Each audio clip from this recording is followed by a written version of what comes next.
The museum is empty now. The crowds have disappeared into the night, their footsteps dissolved into silence, their voices absorbed by stone corridors that no longer echo with movement. The lights have dimmed, leaving only scattered pools of illumination across polished floors and ancient surfaces. In the darkness, the artworks remain where they have always been, suspended in stillness behind glass, within frames, beneath vaulted ceilings that seem to belong to another world entirely. Medieval art survives this silence differently from every other form of art in the museum.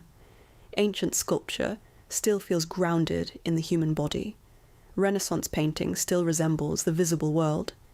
Even abstraction speaks in the language of modern perception, but medieval art feels distant, detached from ordinary experience, as though it emerged from a reality governed by entirely different laws. The faces appear rigid and unnatural. The bodies seem weightless or distorted. Space collapses into flat plains of gold and darkness. Figures stare outward with enormous unblinking eyes that do not seem to belong to living people at all. To modern viewers, these images often feel unsettling, mysterious, or strangely unreal, creating the impression that medieval artists either lack technical ability or deliberately ignored the world around them. Yet the longer one remains within these galleries, the more unstable that assumption becomes, because medieval art was never attempting to represent reality in the way modern viewers expect images to function. These works were not failures of realism. They were products of an entirely different understanding of what images were meant to do. The modern world trains perception through realism long before viewers consciously understand what realism is. From childhood onward, images teach the eye to expect depth, anatomy, shadow, proportion, perspective, and emotional expression. Cameras reinforce the assumption that art should imitate optical experience. Film, photography, and digital media all construct a visual environment in which representation becomes tied to accuracy, making naturalistic depiction feel inevitable, almost invisible. The closer an image resembles physical sight, the more truthful it appears. Yet this expectation is historically fragile. For most of human history, images were not designed primarily to reproduce the visible world. They existed instead as symbolic systems, ritual objects, spiritual instruments, political structures, and cosmological maps. Medieval art belongs to this older understanding of images, and one in which representation served not the eye but the soul, not observation, but revelation. To medieval artists, realism could even become dangerous, because excessive attachment to earthly appearances threatened to distract viewers from spiritual truth. The visible world itself was considered temporary, unstable, and incomplete. Reality did not reside fully within physical appearances, but within invisible structures believed to transcend ordinary perception. Medieval art therefore sought not to imitate the world as it looked, but to reveal the world as it meant. This difference between modern and medieval perception is difficult to fully recover, because modern viewers encounter medieval works inside museums, rather than within the environments for which they were created. Today these images appear isolated beneath controlled lighting, accompanied by labels and protective barriers, transformed into objects of aesthetic contemplation. Yet medieval viewers rarely experienced them in silence or neutrality. These images existed within cathedrals saturated with incense smoke, candlelight, chanting, bells, ritual movement, and theological instruction. Gold surfaces flickered in unstable light. Painted saints hovered above altars during sacred ceremonies. Illuminated manuscripts were handled slowly by monks who spent years copying sacred texts by hand. Stained glass transformed sunlight into overwhelming fields of colored radiance that dissolved ordinary spatial experience. Art was not separate from life, worship, architecture, or time itself. It formed part of a total environment designed to shape perception emotionally, spiritually, and psychologically. Medieval viewers did not stand outside these systems analyzing them. They lived within them. To enter medieval art is therefore not simply to encounter unfamiliar images, but to encounter an unfamiliar structure of reality. The medieval worldview organized existence through hierarchies that connected heaven, earth, humanity, nature, and the divine into a single ordered system. Everything possessed symbolic significance because everything reflected a larger cosmological structure established by God. Animals, colors, numbers, gestures, architecture, and light all carried meanings that extended beyond their immediate appearance. A lamb did not simply depict an animal. It signified sacrifice, innocence, Christ himself. Gold did not function merely as decoration. It represented divine radiance beyond earthly corruption. Scale reflected spiritual importance rather than optical distance. Space became symbolic rather than measurable. Bodies became vehicles for theological meaning rather than anatomical study. Medieval images therefore operated like visual theology, communicating concepts through systems of signs that viewers were trained to interpret through religion, ritual, and repetition. This symbolic world often appears strange to modern viewers precisely because modern perception has become increasingly literal. Contemporary audiences tend to interpret images through observation rather than symbolism, expecting consistency with physical experience rather than spiritual structure. Medieval art resists these expectations constantly. Faces appear identical because individuality mattered less than sacred typology. Perspective collapses because spiritual hierarchy overrides optical realism. Emotional expression becomes restrained because eternal truth transcends temporary feeling. Bodies elongate because holiness separates figures from ordinary flesh. The result is a visual language that feels simultaneously familiar and inaccessible, recognizable, yet psychologically distant. Medieval art seems to belong to a world where images obey different rules, because it does. The strangeness of medieval art is intensified further by the fact that modern viewers unconsciously expect art to express freedom, individuality, and creativity in ways that medieval artists often did not prioritize. The modern concept of the artist as an autonomous genius emerged much later.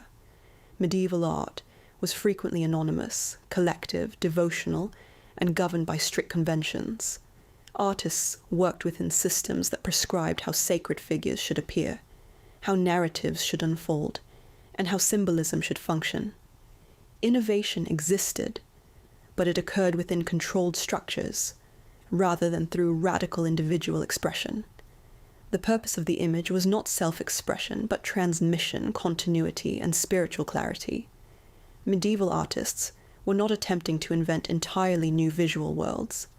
They were attempting to preserve and communicate eternal truths believed to exist beyond personal interpretation. Yet despite these constraints, medieval art possesses extraordinary emotional and psychological power. The stillness of Byzantine icons creates an intensity that realism often cannot achieve. Gothic cathedrals overwhelm perception through scale, darkness, and light. Illuminated manuscripts transform reading into ritual. Apocalyptic frescoes fill walls with terrifying visions of judgment, monsters, and cosmic collapse. Medieval imagery frequently oscillates between serenity and terror, transcendence and fear, intimacy and infinity. Saints appear calm, while surrounded by suffering. Demons emerge beside sacred geometry. Heaven glows above endless visions of punishment. This tension reflects a world in which earthly existence was understood as fragile, temporary, and perpetually suspended between salvation and damnation. Medieval art, therefore, does not merely depict religious belief. It organizes emotional experiences around spiritual uncertainty. The presence of monsters within medieval imagery reveals this psychological complexity particularly clearly. To modern viewers, gargoyles, manuscript creatures, and demonic hybrids often appear bizarre or irrational, as though medieval imagination wandered freely into fantasy without coherence. Yet these creatures emerged from symbolic systems deeply connected to theology, morality, fear, and cosmology. Monsters represented disorder, temptation, sin, chaos, and the instability of earthly existence. They occupied boundaries between categories, disrupting distinctions between human and animal, natural and supernatural, sacred and profane. Medieval viewers did not necessarily encounter these images as entertainment, but as warnings, meditations, and manifestations of invisible spiritual dangers, believed to permeate reality itself. The grotesque, therefore, became meaningful, not because it rejected order, but because it defined the boundaries of order by threatening to dissolve them. At the same time, medieval art also pursued beauty, though beauty itself was understood differently than it is today. Modern beauty often emphasizes realism, sensuality, individuality, or emotional authenticity. Medieval beauty emphasized harmony with divine order. Radiance, proportion, rhythm, repetition, and symbolic coherence mattered more than anatomical precision. The beauty of a cathedral did not arise solely from ornament, but from its ability to create an experience of transcendence. The beauty of an icon emerged through stillness, gold, and spiritual presence, rather than illusionistic depth. Even asymmetry, or abstraction, could become beautiful if they reflected higher truths beyond physical appearance. Medieval aesthetics, therefore, transformed visual experience into a pathway toward contemplation, rather than sensory pleasure alone. The development of realism during the Renaissance later reshaped how Western viewers understood images so completely that medieval art came to appear primitive by comparison. Renaissance artists revived classical naturalism, perspective, anatomy, and empirical observation, establishing visual systems that aligned more closely with modern expectations. For centuries afterward, medieval art was often dismissed as technically inferior or culturally regressive. Only much later did historians begin recognizing that medieval artists were pursuing entirely different goals. The issue was never inability, it was intention. Medieval art did not fail at realism. It rejected realism as insufficient for communicating spiritual reality. This distinction changes the entire experience of looking. Once the viewer stops asking why medieval art fails to resemble the visible world, and begins asking what kind of world it was trying to reveal instead, the images transform. Flattened space becomes symbolic space. Distorted anatomy becomes spiritual hierarchy. Gold backgrounds become metaphysical environments beyond earthly time. Repetition becomes ritual stability. Stillness becomes sacred intensity. The strange ceases to appear accidental and begins to reveal itself as deliberate. Medieval art no longer looks like broken realism. It becomes a coherent visual system organized around entirely different assumptions about existence, perception, and truth. Yet even as modern viewers learn to intellectually understand these systems, the emotional distance often remains. Medieval art still feels strange, because the worldview that produced it has largely disappeared. Modernity fragmented the unified cosmological structures that once organized perception. Science separated observation from theology. Individualism transformed identity. Secularization altered the function of images. Technology accelerated visual culture into endless circulation and consumption. Contemporary viewers rarely inhabit symbolic systems with the same totalizing intensity that medieval societies once did. As a result, medieval art confronts modern audiences not simply with unfamiliar styles, but with the remains of a lost structure of consciousness. Looking at these works becomes an encounter with another way of organizing reality itself. And yet, perhaps that distance is precisely what continues to fascinate modern viewers so deeply. Medieval art resists immediate consumption. It slows perception. It interrupts familiar visual expectations. It creates uncertainty. In a culture saturated with realism, speed, and digital clarity, these images preserve a sense of opacity that contemporary visual culture often lacks. Their silence feels heavier. Their stillness feels more absolute. Their symbolism suggests depths that cannot be fully exhausted through quick recognition. Medieval art demands patience because it emerged from a world where images were not disposable surfaces, but enduring structures designed to shape spiritual life across generations.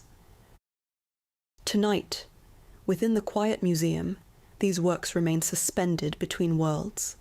They survive not only as historical artifacts, but as traces of another structure of seeing, another understanding of the body, light, space, fear, beauty, and meaning itself. Their strangeness is not merely aesthetic, it is philosophical. They remind modern viewers that perception is never neutral, that every image emerges from systems that define what reality should look like and how truth should appear. Medieval art feels unfamiliar because it reveals how historically constructed modern vision truly is. What seems natural to one era becomes incomprehensible to another. Realism itself is not inevitable. Perspective is not universal. Beauty is not fixed. The eye is trained by culture long before it becomes conscious of its own expectations. To walk through medieval galleries after hours is therefore to move through the remains of an entire perceptual world, one that organized existence according to spiritual hierarchies rather than empirical observation, transcendence rather than realism, eternity rather than immediacy. The strange faces, flattened spaces, luminous golds, monstrous creatures, silent saints, and impossible architectures all belong to a system that attempted to make the invisible visible, not through imitation, but through symbol, ritual, and structure. These works do not ask viewers merely to see them.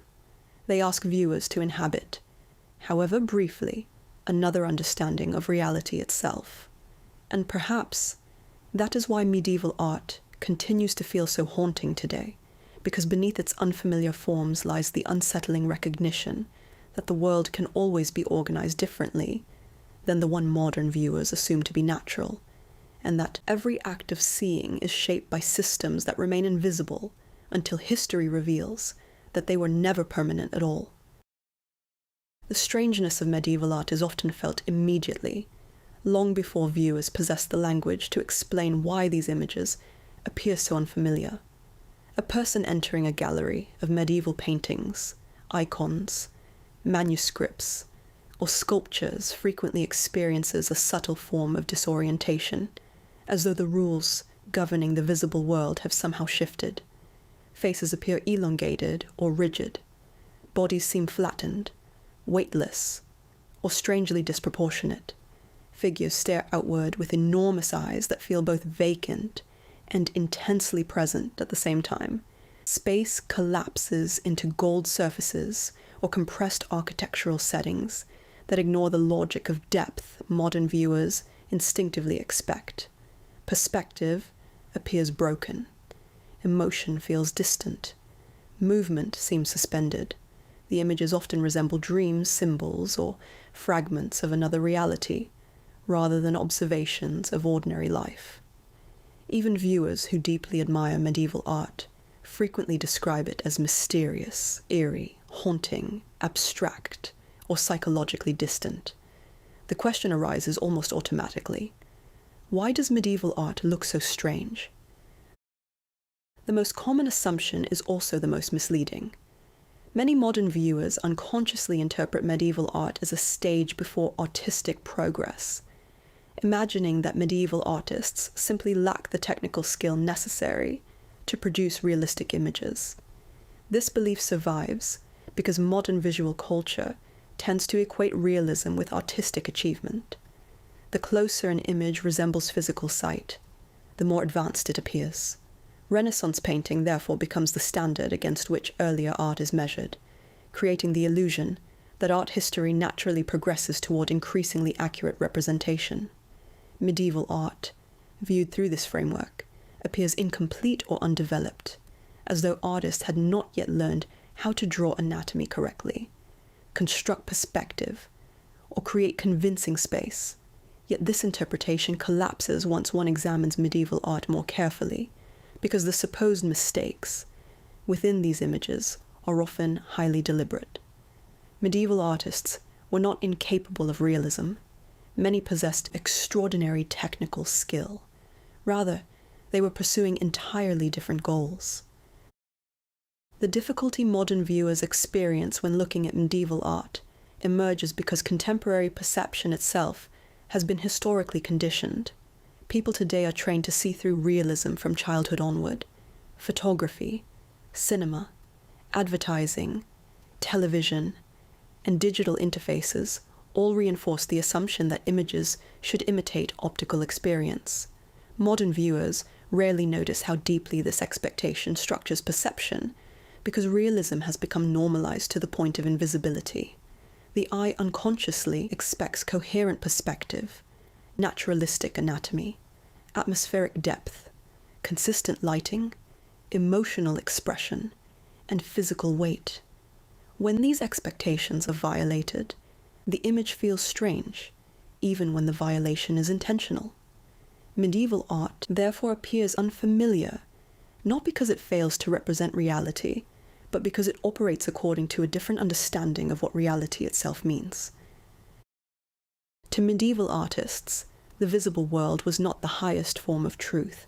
Earthly appearances were temporary, unstable, and incomplete reflections of a greater spiritual order, believed to exist beyond ordinary perception. Reality extended far beyond physical surfaces into invisible systems governed by divine structure, theology, symbolism, and eternity. Images, therefore, did not exist primarily to reproduce visual experience. They existed to reveal spiritual truths inaccessible through observation alone. Medieval art was never trying to imitate the world exactly as it looked, because appearance itself was considered insufficient. A realistic image could even become spiritually dangerous if it encouraged excessive attachment to earthly beauty, rather than contemplation of divine reality. Medieval artists therefore transformed images into symbolic systems designed to direct thought beyond the material world. This shift fundamentally alters every aspect of representation. Consider the human body. In modern visual culture, realism often depends upon anatomical accuracy, emotional individuality, and physical presence. The body becomes convincing when it resembles lived experience. Medieval artists approached the body differently. Sacred figures were not intended to appear ordinary, because holiness itself required separation from everyday existence. Saints, angels, and sacred beings frequently appear elongated, weightless, or unnaturally still, because they belong to a spiritual rather than earthly reality. Their bodies were not depictions of ordinary flesh, but signs of transcendence. Large eyes symbolized spiritual awareness. Rigid posture suggested eternal stability. Lack of emotional expression reflected detachment from temporary earthly suffering. Medieval viewers did not interpret these features as failures. They recognized them as indicators of sanctity. The face, in particular, reveals how radically medieval representation differs from modern expectations. Contemporary audiences are trained to read individuality and psychology through facial expression. Portraiture often aims to capture personality, emotion, or inner consciousness. Medieval faces rarely function this way. Many saints and sacred figures appear almost interchangeable, possessing the same still gaze, symmetrical features, and restrained expression. To modern viewers, this can feel emotionally distant or even unsettling, yet the goal was never personal realism. Medieval sacred images sought timelessness rather than individuality. emotional restraint created spiritual stability. A saint was not meant to resemble a passing emotional moment, but an eternal condition of holiness, beyond ordinary, human fluctuation. The absence of expressive realism therefore became meaningful rather than deficient. The eyes intensify this effect. Medieval figures often possess enormous unblinking eyes that confront viewers directly with a strange psychological intensity. These eyes do not behave like naturalistic eyes responding to physical environments. They feel fixed, outside ordinary time, detached from movement, often seeming to look through, rather than at the viewer. Byzantine icons demonstrate this especially clearly. The face becomes flattened and frontal, stripped of ordinary spatial depth. Shadows exist not to create realism, but to structure sacred form. Gold backgrounds remove figures from earthly space entirely. The image no longer functions as a window into physical reality, but as an opening into spiritual presence. Medieval viewers did not necessarily see icons as simple paintings. Many believed they mediated sacred reality itself. The strange stillness of medieval art emerges partly because movement and realism often imply temporality, while medieval spirituality emphasized eternity. Renaissance art later celebrated movement, emotion, and physical vitality because it increasingly valued human experience within earthly space and time. Medieval sacred art sought the opposite. Timelessness required suspension. Saints stand frozen because eternity does not move. Sacred space remains flattened because heaven transcends ordinary physical perspective. Emotional restraint reflects divine permanence rather than human instability. The stillness modern viewers experience as strange was intended to produce contemplation rather than realism. Space itself behaves differently in medieval art because medieval artists organized images symbolically rather than optically. Modern viewers instinctively expect perspective systems that create coherent depth.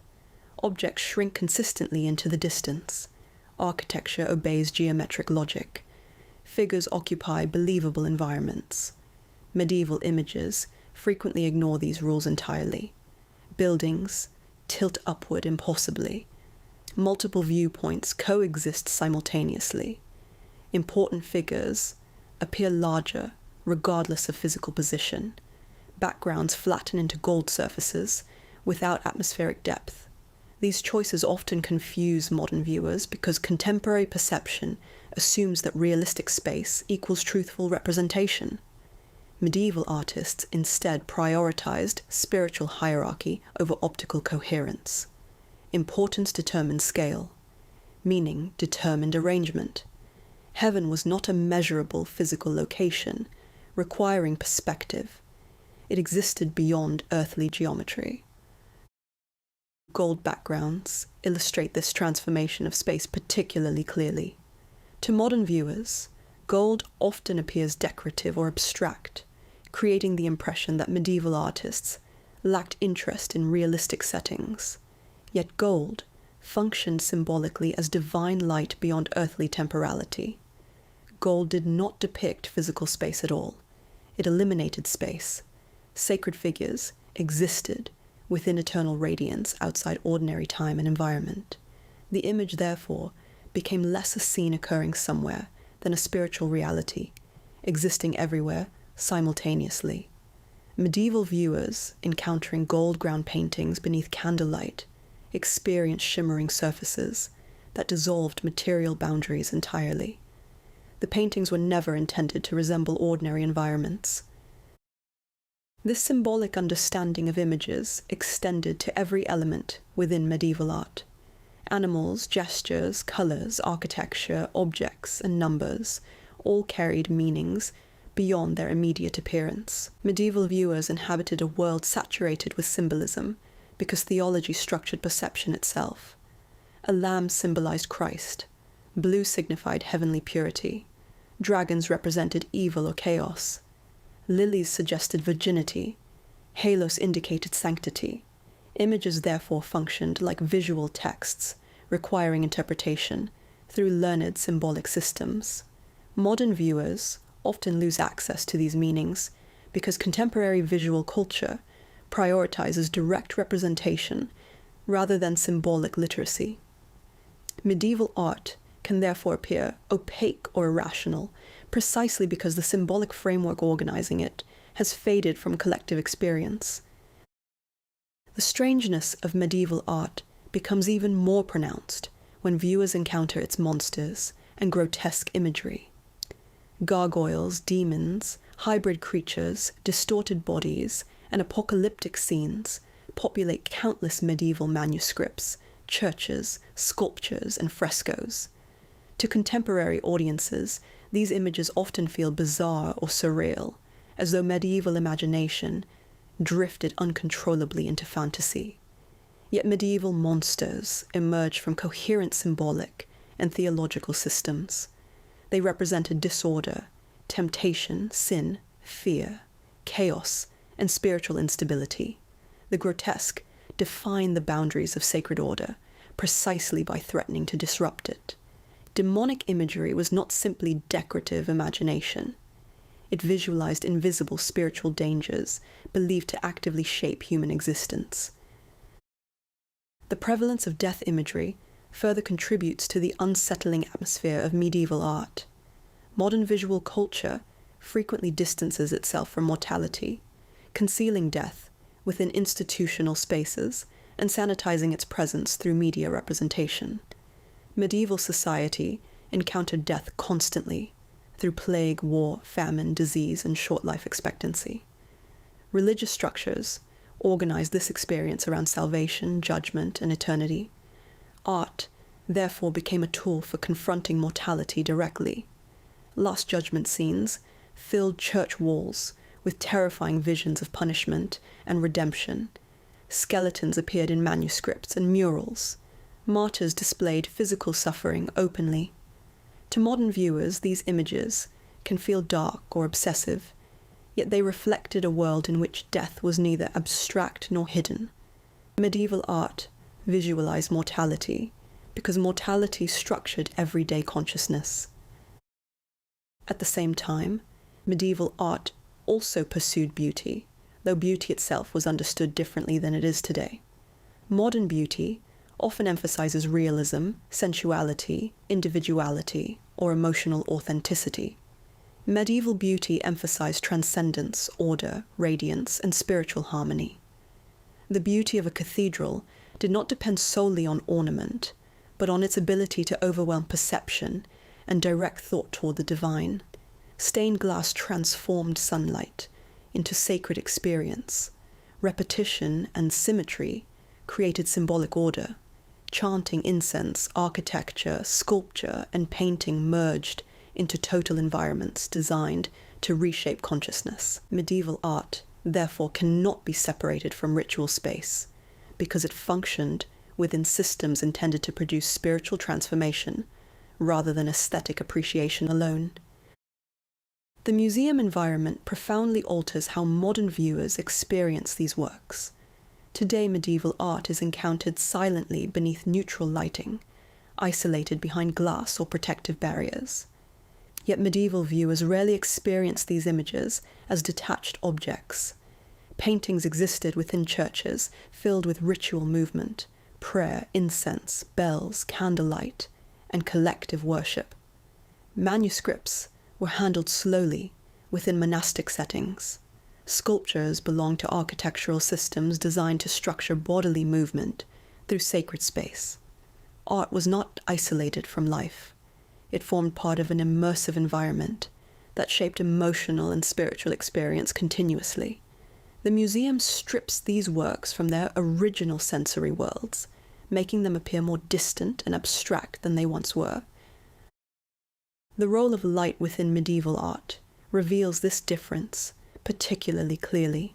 Modern museum lighting tends to flatten images into consistent visibility, but medieval artworks often depended on unstable candlelight for their intended effect. Gold surfaces flickered dynamically. Shadows shifted across sculptural reliefs. Stained glass transforms according to changing sunlight. Sacred space remained partially obscured within darkness. The medieval church was not brightly illuminated. It was atmospheric, mysterious, and sensory. Images emerged gradually through ritual encounters, rather than instant visibility. This instability intensified their spiritual and psychological power. The transition into Renaissance realism later transformed Western perception so completely that medieval art came to seem primitive by comparison. Renaissance artists revived classical naturalism, perspective, anatomy, and empirical observation, establishing systems that aligned more closely with modern expectations. Art history was subsequently written as a narrative of progress toward realism, reinforcing the idea that medieval representation represented a technical deficiency rather than a philosophical alternative. Only later did historians begin recognizing that medieval artists were pursuing entirely different objectives. The issue was never inability. It was a worldview. This realization changes how medieval art is experienced.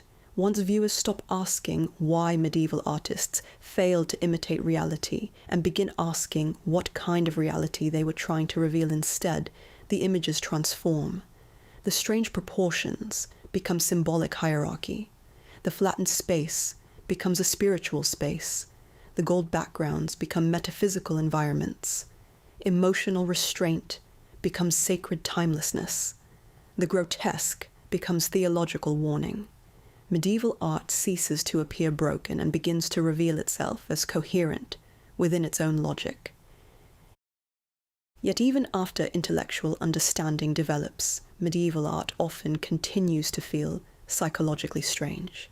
This lingering distance matters because it reflects more than unfamiliar style. Medieval art confronts modern viewers with the remains of another structure of consciousness entirely. The worldview that produced these images no longer organizes contemporary life. Modernity fragmented the unified cosmological systems that once connected religion, society, perception, politics, and existence into coherent symbolic orders.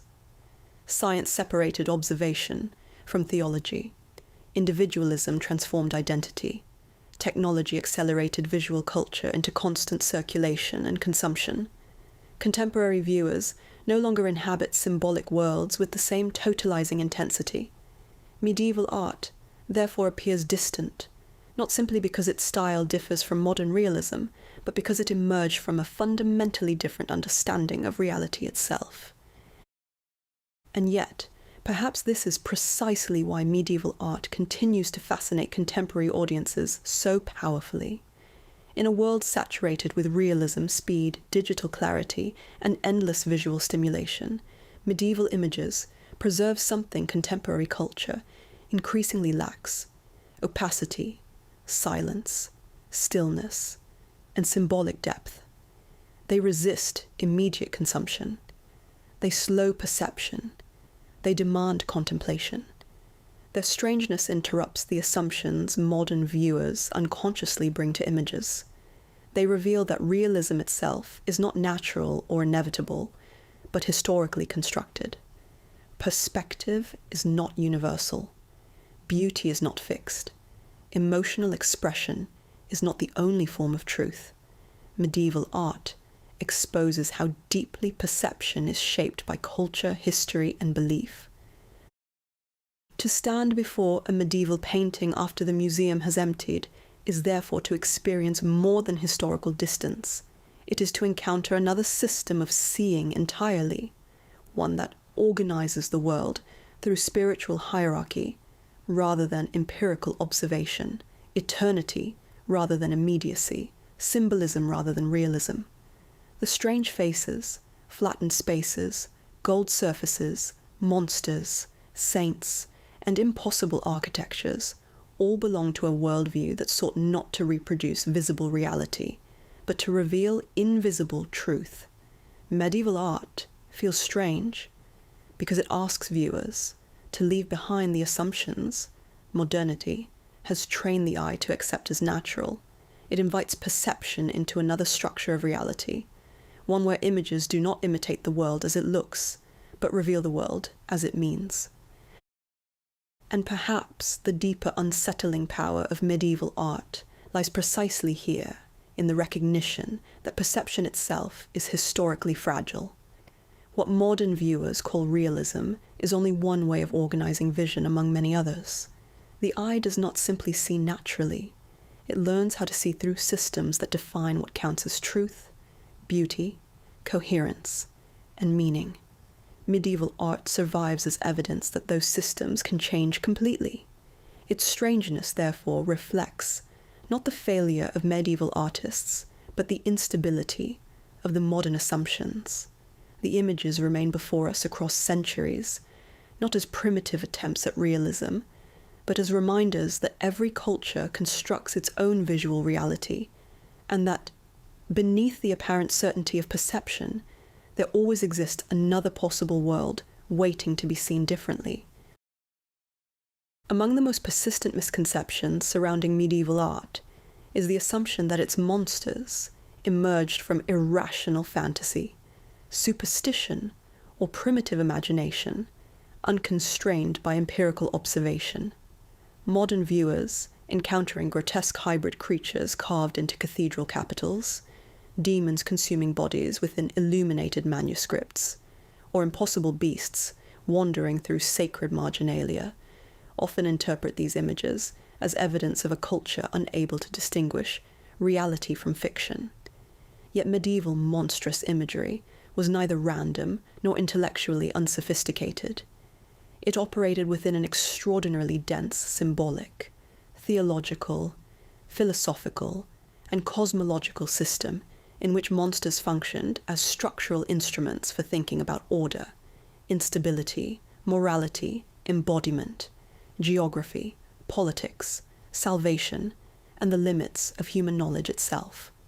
Medieval monsters were not decorative accidents existing outside systems of meaning.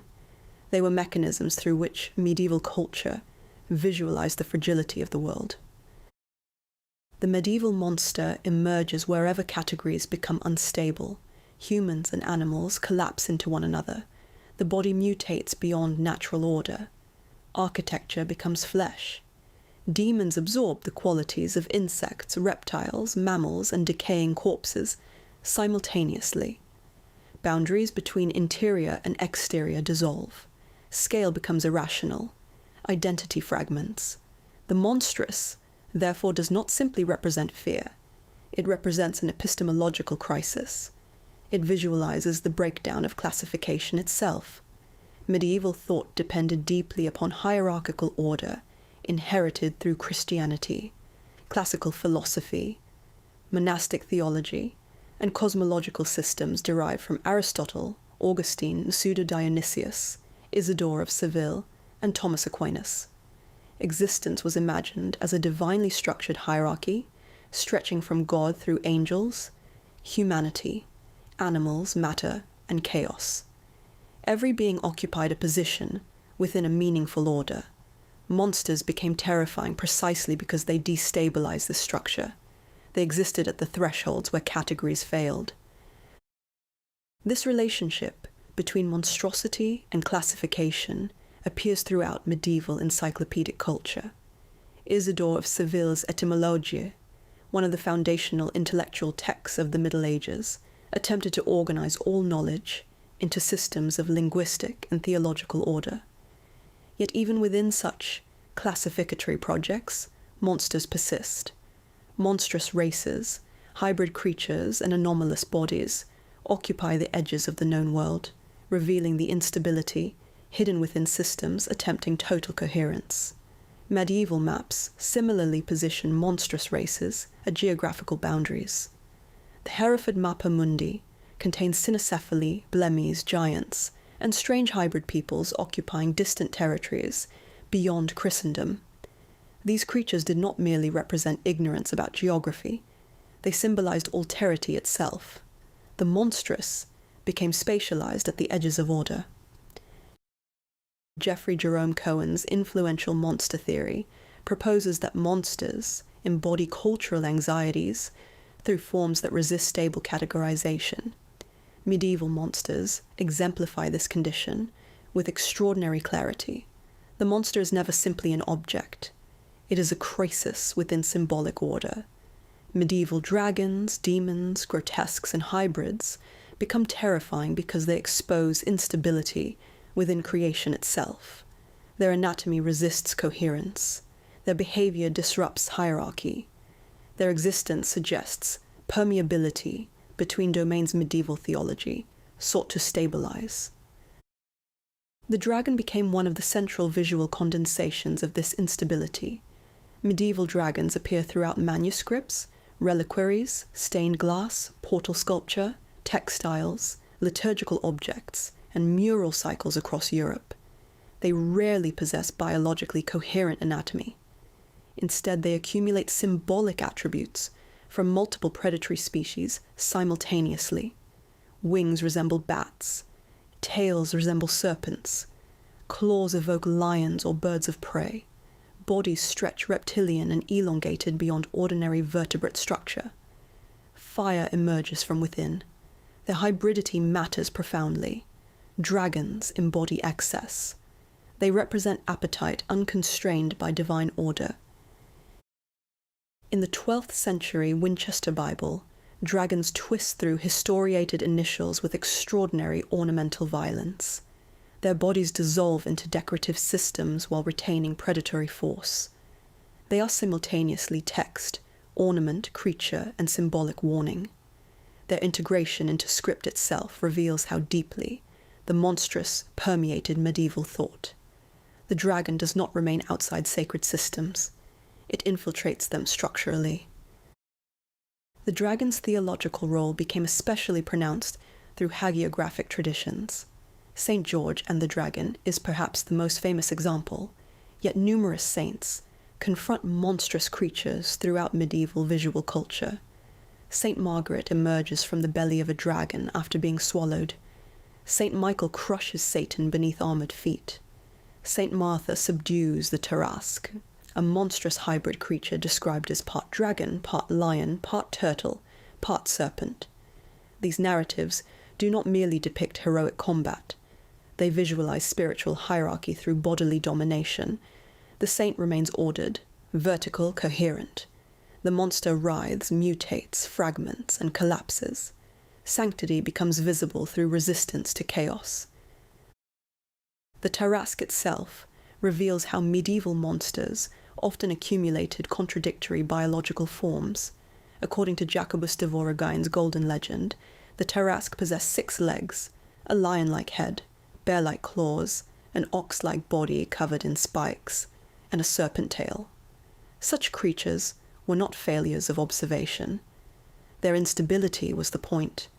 They represented disorders materialized anatomically. The monster became terrifying because it exceeded the categories through which reality was normally organized.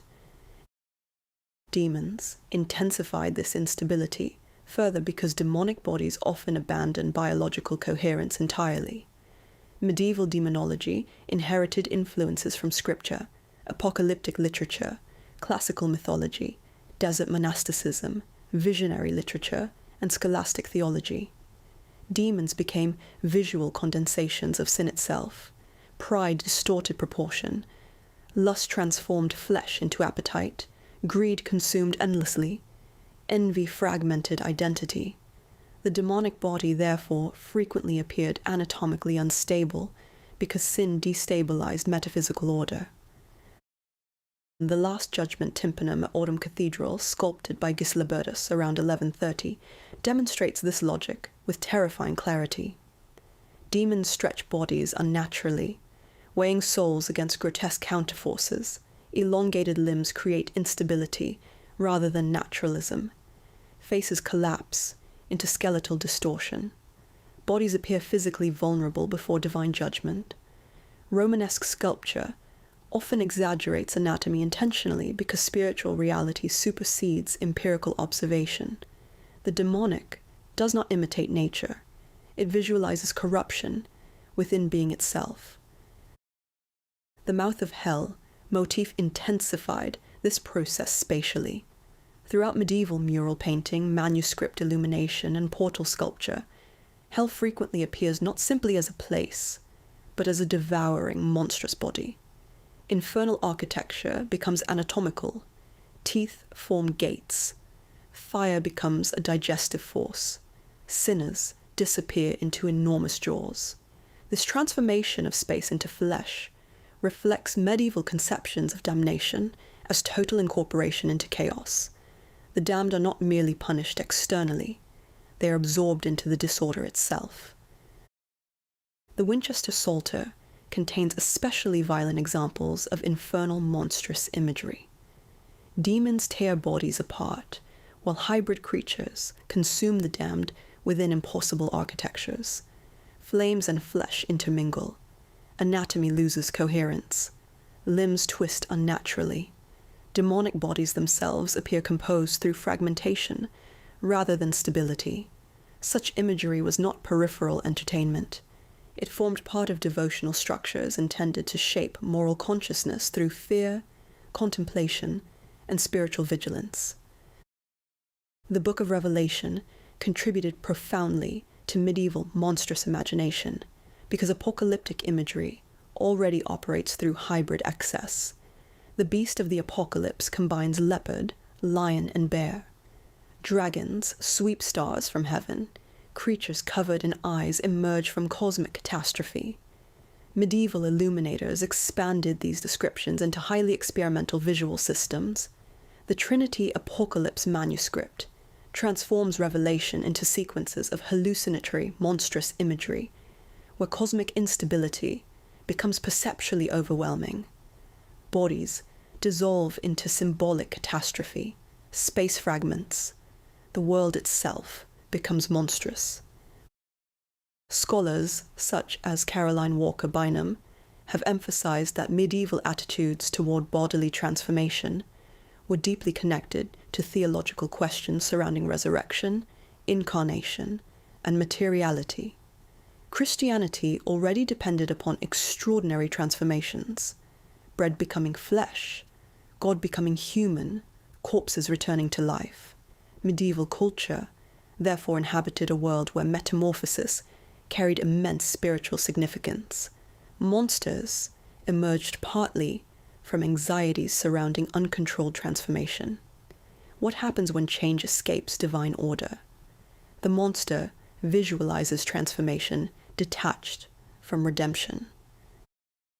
This logic appears vividly within manuscript marginalia. Gothic manuscripts frequently populate their borders with grotesques, hybrids, anthropomorphic animals, and absurd scenes that seem disconnected from the sacred text. Rabbits hunt knights. Monkeys imitate clerics. Hybrid birds emerge from foliage. Snails confront armored warriors. The Luttrell Psalter and the Smithfield Decretals contain extraordinary examples of such imagery. Michael Camille argues that medieval margins functioned as liminal zones, where suppressed anxieties, desires, and social inversions could emerge visually. The margin became structurally monstrous because it existed between order and disorder. Yet medieval marginalia was not purely chaotic. Its placement remained highly controlled. Monsters occupy thresholds deliberately. They emerge from initials, borders, edges, and transitional zones. The structure of the page itself organizes their instability. This reveals something essential about medieval culture. The monstrous was not excluded from order, but integrated into systems designed to contain and visualize instability simultaneously. The grotesque capitals of Romanesque cloisters similarly demonstrate this integration.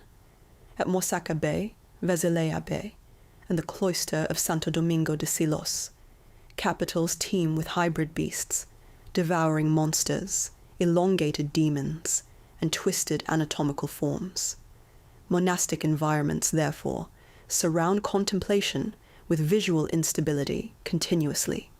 The monk meditating within cloister space encountered monstrous imagery, constantly during ritual movement. The grotesque was not separate from spiritual life. It formed part of a larger anthropology in which temptation, corruption, and spiritual warfare remained permanently near. Bernard of Clairvaux famously criticized the proliferation of monstrous imagery within monastic decoration during the 12th century, complaining of strange hybrid creatures distracting monks from contemplation. Yet his critique reveals precisely how widespread and psychologically powerful such imagery had become. Monstrous forms fascinated because they occupied unstable territory between horror, attraction, humor, and theological warning simultaneously. The gargoyle represents perhaps the clearest architectural embodiment of this instability. Gothic cathedrals transformed monstrous imagery into structural components of the building itself. Gargoyles projected from roofs and drainage systems as hybrid creatures, frozen between utility and symbolism. The exterior of Notre Dame Cathedral in Paris remains especially famous for these grotesques, though many visible today are 19th century restorations influenced by Viollet-le-Duc. Medieval gargoyles frequently exaggerate mouths, claws, wings, and distorted anatomy because they occupy liminal space between sacred architecture and worldly chaos. They belong outside, but remain attached to the cathedral body itself. This relationship between architecture and monstrosity extends beyond gargoyles into entire Gothic spatial systems. Gothic cathedrals often juxtapose transcendent verticality with grotesque fragmentation. The upward movement of vaults and stained glass directs perception toward divine order, while marginal sculptural programs populate thresholds with demons, grotesques, sinners, and hybrid creatures. The cathedral becomes a cosmological theatre. Salvation and damnation coexist spatially. The misericords beneath choir stalls in medieval churches provide another remarkable sight of monstrous imagery. These small carved supports, often hidden beneath folding seats, contain astonishingly grotesque scenes, animal hybrids, scatological humor, demons, inverted social hierarchies, and bodily distortion. At Ripon Cathedral, Beverley Minster, and Exeter Cathedral, misericords reveal a hidden visual culture existing beneath liturgical order itself. Mikhail Bakhtin's theory of the carnivalesque becomes relevant here. Medieval grotesques often invert hierarchy temporarily, allowing bodily excess and instability to surface within controlled spaces. The monstrous also permeated medieval theatre and performance traditions. Mystery plays, visualizing hell, frequently employed elaborate demonic masks, infernal machinery, and grotesque bodily effects. The hellmouth became theatrical architecture, devouring actors physically during performance. Audiences did not merely observe monstrous imagery statically. They encountered it kinetically through sound, movement, ritual, and collective experience. The Black Death intensified these anxieties profoundly. The plague destabilized social order, theological certainty, and bodily security across Europe. Death became immediate, visible, and collective on an unprecedented scale. Artistic responses increasingly emphasized decay, corruption, and bodily fragmentation. The transitum emerged during the late medieval period, depicting corpses decomposing visibly beneath idealized effigies. Death itself became a monstrous transformation. Flesh dissolved into worms, bone, and corruption. The body could no longer guarantee stable identity. Matthias Grunewald's Isenheim altarpiece represents perhaps the culmination of this late medieval bodily anxiety. Christ's body appears diseased, pierced, greenish, and physically ravaged beyond classical proportion. Demonic torment within the Temptation of St. Anthony panel intensifies bodily instability further through hybrid creatures, composed of disease, decay, animality, and spiritual corruption simultaneously. Scholars such as Georges Didi Huberman interpret Grunewald's imagery through the phenomenology of suffering itself. The monstrous body becomes not symbolic decoration, but an encounter with physical vulnerability at the limits of representation. Hieronymus Bosch pushes medieval monstrous imagination toward almost unbearable density.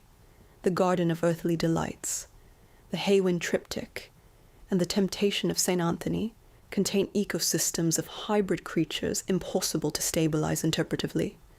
Birds consume bodies, fish walk across land, musical instruments torture sinners, architecture mutates organically, human identity dissolves into surreal infernal systems. Bosch's monsters resist singular symbolic decoding because they operate structurally. They produce cognitive instability itself. Hans Belting argues that Bosch's imagery reflects a world where the boundary between vision and hallucination becomes uncertain. Sin transforms perception.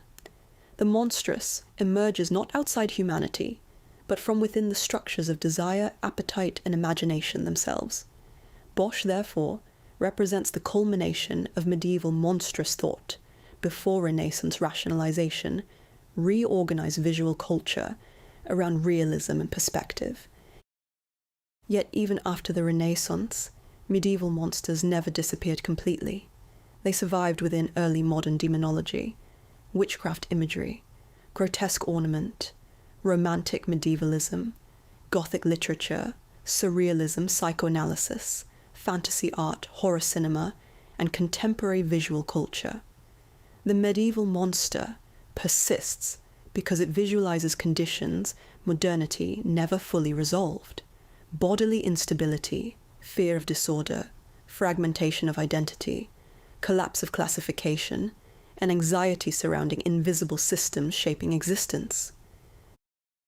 Michel Foucault's analysis of abnormality becomes relevant here. Monsters expose the limits through which societies define normality itself. They reveal that order depends upon exclusion. Medieval monsters therefore tell us less about irrationality than about the structures through which cultures organize fear, morality, embodiment, and truth. And perhaps this explains why medieval monstrous imagery continues to feel psychologically powerful despite centuries of historical distance. These creatures emerge from worlds where perception itself remained unstable, where invisible forces shaped visible reality, where bodies could transform spiritually or physically, where salvation and damnation structured existence continuously. Medieval monsters were not escapist fantasy. They were ontological instruments. They visualized instability, hidden within reality itself. Inside the silent museum after hours, these creatures still retain extraordinary force. Dragons twist across illuminated parchment. Gargoyles crouch above Gothic vaults. Demons drag bodies through infernal architecture. Hybrid creatures emerge endlessly from manuscript margins and carved stone. Their anatomical instability continues disturbing because it reveals something modern realism often conceals: that order is fragile, classification unstable, and identity never entirely secure. The medieval monster survives because it occupies the threshold where systems begin to fail.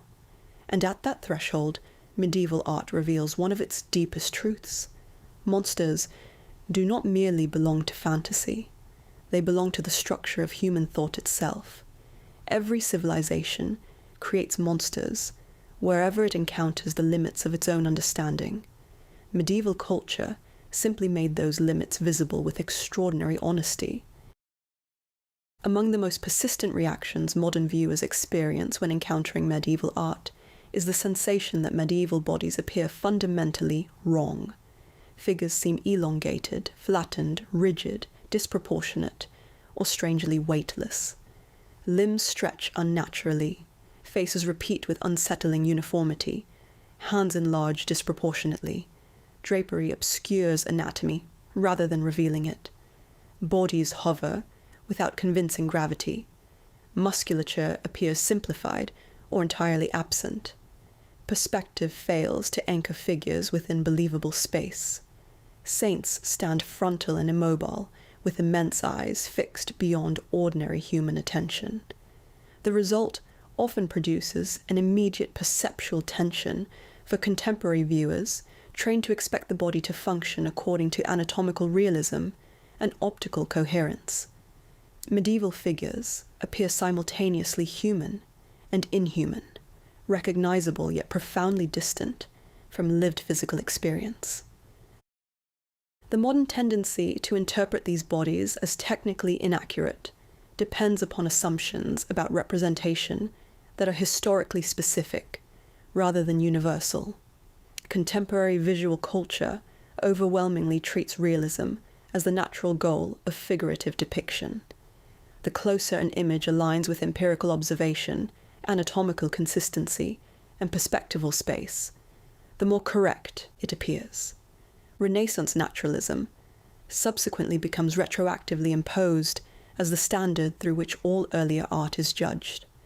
Medieval bodies therefore appear deficient only because they are measured against representational systems they were never attempting to satisfy.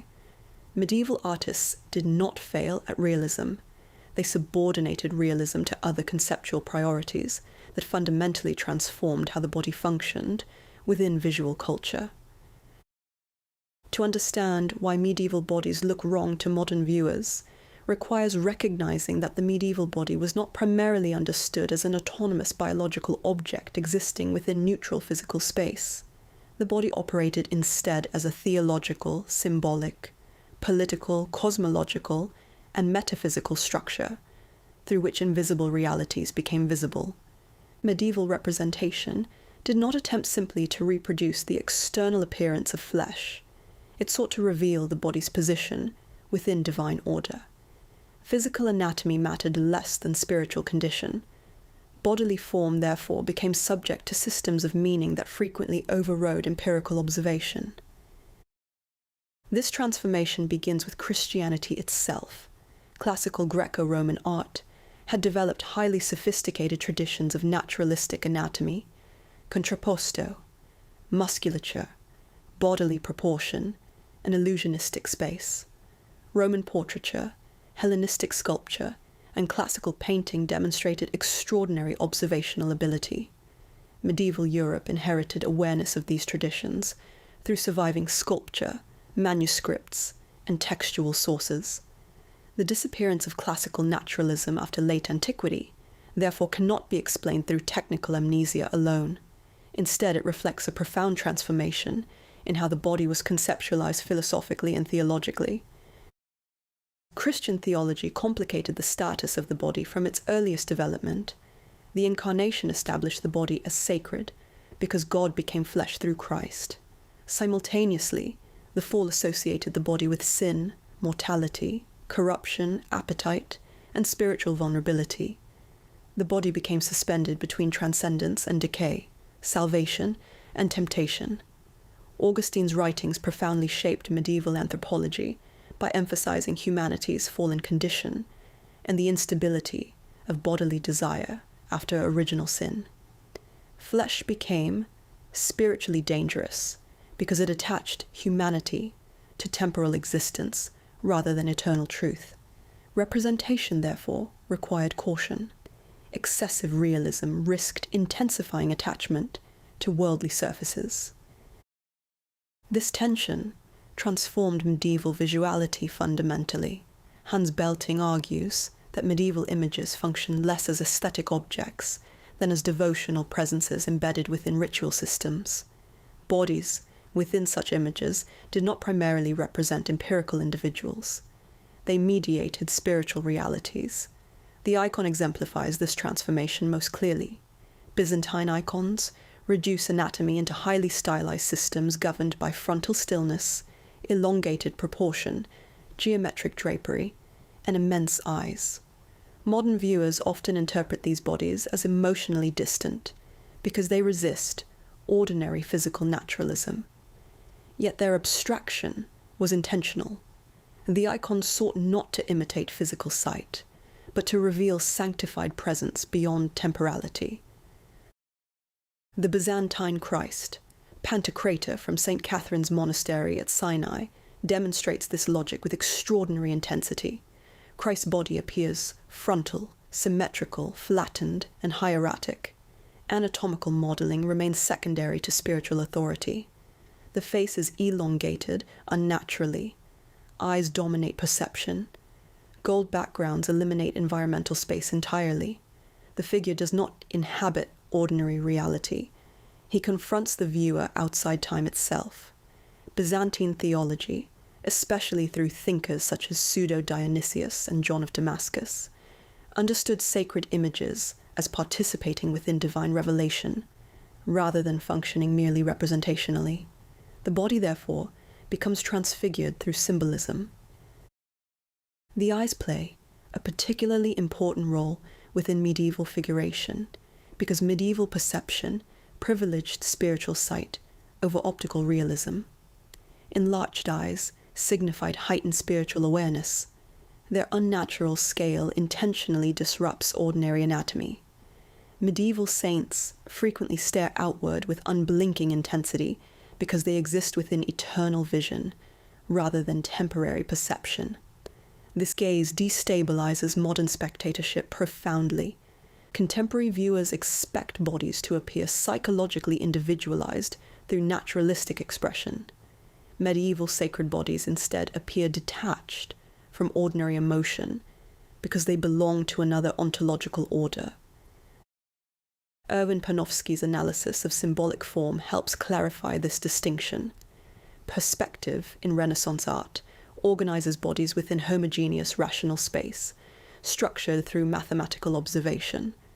Medieval bodies precede this spatial rationalization. They exist within symbolic rather than optical space. Scale, therefore, reflects hierarchy rather than empirical distance. Christ saints, rulers, and sacred figures frequently appear disproportionately large because spiritual significance determines bodily size. The body visualizes metaphysical order rather than physical reality. This symbolic hierarchy appears vividly in mosaic programs such as those at Monreale Cathedral in Sicily or Hagia Sophia in Constantinople. Bodies expand according to theological importance. Gold backgrounds flatten spatial depth. Drapery becomes rhythmic abstraction rather than anatomical revelation. Figures float because gravity itself becomes secondary to sacred presence. Medieval bodies often appear weightless because they belong partially outside earthly materiality. The medieval rejection of classical naturalism also reflected changing attitudes toward ideal beauty. Classical sculpture celebrated proportion, muscular harmony, sensuality, and physical perfection, rooted in Greco-Roman humanism. Medieval Christianity often approached bodily beauty with suspicion because beauty could provoke desire and distraction from spiritual contemplation. This did not mean medieval culture rejected beauty entirely. Rather, beauty became redefined through transcendence, radiance, and symbolic order, rather than anatomical realism. The elongated bodies of Gothic sculpture reveal this transformation particularly clearly. At Chartres Cathedral, Reims Cathedral, and Amiens Cathedral, portal figures stretch vertically beyond ordinary anatomical proportion. Bodies become columns integrated into architecture itself. Drapery folds descend rhythmically, suppressing bodily mass beneath spiritual elegance. These figures do not imitate natural movement because their function is architectural and theological simultaneously. Vertical elongation directs perception upward toward transcendence. The body becomes spatial theology. The royal portal sculptures at Chartres Cathedral remain especially striking examples. Kings and queens appear impossibly elongated, almost abstracted into vertical rhythms. Limbs disappear beneath cascading drapery. Faces remain calm and detached. The figures seem less like living individuals than manifestations of sacred order embedded into stone. Gothic sculpture gradually reintroduced naturalism later during the 13th century, yet even increasingly realistic bodies remained subordinated to theological structure. This relationship between body and architecture reflects deeper medieval cosmology. The Gothic cathedral itself functioned as a symbolic body. Medieval theologians frequently described churches anthropomorphically. Christ became associated with the cathedral structure. Congregations formed mystical bodies through liturgical participation. Architecture and anatomy, therefore, interpenetrated conceptually. Sculptural bodies integrated into architecture because both participated within larger sacred systems. The suppression of anatomical realism becomes even more pronounced within manuscript illumination. The Lindisfarne Gospels, Book of Kells, and Etonian manuscripts frequently flatten bodies into ornamental systems where limbs intertwine with geometric patterns, foliage, and symbolic motifs. Human anatomy dissolves partially into decoration because representation itself remains subordinate to spiritual order. The body becomes scriptural, flesh transforms into visual theology. Carolingian and Etonian art later attempted partial recoveries of classical naturalism, yet these revivals remained selective. The Utrecht Psalter contains highly animated line drawings, where bodies twist energetically through expressive movement, yet anatomical consistency remains secondary to spiritual intensity. Gesture communicates emotional and theological states, more than bodily realism. Medieval artists consistently prioritized expressive symbolic function over empirical anatomy. The crucifixion provides perhaps the clearest example of how theology transformed bodily representation. Early medieval crucifixions often depict Christ upright, frontal, calm, and victorious, despite physical suffering. The body appears strangely unaffected by pain because emphasis falls upon divine triumph over death, rather than human agony. Romanesque crucifixes frequently suppress bodily realism almost entirely. Christ becomes a cosmic ruler rather than a suffering victim. This changed dramatically during the later Middle Ages. Mystical spirituality increasingly emphasized Christ's humanity, suffering, and bodily vulnerability. Franciscan devotion especially encouraged emotional meditation upon Christ's wounds. Gothic crucifixions subsequently transform the body into an object of suffering. Flesh twists painfully, blood flows abundantly, ribs protrude, limbs collapse under gravity. Yet even here, anatomical realism remains symbolic rather than empirical. Grunewald's Eisenheim altarpiece presents Christ's body covered with diseased wounds, distorted fingers, and greenish decaying flesh. The anatomy becomes hyper-expressive because suffering itself acquires theological meaning. George D.D. Huberman argues that such a late medieval imagery destabilizes classical ideals of bodily coherence. Christ's body becomes fragmented, vulnerable, excessive. Pain disrupts anatomy. Flesh appears unstable. The body no longer guarantees ideal harmony, but reveals mortality directly. Medieval figuration therefore evolves not toward realism alone, but toward increasingly complex negotiations between theology, emotion, and embodiment. The body of the saint underwent similar transformations. Hagiographic imagery frequently manipulated anatomy to signify sanctity. Ascetics appear emaciated because spiritual discipline suppresses bodily appetite. Martyrs remain serene despite torture because holiness transcends pain. Mystics levitate because spiritual ecstasy exceeds physical gravity. The body becomes readable through spiritual condition rather than biological plausibility. Saint Sebastian provides a particularly revealing example. Renaissance depictions later transformed Sebastian into an idealized athletic nude pierced by arrows. Medieval Sebastians, by contrast, often appear thin, frontal, symbolic, and detached from sensual anatomy. The body functions as a devotional sign rather than a celebration of physical beauty. Similarly, depictions of St. Francis, receiving the stigmata, frequently distort bodily space to emphasize mystical experience over realism. The miraculous interrupts anatomy itself. The medieval female body became even more conceptually unstable because theological discourse associated femininity simultaneously with sanctity and temptation. Even Mary established opposing symbolic poles structuring female representation throughout medieval culture. The Virgin Mary appears elongated, serene, enclosed within drapery suppressing bodily sensuality. Her body becomes a vessel, throne, and symbolic purity, rather than individualized flesh. Gothic Madonnas frequently elongate, impossibly, emphasizing grace over anatomy. Yet female bodies, associated with sin or temptation, become grotesquely materialized. Romanesque capitals, manuscript marginalia, and Last Judgment scenes often exaggerate female anatomy grotesquely to visualize lust, corruption, or mortality. The Sheila na gigs carved across Ireland and Britain display distorted female genitalia openly. Their precise meaning remains debated, yet their bodily exaggeration reveals medieval anxieties surrounding sexuality, temptation, and fleshly instability. The monstrous body further complicates medieval figuration because monsters expose the instability underlying human anatomy itself. Medieval demons, hybrids, dragons, and grotesques fragment bodily coherence deliberately.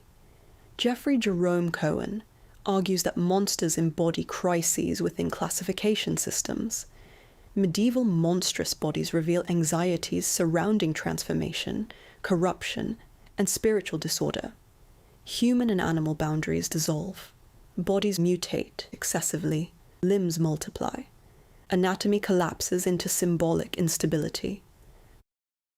Bosch later intensifies this logic radically. In The Garden of Earthly Delights and The Temptation of St. Anthony, bodies merge with architecture, animals, instruments, and infernal machinery. Human anatomy loses stable integrity entirely. Flesh becomes permeable, transformable, vulnerable to spiritual corruption. Bosch's grotesques emerge directly from medieval bodily anxiety, even as Renaissance naturalism increasingly dominates European art. The Black Death intensified perceptions of bodily fragility profoundly. Plague revealed how rapidly flesh could decay and social order collapse. Dance of Death. Imagery transforms bodies into skeletal reminders of mortality. The Transi tomb becomes especially significant here. Tomb sculptures, such as those of Guillaume de Harsigny or René de Chalon, depict decomposing corpses explicitly. Flesh dissolves visibly. Anatomy no longer represents ideal beauty, but inevitable corruption. The body becomes temporal instability, materialized. Medieval medicine also shaped bodily representation differently from modern anatomy. Galenic humoral theory understood the body through balances of fluids, temperament, and cosmic correspondence, rather than mechanical biology. Body and soul remained deeply interconnected. Disease reflected moral, spiritual, and environmental imbalance simultaneously. Medieval anatomy, therefore, did not isolate the body as purely empirical object. Representation consequently prioritized symbolic and spiritual intelligibility over detached observation. The body within liturgy further destabilized distinctions between representation and reality. Eucharistic theology transformed bread into Christ's body through transubstantiation. Relics preserved saintly bodies as sacred presences. Processions moved bodies through sacred space ritually. Medieval corporeality was therefore profoundly sacramental. Flesh mediated divine presence continuously. Representation could never become neutral because bodies themselves carry theological weight. Caroline Walker Bynum's work on medieval corporeality emphasizes how medieval Christianity simultaneously feared and venerated flesh. Asceticism disciplined the body, while relic cults celebrated bodily remains. Mysticism produced ecstatic bodily visions. Resurrection theology promised transformed corporeality beyond death. Medieval bodies, therefore, existed within contradictory symbolic systems where flesh was both corruptible and sacred.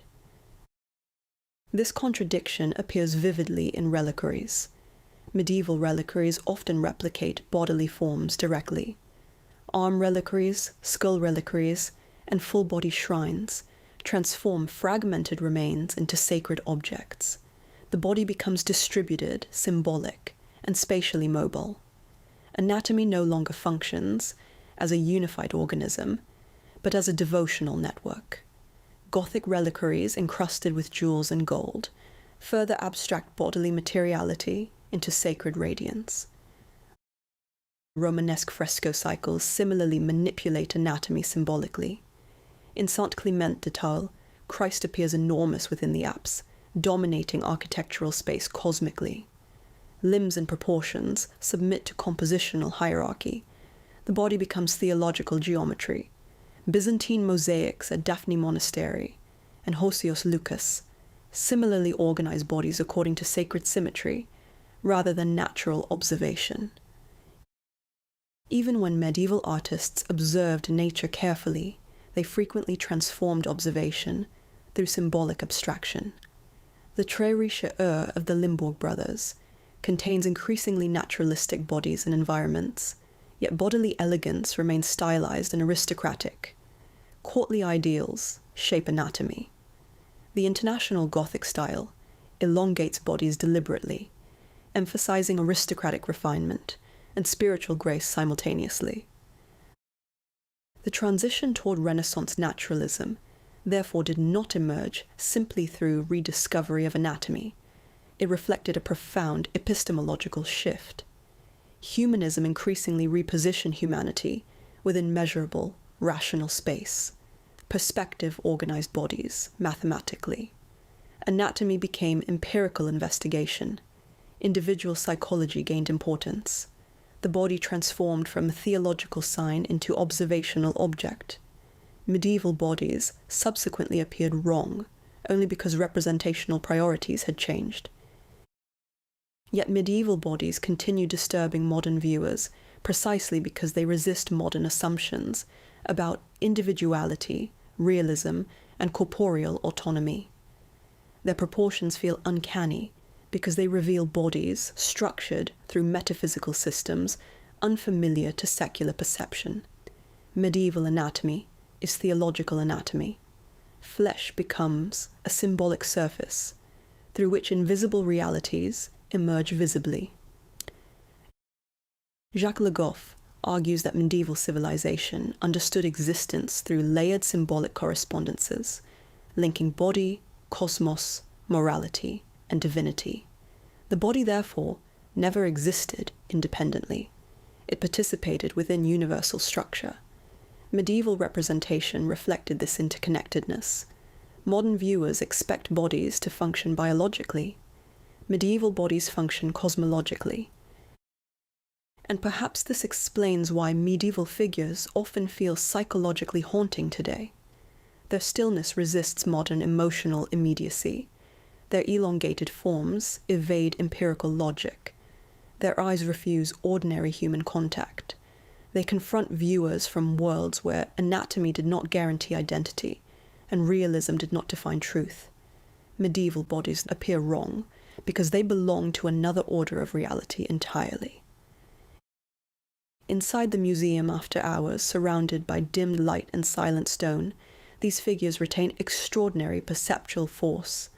Byzantine saints stare outward with impossible stillness.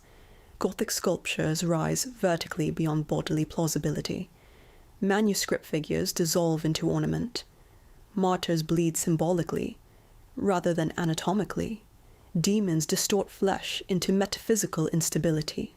The medieval body survives not as failed realism, but as evidence that the human form has never possessed a single meaning. Every civilization constructs the body differently. Medieval art simply reveals this truth with unusual clarity. What modern viewers call natural anatomy is itself historical, cultural, and ideological. Medieval bodies expose another possibility entirely, a world where flesh served not primarily as biological matter, but as theological sign, symbolic structure, and spiritual threshold between visible and invisible realities. Their strangeness persists because they remind viewers that the body has never been neutral. It has always been shaped by systems larger than itself. To modern viewers, medieval religious art often appears overwhelmingly severe. Bodies burn in infernal fire. Demons tear sinners apart with grotesque violence. Saints bleed publicly through martyrdom. The dead rise from graves into final judgment. Heaven glows with impossible radiance, while hell opens beneath humanity like a cosmic wound. Fear permeates the visual world with extraordinary intensity. The modern museum frequently softens this experience by isolating artworks from their original ritual environments. Yet the emotional force remains visible even in silence. Medieval art repeatedly confronts viewers with suffering, punishment, death, divine wrath, bodily corruption, and eternal damnation on a scale almost unimaginable within most contemporary visual culture. To encounter these images today is often to feel that medieval Christianity organized existence through terror. Yet fear in medieval art was never simply psychological intimidation or irrational cruelty. It operated within a theological structure in which salvation, judgment, suffering, redemption, sin, and eternity formed an inseparable system governing reality itself. Medieval fear was metaphysical before it was emotional. The terrifying images covering cathedral portals, illuminated manuscripts, fresco cycles, reliquaries, and altarpieces visualize not abstract doctrine, but the structure of existence as medieval Christianity understood it. Humanity occupied a precarious position between salvation and damnation. Earthly life appeared temporary, unstable, and spiritually dangerous. The soul remained vulnerable continuously. Art therefore became an instrument for shaping spiritual consciousness through emotional intensity. The medieval image did not function primarily as decoration or aesthetic contemplation. It participated in the management of salvation.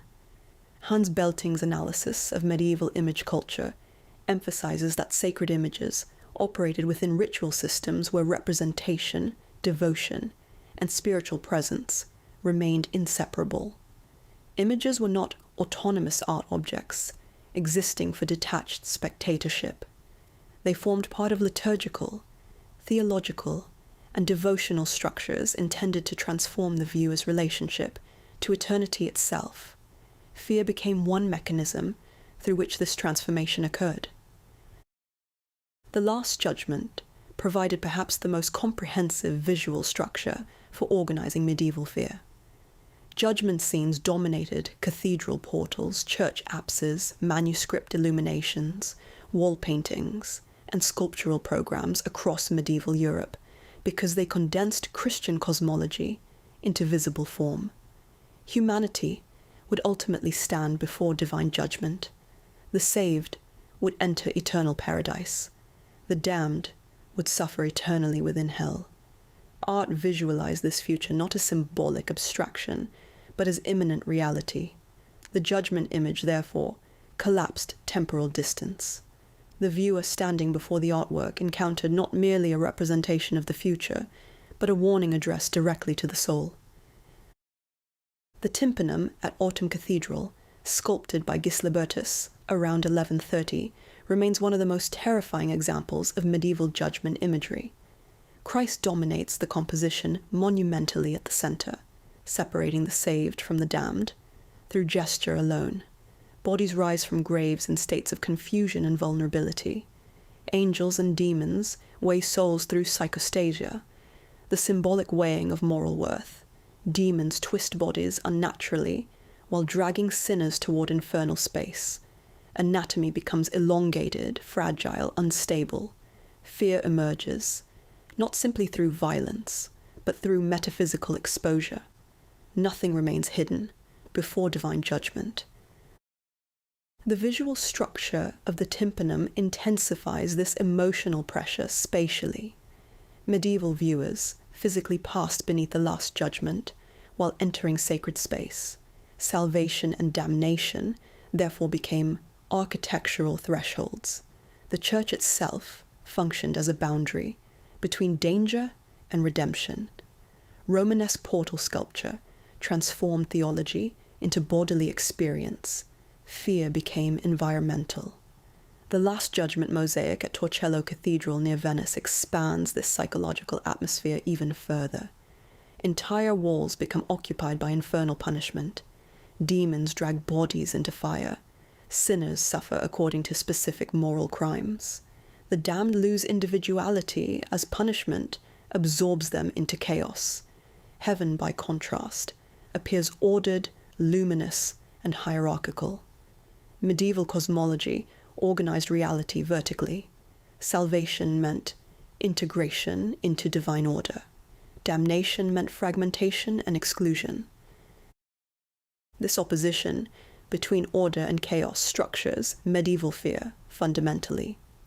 Hell is terrifying not merely because it inflicts pain, but because it represents the collapse of the cosmic hierarchy itself. Augustine's theology profoundly shaped this understanding. Evil possessed no independent existence, but represented privation, disorder, and separation from divine good. Medieval infernal imagery visualizes this metaphysical disorder bodily.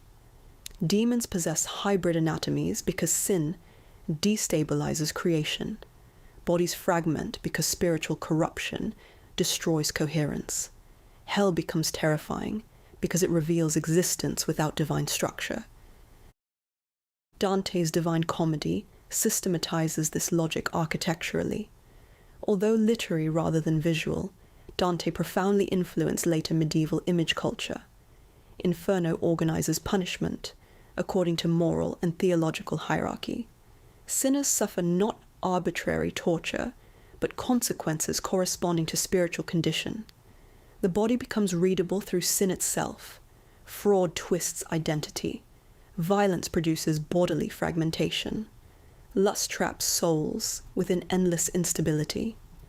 Dante's hell remains terrifying precisely because it appears rational. Divine justice structures suffering cosmologically. Medieval visual art often adopted similar principles. Giotto's Last Judgment in the Arena Chapel presents hell as organized infernal architecture, populated by individualized punishments corresponding to moral transgression. Demons consume bodies mechanically. The damned appear, trapped within systems of spiritual inevitability. Fear emerges, not through randomness, but through order itself. Judgment appears absolute, because divine hierarchy structures reality completely.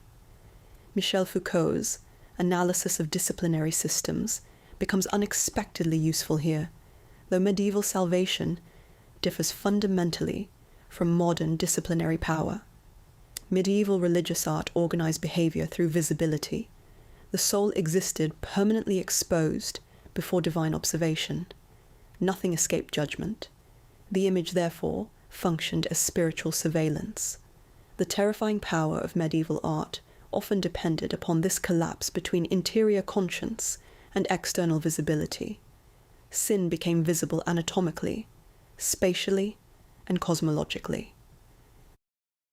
This visibility intensified after the Fourth Lateran Council of 1215 formalized annual confession within Western Christianity. Conscience became increasingly interiorized. The individual soul assumed greater psychological importance.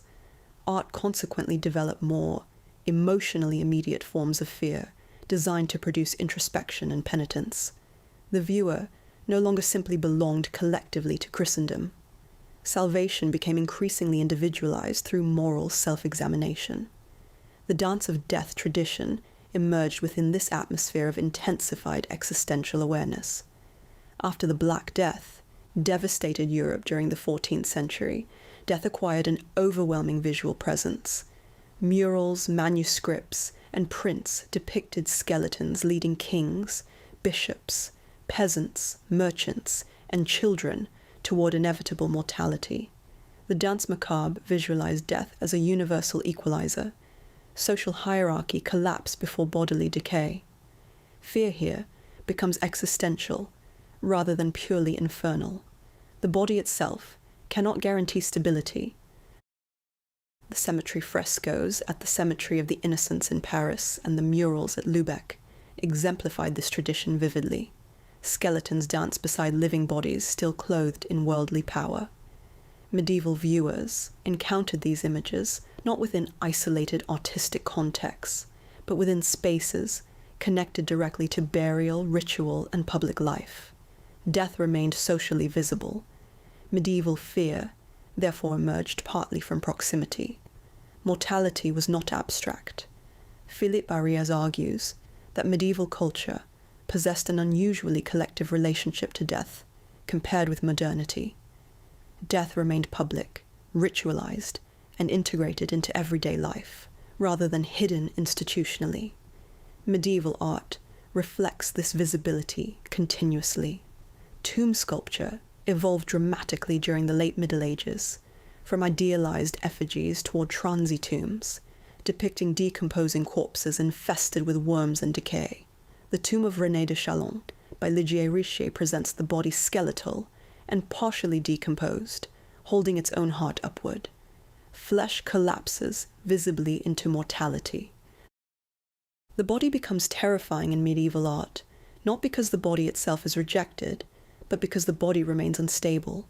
Christianity depended simultaneously upon incarnation and resurrection, while confronting corruption, disease, and death continuously. Caroline Walker Bynum emphasizes that medieval Christianity was profoundly corporeal, despite ascetic traditions. Relics, Eucharistic theology, martyrdom, pilgrimage, miraculous bleeding, and bodily visions all intensified attention toward flesh. Fear emerged because salvation depended upon unstable matter. The crucifixion therefore occupied a central place within medieval visuality. Christ's suffering body became the primary site through which fear and salvation converged. Early medieval crucifixions often depict Christ calm and victorious despite death. Romanesque examples emphasize divine triumph rather than bodily agony. Yet by the 13th and 14th centuries, Christ's body became increasingly wounded, collapsed, bleeding, and vulnerable. Franciscan spirituality played a major role in this transformation by encouraging emotional meditation upon Christ's humanity and suffering. Bonaventure and later devotional texts invited believers to imagine Christ's pain vividly. Art responded by intensifying bodily realism emotionally, though not always anatomically. Cimabue's crucifix at Santa Croce presents Christ sagging beneath gravity, with elongated suffering anatomy. Giotto further humanizes emotional response. Grunewald ultimately transforms Christ's body into near-apocalyptic suffering within the Isenheim altarpiece. Flesh appears diseased, punctured, greenish, and broken. The crucifixion becomes terrifying because salvation itself passes through bodily destruction. This paradox lies at the center of medieval Christian visuality. Fear never exists independently from redemption. Hell becomes meaningful only because salvation remains possible. Christ suffers because suffering redeems humanity.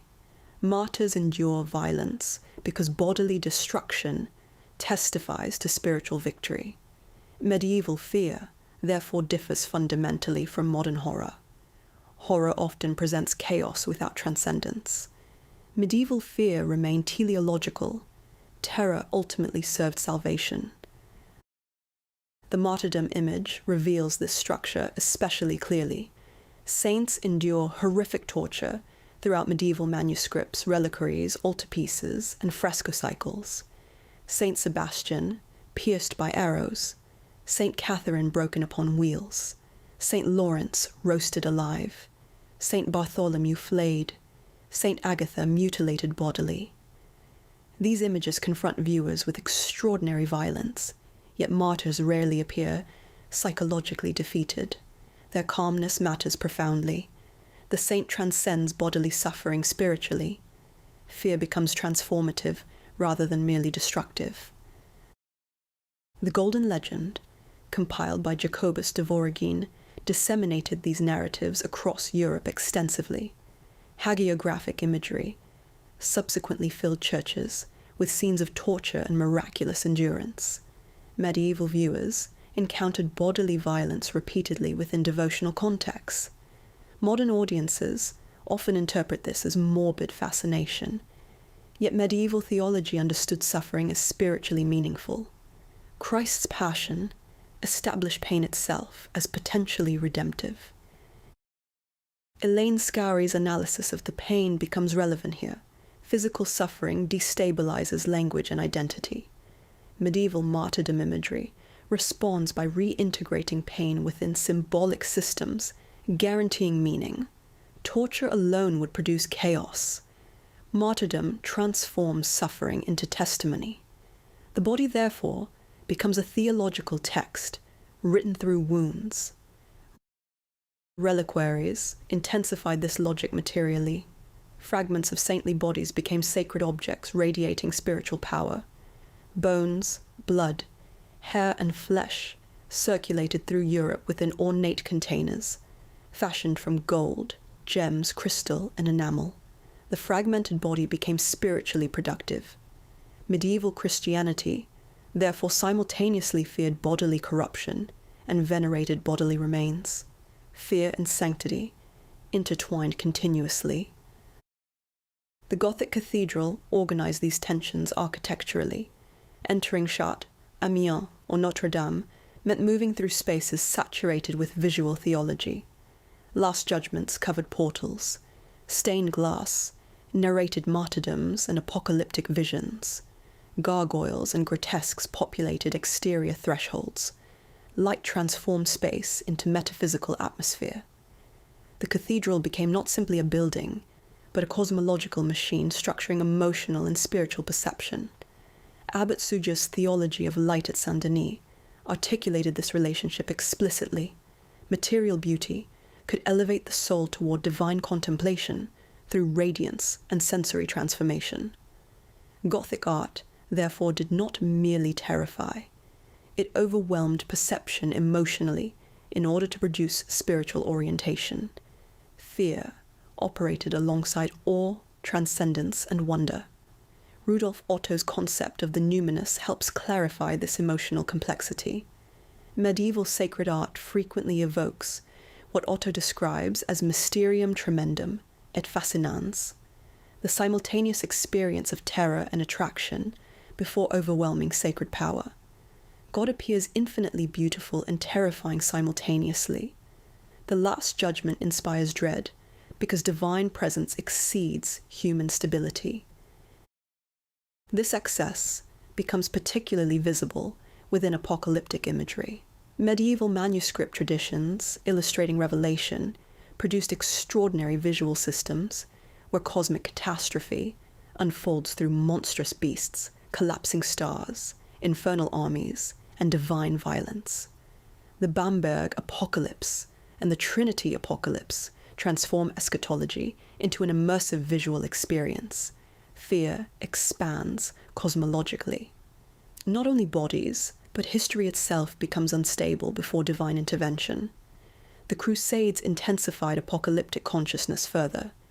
Violence, pilgrimage, relic acquisition, and encounters with unfamiliar cultures reshaped medieval perceptions of sacred warfare and cosmic struggle.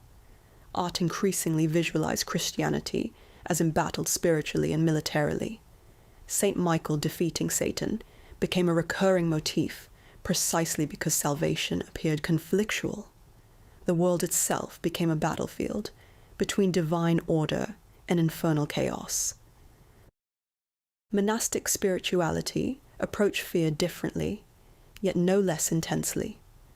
Desert monasticism and later contemplative traditions emphasized inner spiritual warfare.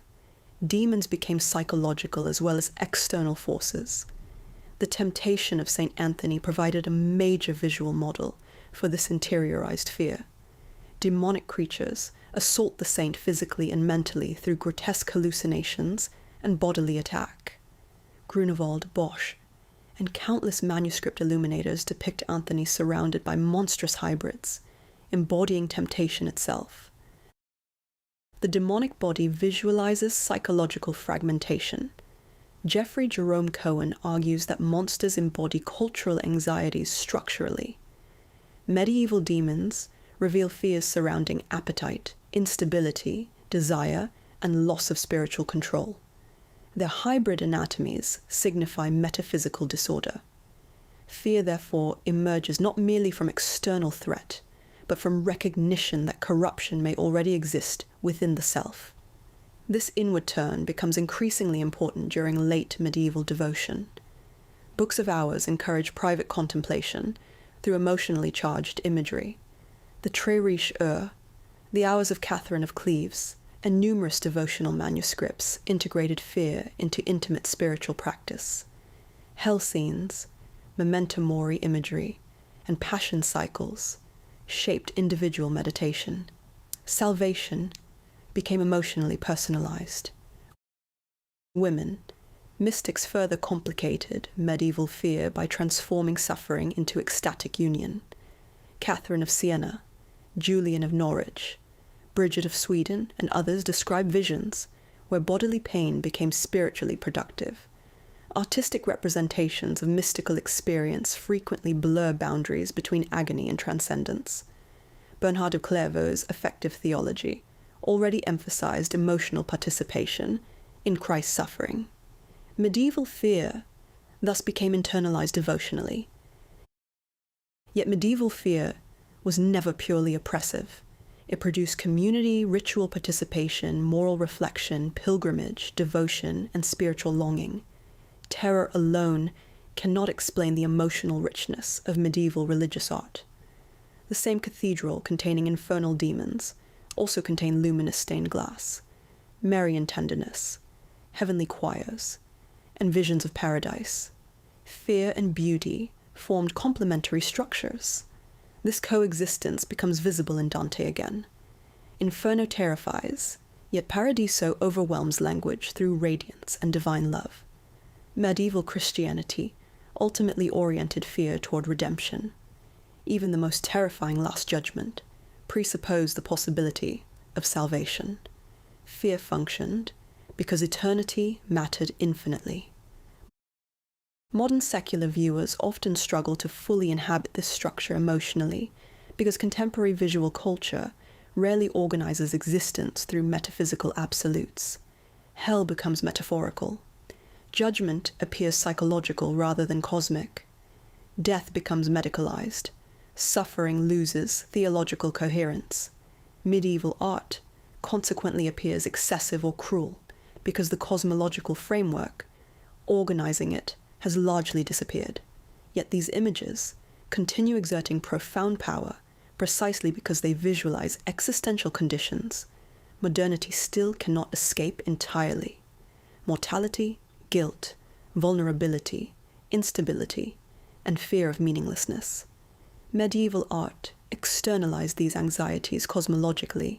Demons, judgment, martyrdom, and apocalypse gave visible form to invisible terror. Inside the museum after hours, surrounded by silence and dimmed light, these images still retain extraordinary intensity. Christ bleeds eternally across wooden panels. Demons drag bodies through infernal architecture. Skeletons dance beside kings. Martyrs endure impossible suffering. The saved rise toward divine radiance, while the damned disappear into monstrous mouths. Medieval art continues confronting viewers with the possibility that existence itself possesses moral consequences beyond human control. And perhaps this is why these images remain unsettling today. They remind viewers that medieval civilization took eternity seriously. Salvation was not symbolic comfort, but existential necessity. Fear became artistic because fear structured reality itself. The medieval image did not ask merely to be seen. It demanded transformation. The cathedral portal, illuminated manuscript, crucifix, reliquary, fresco, and altarpiece all functioned within a world where the soul remained permanently at risk. Art, therefore, became both warning and promise simultaneously. Terror revealed what could be lost. Beauty revealed what could still be saved. Modern viewers often encounter medieval art with an assumption so deeply internalized that it rarely becomes visible to consciousness itself. The belief that images are meant to resemble the world as it appears to the human eye. Perspective should organize space coherently. Bodies should occupy measurable environments. Light should behave consistently. Scale should reflect physical distance. Faces should resemble individualized human psychology. Objects should appear stable beneath empirical observation. This expectation feels natural because contemporary visual culture has been saturated for centuries by realism, photography, cinema, digital rendering, and optical simulation. The eye has been trained to believe that truthful representation depends upon resemblance to physical sight. Medieval art appears strange, largely because it emerged before realism became the dominant visual system organizing perception. Yet the phrase "before realism" can be misleading if it suggests historical incompleteness, as though medieval art represents a primitive stage awaiting technical correction through Renaissance naturalism. Medieval artists were not simply attempting realism unsuccessfully. They inhabited a world structured by entirely different assumptions about vision, truth, matter, divinity, symbolism, and representation itself. The medieval image did not primarily aim to replicate optical experience, because optical experience was not considered the highest form of knowledge. Reality extended beyond the visible into theological, metaphysical, and cosmological structures believed to shape existence more fundamentally than sensory appearances alone. Medieval art therefore organized images according to symbolic intelligibility, rather than empirical observation. To understand the medieval world before realism requires recognizing that realism itself is historical rather than universal. Erwin Panofsky's foundational study perspective as symbolic form demonstrates that linear perspective was not simply a technical discovery, but a cultural system restructuring how space and subjectivity were understood. Renaissance perspective created homogeneous, rational space, organized around a fixed observing subject. Medieval art preceded this epistemological transformation. Space remained hierarchical, symbolic, and spiritually differentiated, rather than geometrically unified. The medieval image, therefore, operated within a different ontology of vision. Sight was not neutral reception of external reality, but participation within layered systems of meaning. Augustine had already warned against excessive trust in sensory perception, because earthly appearances could distract from eternal truth. Pseudo-Dionysius described material forms as symbolic mediators, directing consciousness toward invisible divine realities. Hugh of St. Victor and other medieval theologians emphasized allegorical reading as essential to understanding the world properly. Nature itself functioned as sacred text, requiring interpretation. The visible world was meaningful because it pointed beyond itself. This symbolic worldview transformed representation fundamentally. Medieval artists frequently abandoned optical coherence deliberately because symbolic clarity mattered more than empirical consistency. Scale followed theological hierarchy. Christ appeared larger because divinity exceeded ordinary humanity. Gold backgrounds eliminated worldly space because sacred presence transcended earthly temporality. Perspective remained fragmented because spiritual significance organized the image more powerfully than geometry. The medieval world before realism was therefore not visually naive. It was conceptually different. Byzantine art demonstrates this alternative visual logic with extraordinary consistency. The mosaics of Hagia Sophia, Daphne Monastery, and San Vitale in Ravenna reject a naturalistic illusion in favor of hieratic frontalism, symbolic space, and spiritual radiance. Figures appear suspended against gold grounds without measurable depth. Drapery becomes rhythmic abstraction. Bodies elongate beyond ordinary anatomy. Faces remain solemn still and detached from individualized emotion. Modern viewers sometimes interpret these qualities as rigid or emotionally inaccessible, yet Byzantine theology understood sacred images as manifestations of divine presence, rather than mimetic windows into physical reality. The icon exemplifies this anti-naturalistic orientation most clearly. Hans Belting argues that icons functioned not primarily as artworks, but as devotional presences embedded within liturgical systems. The icon did not imitate ordinary visual experience because its purpose was not observational realism. It mediated sacred encounters. Byzantine theorists, such as John of Damascus, defended icons precisely because Christ's incarnation made divine representation possible. Yet representation remained theological rather than empirical. Sacred bodies were transformed through sanctity. Naturalistic illusion risked trapping the viewer within material appearances, rather than elevating consciousness toward transcendence. The Christ Pantocrator at St. Catherine's Monastery on Mount Sinai reveals how profoundly this differs from later realism. Christ's face dominates the image with immense eyes and flattened geometry. Symmetry governs structure. Light does not emerge from external illumination, but appears generated spiritually from within the figure itself. The body does not occupy atmospheric space. Instead, it confronts the viewer directly within eternal presence. Vision becomes reciprocal. The image watches as much as it is watched. Jean-Luc Marien's theory of the icon provides a useful philosophical framework here. Marien distinguishes the idol from the icon by arguing that the idol traps perception within visible surfaces, while the icon opens perception toward transcendence beyond what can be fully grasped visually. Medieval sacred images frequently resist realism because realism risks closure. The icon instead destabilizes ordinary seeing in order to redirect attention beyond material appearance. This refusal of empirical space appears across medieval visual culture. Romanesque frescoes flatten architecture into symbolic arrangement. Gothic stained glass dissolves physical depth through radiance and color. Manuscript illumination integrates bodies into ornamental systems where script, pattern, and figuration interpenetrate continuously. Space becomes theological rather than measurable. The Lindisfarne Gospels and Book of Kells demonstrate this especially vividly.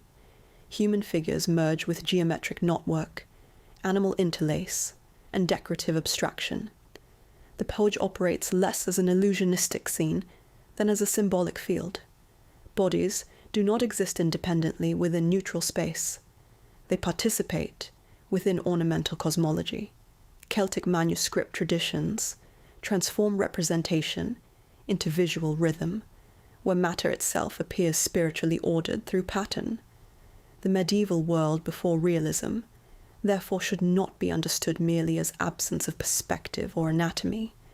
It involved entirely different conceptions of how truth appeared visually. Medieval representation prioritized metaphysical intelligibility over optical simulation. This distinction shaped every element of artistic production. Architecture reveals this transformation particularly clearly. Gothic cathedrals do not organize perception through neutral spatial realism. They produce emotional and theological experience through verticality, light, rhythm, and symbolic proportion. Abbot Suger's writings on Saint-Denis describe material radiance elevating the soul toward divine contemplation. Light itself becomes theological substance. Stained glass transforms sunlight into a sacred atmosphere. Space ceases functioning merely physically and becomes spiritually charged. Otto von Simpson argues that Gothic architecture visualized scholastic theology structurally. The cathedral organized reality hierarchically through ordered complexity, reflecting divine rationality. Yet this order differed fundamentally from Renaissance perspective. Gothic space remains directional, symbolic, and transcendental, rather than homogeneous and measurable. Romanesque churches similarly reject realism through symbolic architecture. The pilgrimage church at Sainte-Foy in Conques organizes movement ritualistically rather than optically. Relics structure spatial experience. Tympanum sculpture visualizes salvation and damnation cosmologically. The building becomes a theological map rather than a neutral environment. Medieval maps provide another striking example of non-realist representation. The Hereford Mappa Mundi does not attempt geographical accuracy according to modern cartographic standards. Jerusalem occupies the center spiritually rather than geographically. Biblical history, monstrous races, sacred events, and cosmological structure integrate into spatial representation simultaneously. Medieval maps organize moral and theological knowledge rather than empirical navigation alone. Dennis Cosgrove argues that modern cartography depends upon detached observational mastery associated with Renaissance perspective and colonial expansion. Medieval maps, instead, reveal worlds structured symbolically through sacred hierarchy. Space itself remained meaningful rather than neutral. This symbolic spatiality shaped medieval narrative representation profoundly. Medieval artists frequently depict multiple moments within a single image, simultaneously, temporal continuity fragments intentionally. In Giotto's earlier works and countless manuscript cycles, scenes unfold episodically across unified symbolic space. Modern cinematic continuity had not yet conditioned visual narrative. Time and space remained spiritually rather than empirically organized. The Bayeux Tapestry exemplifies this beautifully. Bodies move across continuous narrative fields, where scale shifts according to significance, rather than strict realism. Text, image and ornament coexist fluidly. Events unfold sequentially, yet simultaneously. The tapestry operates less like a realistic window and more like visual historiography, structured through symbolic emphasis. Paul Ricoeur's theories of narrative temporality become useful here. Medieval representation frequently collapses chronological time into symbolic simultaneity because sacred history existed outside ordinary temporal sequence. Biblical events remained eternally present through liturgy and devotion. Images, therefore, visualize sacred temporality differently from modern realism. The absence of realism also transformed medieval concepts of individuality. Renaissance portraiture increasingly emphasized personal psychology, identity, and empirical likeness. Medieval figures often appear repetitive or generalized because individuality mattered less than spiritual typology. Saints functioned symbolically within sacred history. Bodies became readable through theological role rather than psychological uniqueness. Yet medieval art was not devoid of observation. Romanesque capitals often contain highly attentive studies of animals, labor, agriculture, and bodily gesture. Gothic manuscript margins teem with scenes from everyday life. The Très Richelieu presents remarkably detailed seasonal labor and aristocratic environments. Medieval artists observed the world carefully. Observation simply remains subordinated to symbolic organization. Michael Baxendale's concept of the period eye becomes crucial here. Perception itself is historically conditioned through cultural practice. Medieval viewers did not see images through modern expectations because their visual literacy emerged from theology, liturgy, manuscript culture, pilgrimage, and symbolic interpretation rather than photography and empirical science. What appears unrealistic today may have appeared profoundly meaningful within medieval perceptual frameworks. The emergence of scholasticism further complicated medieval visuality. Thinkers such as Thomas Aquinas increasingly systematized theology rationally, yet this rationality did not automatically produce realism. Scholasticism organized symbolic order intellectually while preserving metaphysical hierarchy. Gothic cathedrals, encyclopedic manuscripts, and theological diagrams visualized interconnected cosmic systems, rather than empirical surfaces alone. The Hortus Deliciarum, compiled by Herod of Landsberg, demonstrates this encyclopedic impulse vividly. Images integrate theology, cosmology, philosophy, history, morality, and allegory into unified symbolic systems. Medieval visual culture often aimed toward total meaning rather than isolated representation. The world itself appeared interconnected through divine structure. This differs profoundly from modern secular realism, which frequently isolates objects observationally from metaphysical systems. Heidegger's distinction between the medieval world as created order and the modern world as objectified picture becomes relevant here. Modernity transforms reality into something observed externally by autonomous subjects.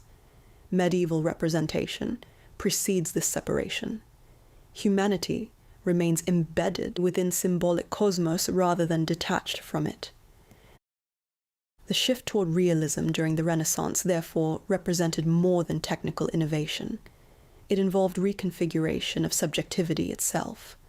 Brunelleschi's perspective experiments, Alberti's theories of painting, and Masaccio's spatial constructions reorganized the relationship between viewer, image, and world fundamentally. Space became homogeneous, measurable, and mathematically coherent. The viewer occupied a fixed observational position outside the image. Medieval art had not operated according to this structure because the medieval self was differently constituted. Charles Taylor argues that pre-modern identity remained embedded within transcendent orders rather than enclosed individual subjectivity. Medieval images reflect this embeddedness continuously. Vision was participatory rather than detached. The world before realism, therefore, was not less sophisticated visually. It was differently organized conceptually. Medieval representation understood images as symbolic mediators, participating within sacred structures rather than neutral simulations of optical reality. Realism would later naturalize itself so successfully that alternative systems came to appear incorrect rather than historically distinct. This misunderstanding intensified during Enlightenment historiography. Giorgio Vasari's Renaissance-centered art history framed medieval art as a decline between classical antiquity and Renaissance rebirth. Medieval representation became associated with ignorance, rigidity, and technical failure.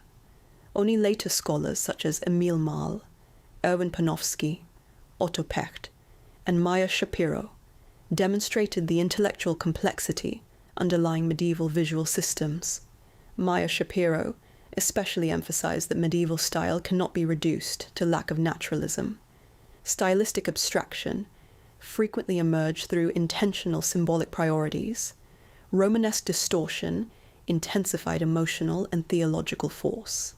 Gothic elongation spiritualized bodily form. Medieval images remained conceptually precise, even when optically non-naturalistic.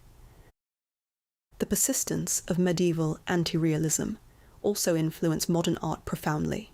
Symbolists, expressionists, surrealists, and modern abstractionists frequently rejected Renaissance realism deliberately, in search of spiritual, emotional, or conceptual alternatives. Kandinsky admired medieval icons precisely because they resisted material illusion. Georges Rouault drew upon Gothic grotesques and stained glass aesthetics. Marc Chagall integrated medieval symbolic space into modern painting. Modernism rediscovered what medieval art had always known. Realism is not the only possible visual truth. This rediscovery becomes especially important in contemporary digital culture.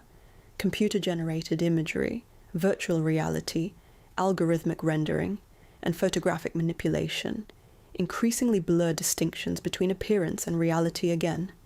Medieval symbolic visuality no longer feels entirely distant from contemporary conditions, where images circulate beyond stable material reference. The medieval world before realism unexpectedly returns within post-photographic culture. And perhaps This explains why medieval art continues exerting such fascination today.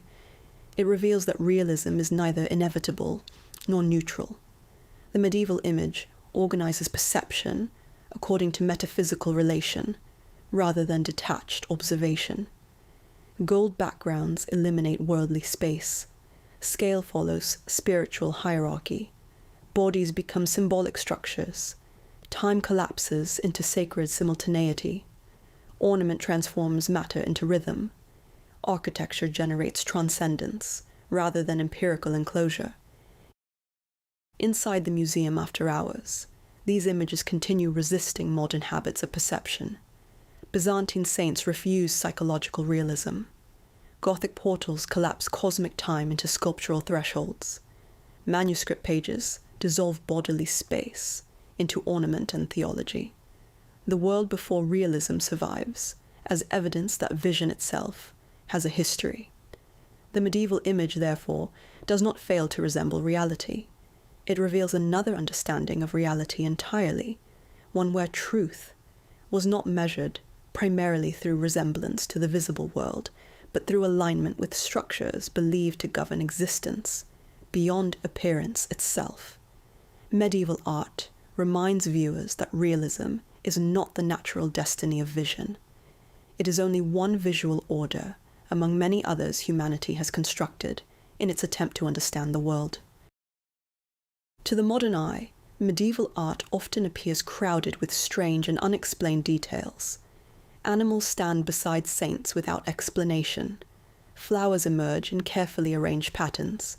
Keys, towers, candles, books, swords, grapes, mirrors, shells, crowns, serpents, fountains, stars, and lambs recur with relentless consistency across paintings, manuscripts, mosaics, sculptures, reliquaries, stained glass windows, and cathedral portals. Monsters crawl through manuscript margins. Lions guard tombs. Dragons coil beneath saints' feet.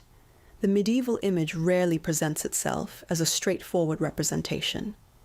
It feels encoded, as though meaning has been concealed beneath visible form.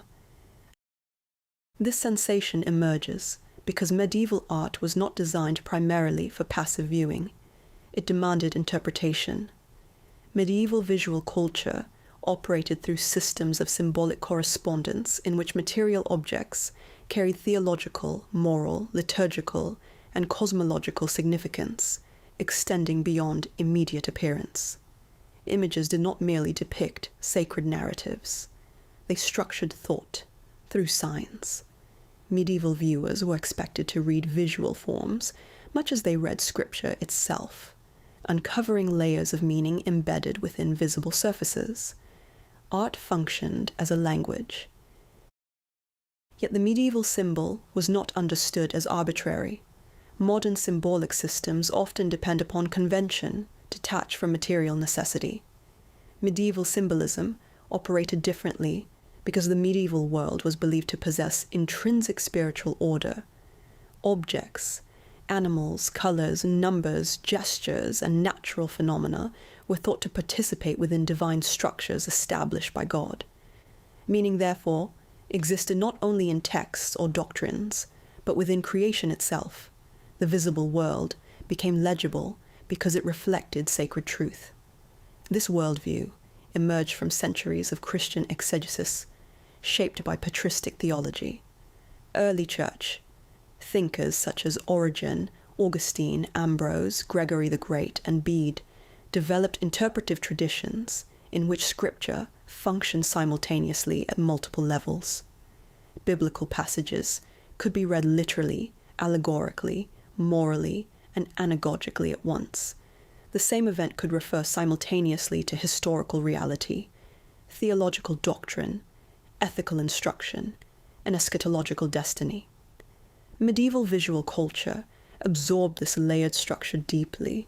Images became fields of compressed meaning in which visible forms pointed beyond themselves continuously. Theological interpretation therefore shaped perception itself. Medieval viewers were trained through sermons, liturgy, devotional reading, pilgrimage, and ritual practice to recognize symbolic relationships embedded within sacred art. A lamb did not simply represent an animal. It invoked Christ, sacrifice, innocence, Passover, redemption, Eucharistic theology, and resurrection simultaneously. A vine suggested both Christ's words in the Gospel of John and the structure of the church itself. Light signified divine truth. Gardens suggested paradise, virginity, enclosed sanctity, and spiritual cultivation. The medieval symbol remained relational rather than singular. Eric Auerbach's concept of figura becomes especially important for understanding the symbolic mentality. Medieval Christianity frequently interpreted historical events typologically, meaning earlier events prefigured later fulfillment within sacred history. Jonah's emergence from the whale prefigured Christ's resurrection. Moses crossing the Red Sea prefigured baptism. Isaac carrying wood for sacrifice prefigured Christ carrying the cross. History itself became symbolic architecture, organized through divine providence. Medieval art visualized these typological correspondences constantly. Cathedral portals juxtaposed Old Testament prophets with New Testament apostles. Stained glass cycles paired biblical scenes across centuries. Manuscripts aligned typological events through intricate compositional structures. Sacred history unfolded not as isolated chronology, but as interconnected revelation. The Biblia Pauperum, or Bible of the Poor, demonstrates this system vividly. These widely circulated illustrated books paired scenes from Christ's life with corresponding Old Testament prefigurations. The crucifixion appeared beside the sacrifice of Isaac and Moses, lifting the bronze serpent. The Nativity appeared beside Gideon's fleece and Ezekiel's gate. Medieval viewers learned to interpret scripture through visual comparison. The cathedral itself became a symbolic encyclopedia. Romanesque and Gothic churches covered their portals, capitals, choir screens, reliquaries, windows, and manuscripts with symbolic imagery designed to educate, warn, inspire, and structure devotional consciousness. The church building was not a neutral architectural space. It functioned as sacred cosmology materialized. Chartres Cathedral provides one of the most extraordinary examples of this symbolic density. The royal portal integrates kings, queens, prophets, saints, zodiac signs, liberal arts, and biblical narratives into unified theological order. Every sculptural figure participates within a larger symbolic structure, linking sacred history, cosmic order, and Christian doctrine. The cathedral becomes a visual summa theologica. Emile Mal's foundational studies of medieval iconography revealed how systematic these symbolic programs were. Medieval artists did not invent symbols randomly. Visual motifs emerged from liturgical texts, biblical exegesis, sermons, devotional traditions, and theological writings. Art was embedded within intellectual culture rather than separated from it. The symbolic significance of animals occupied a particularly central role in medieval visual thinking. Bestiaries circulated widely throughout medieval Europe, combining descriptions of animals with moral and theological interpretation. These texts did not aim primarily at empirical zoology. They transformed nature into spiritual allegory. The lion became one of the most important symbolic animals, because medieval bestiaries claimed lion cubs were born dead and revived after 3 days by the father's breath. This narrative transformed the lion into a symbol of Christ's resurrection. Lions, therefore, appear repeatedly in manuscript illumination, sculpture, and heraldry, not merely as emblems of strength, but as theological signs. The pelican occupied similar importance. Medieval tradition claimed the pelican pierced its own breast to feed its young with blood, transforming the bird into a symbol of Christ's sacrificial redemption and Eucharistic theology. Pelicans frequently appear in Gothic stained glass, altar decoration, and manuscript margins positioned near crucifixion imagery. The unicorn became associated with the Incarnation, because medieval legends claimed it could only be captured by a virgin. The famous unicorn tapestries employ this symbolism richly, transforming courtly hunting imagery into complex theological allegory. The unicorn resting within the maiden's lap symbolized Christ entering the womb of the Virgin Mary. Dragons represented chaos, sin, Satan, and spiritual danger. St. George, slaying the dragon, visualized Christianity triumphing over evil. St. Michael, defeating the dragon in Last Judgment imagery, transformed cosmic struggle into visible narrative. Romanesque capitals teeming with dragons devouring sinners, twisting around columns and merging into architectural ornament, embedding spiritual conflict into the structure of the church itself. The Aberdeen Bestiary and the Rochester Bestiary reveal how deeply symbolic thinking permeated medieval visual culture. Animals were not isolated illustrations. They became moral actors within theological pedagogy. Beavers symbolized chastity because legends claimed they bit off their own testicles to escape hunters. Phoenixes represented resurrection through cyclical rebirth. Panthers symbolized Christ because their sweet breath attracted all creatures except dragons, representing humanity drawn toward salvation, while evil recoiled.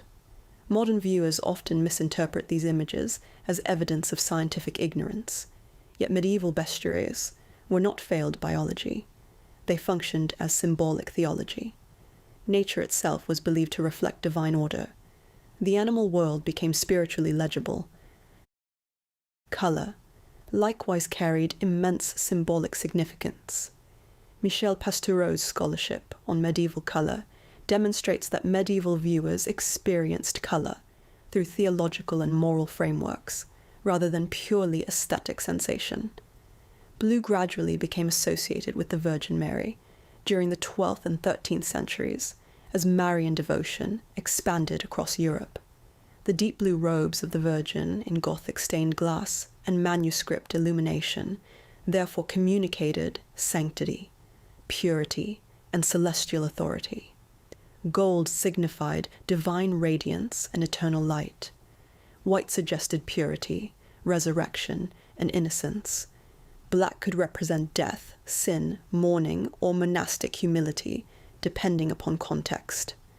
Red oscillated between martyrdom, royal power, blood sacrifice, Pentecostal fire, and infernal violence.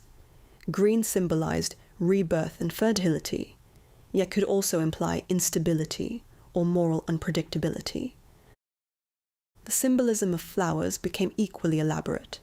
Lilies signified the Virgin's purity and frequently appeared in Annunciation scenes beside Gabriel. Roses represented both paradise and Marian devotion, especially through the image of the mystical rose. Violets suggested humility.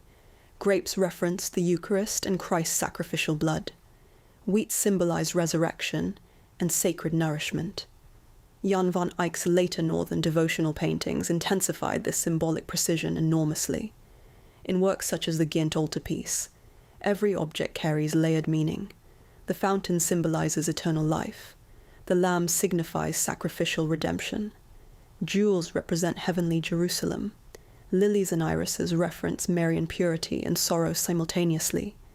Naturalistic detail does not eliminate symbolism. It conceals theology within ordinary materiality. The Ghent altarpiece exemplifies the transition from overt medieval symbolism toward increasingly disguised symbolic systems within Northern Renaissance realism. Medieval viewers remained trained to interpret these details devotionally. The visible world itself became saturated with sacred significance. Numbers also possessed symbolic force throughout medieval visual culture. Medieval theology inherited Pythagorean and Augustinian traditions, associating numerical harmony with divine order. 3 represented the Trinity, 4 symbolized earthly completeness through the cardinal directions, and 4 elements. 7 suggested spiritual perfection through the sacraments, virtues, and days of creation. 12 organized apostolic authority and heavenly order. These numerical systems shaped architecture, manuscript design, and liturgical structure continuously. Gothic cathedrals employed geometric proportions, symbolically. Rose windows encoded sacred numerology visually. The heavenly Jerusalem described in Revelation structured many medieval architectural programs through measurements associated with perfection and cosmic order. The labyrinth at Chartres Cathedral likewise functioned symbolically rather than decoratively. Pilgrims unable to travel physically to Jerusalem could traverse the labyrinth devotionally as spiritual pilgrimage. Movement itself became symbolic action. The cathedral floor transformed into sacred geography. Medieval gestures carried similarly precise meanings. Christ raising two fingers symbolized dual divine and human natures. The hand of God emerging from clouds represented divine intervention while avoiding full depiction of God the Father. Kneeling signified humility and submission. Open hands suggested prayer or revelation. Crossed arms implied spiritual surrender. Halos structured theological hierarchy visually. Circular halos identified saints. Cruciform halos belonged specifically to Christ. Mandorlas surrounding sacred figures symbolized heavenly glory beyond ordinary earthly existence.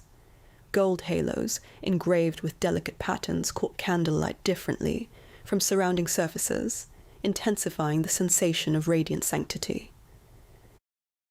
The medieval church interior therefore became a total symbolic environment.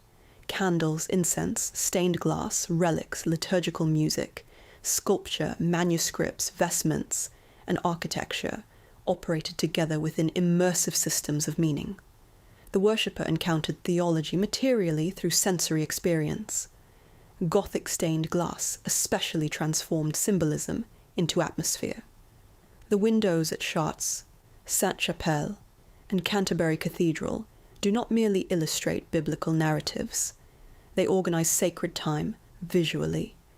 Prophets, kings, saints, apostles, zodiac cycles, and typological scenes interconnect across luminous fields where color itself becomes theological substance. Albert Suger described the radiance of Saint-Denis as elevating the soul from the material to the immaterial. Medieval symbolism therefore functioned not simply intellectually, but emotionally and spiritually. The image shaped consciousness through sensory immersion. The Last Judgment programs, covering cathedral portals, reveal how symbolism structured medieval understandings of morality and eternity. At Autumn Cathedral, Gislebertus carved emaciated sinners weighed against demons, while angels guide the saved toward heavenly order. Every gesture and attribute communicates theological meaning. Demons distort bodily form because sin itself deforms spiritual order. The scales symbolize divine justice. Open mouths of hell represent spiritual devouring. Romanesque sculpture often intensifies symbolic expression through distortion deliberately. Bodies elongate unnaturally, eyes enlarged, limbs twist into architectural rhythms. These forms were not failed realism. They heightened spiritual significance. Maya Shapiro emphasized that medieval style frequently sacrificed naturalism intentionally to intensify symbolic clarity. The Tree of Jesse motif similarly organized sacred history, symbolically through genealogy. Christ's lineage unfolds visually through branching structures emerging from Jesse's reclining body. The image transforms ancestry into sacred organic growth. Gothic stained glass frequently employed this motif to visualize continuity between Old and New Testaments. The enclosed garden, or hortus conclusus, became one of the most important Marian symbols of the late medieval period. Derived from the Song of Songs, the enclosed garden represented virginity, purity, and sacred enclosure. Annunciation scenes frequently situate Mary within carefully ordered interiors, or garden spaces filled with lilies, fountains, books, and domestic objects functioning symbolically. Books themselves carried immense symbolic weight because scripture represented divine revelation, materially embodied. Saints holding books signified theological wisdom and sacred authorship. Open books represented revealed truth. Closed books could symbolize prophetic mystery awaiting fulfillment.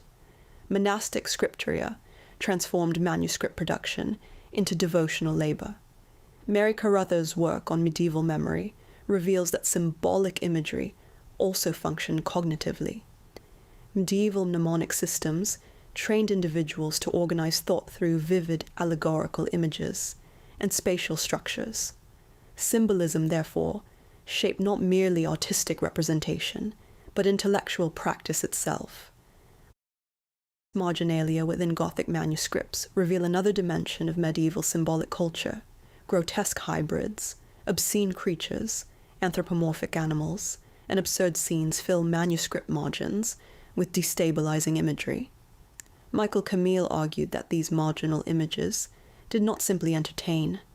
They created spaces where symbolic order became unstable, revealing anxieties, humor, inversion, and bodily excess underlying official, religious structures. The Luttrell Psalter exemplifies this grotesque imagination vividly. Hybrid creatures crawl through decorative borders. Knights battle snails. Monks interact with monstrous figures. The margins become zones where symbolic systems stretch toward ambiguity and disorder. Even death became symbolically structured. Tomb sculpture frequently depicted Tronzi figures, decaying corpses beneath idealized effigies, reminding viewers of mortality and resurrection simultaneously. Skulls, worms, extinguished candles, and hourglasses later developed into memento mori traditions, rooted in medieval devotional culture. The Dance of Death imagery, emerging after the Black Death, visualized mortality as a universal condition. Kings, bishops, merchants, peasants, and children all join skeletal processions toward the grave. Death becomes a symbolic equalizer, dissolving earthly hierarchy. The Black Death itself intensified symbolic thinking dramatically. Apocalyptic imagery expanded. Saints associated with plague protection gained prominence. Arrow wounds of Saint Sebastian symbolize both martyrdom and divine punishment. Images became emotionally charged mechanisms for understanding catastrophe. Inside the museum after hours, medieval symbols still possess strange psychological force even when their meanings have partially faded. Dragons continue feeling dangerous. Gold halos still separate sacred from ordinary existence. Lambs still suggest innocence and sacrifice. Gothic cathedrals still feel cosmological, rather than merely architectural. The symbolic image retains emotional authority because it was designed to shape consciousness rather than merely communicate information. And perhaps this explains why medieval art continues fascinating modern audiences despite historical distance. Medieval symbolism reveals a world in which meaning permeated material existence completely. Objects were never neutral. Animals, colors, numbers, gestures, flowers, buildings, and bodies all participated within invisible systems believed to connect earthly life with divine order. The medieval image therefore functioned not simply as representation, but as interpretation. To see properly required learning how to read the world symbolically. Art became theology made visible, and visibility itself became a pathway toward spiritual understanding. The medieval church was never designed to be encountered as a neutral architectural space, illuminated merely for visibility. Light in the medieval world possessed theological weight, metaphysical significance, and emotional power, far beyond ordinary physical illumination. To step into a Byzantine basilica covered in mosaics, a Romanesque sanctuary lit by candles, or a Gothic cathedral filled with stained glass, was to enter an environment in which vision itself was transformed into a spiritual experience. Gold shimmered across walls and manuscripts, not simply to display wealth or ornamentation, but to interrupt ordinary perception and suggest the presence of a reality beyond material existence. Medieval art repeatedly used gold and light to dissolve the stability of earthly space, replacing naturalistic environments with radiant atmospheres that seemed to belong to eternity rather than to history. The sacred image, therefore, did not merely represent divine presence. It attempted to make transcendence perceptible through light itself.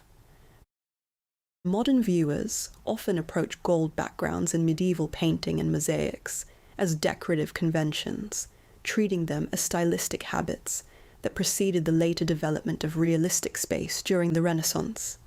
Yet medieval gold was never merely background. It functioned as an active visual field that transformed how the image operated. Unlike painted skies or architectural settings, gold did not imitate the visible world. It resisted realism deliberately. It reflected changing light, destabilized fixed depth, and prevented the eye from settling into ordinary spatial illusion. Gold, therefore, suspended the image between material object and immaterial radiance, creating a perceptual condition fundamentally different from later naturalism. This relationship between light and divinity emerged from theological traditions deeply rooted in late antiquity and early Christianity. The writings of Pseudo-Dionysius, the Areopagite, profoundly shaped medieval understandings of sacred illumination. Pseudo-Dionysius described creation as a hierarchy of divine light, descending through angelic orders into the material world, with all beauty and radiance, functioning as reflections of God's transcendent source. Light became both metaphysical principle and spiritual metaphor. Divine reality could not be represented directly, yet luminosity offered a visible analogy for transcendence. Medieval art absorbed this theology into material form. Augustine likewise associated illumination with spiritual understanding. In his epistemology, truth was not discovered solely through sensory observation, but through divine illumination, enabling the mind to perceive eternal realities. Vision, therefore, possessed spiritual dimensions beyond optics alone. To see properly required alignment with divine truth. Medieval sacred imagery repeatedly translated this theological structure into visual experience through radiant materials and luminous environments. The Byzantine Empire developed perhaps the most sophisticated medieval language of sacred light. Byzantine mosaics transformed architecture into radiant surfaces that dissolved ordinary spatial stability. In Hagia Sophia, rebuilt under Emperor Justinian in the 6th century, gold mosaics once covered immense sections of the interior vaults, domes, apses, and galleries. Sunlight entering through the ring of windows beneath the central dome reflected continuously across these surfaces, creating shifting atmospheres in which architecture appeared almost dematerialized. Procopius famously described the church as if illuminated from within, rather than from external sunlight. The building seemed suspended between earth and heaven. The mosaics at San Vitale and Ravenna reveal similar effects. The famous imperial panels depicting Justinian and Theodora place the figures against luminous gold grounds that erase ordinary environmental space entirely. The emperor and empress do not stand within believable architecture or landscape. Instead, they hover within sacred radiance. Their jeweled garments and liturgical vessels intensify the reflective brilliance of the composition, while flattened perspective prevents the viewer from entering the image naturalistically. Gold interrupts worldly space, because the sacred exists outside ordinary temporality. Autodemus argued that Byzantine mosaics deliberately avoided stable illusionism in order to produce an experience of transcendence, rather than physical realism. The tesserae, cut at slightly different angles, caught light unevenly as the viewers moved through the space. The image, therefore, flickered continuously, refusing fixed visibility. Sacred presence became dynamic, rather than static. The viewer never fully possessed the image through detached observation, because the image itself remained visually unstable. This instability was essential to Byzantine theology. During the iconoclastic controversy of the 8th and 9th centuries, Byzantine thinkers debated whether sacred images constituted idolatry or legitimate representation. Defenders of icons such as John of Damascus argued that because God had become flesh through Christ, matter itself could mediate divine presence. Icons were therefore not worshipped as objects, but venerated as manifestations of sacred reality. Gold backgrounds reinforced this distinction by denying ordinary material space. The icon did not function as a window into earthly history, but as a threshold into eternal presence. The Christ Pantocrator icon from St. Catherine's Monastery at Sinai demonstrates this visual theology with extraordinary force. Christ's face emerges against a gold field that eliminates all environmental context. The image does not situate him within narrative time. His enlarged eyes confront the viewer directly, while the gold background transforms the icon into an object of encounter rather than observation. The reflective surface destabilizes ordinary depth perception, preventing the image from becoming fully illusionistic. Sacred visibility remains fundamentally different from natural sight. Jean-Luc Marion later interpreted the icon phenomenologically as an image that reverses the relationship between viewer and object. Rather than existing passively for visual consumption, the icon gazes back upon the viewer. Gold intensifies this reversal because it continually reflects ambient light and movement, making the image responsive to the viewer's physical presence. The sacred image becomes active rather than inert. The medieval use of gold expanded dramatically during the Gothic period, though its function evolved alongside changing architectural environments. Gothic cathedrals transformed light itself into theological substance through stained glass.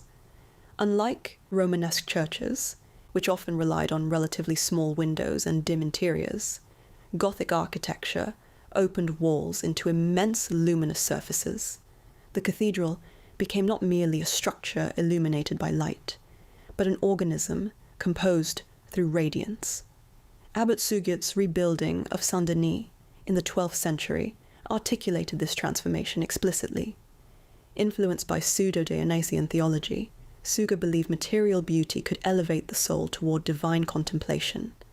Gold vessels, gemstones, illuminated manuscripts, and stained glass therefore possess spiritual purpose beyond ornamentation. Suger repeatedly described the emotional and intellectual effects produced by luminous materials, emphasizing how radiance transformed consciousness.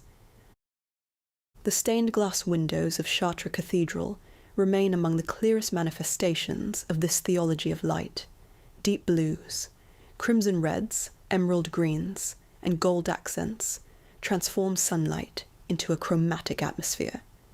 Medieval worshippers entering the cathedral would not have encountered neutral daylight, but sacred color permeating the interior. Light itself became a symbolic medium. Unlike Renaissance painting, where light often models volume naturalistically, Gothic stained glass dissolves solidity into radiant translucency.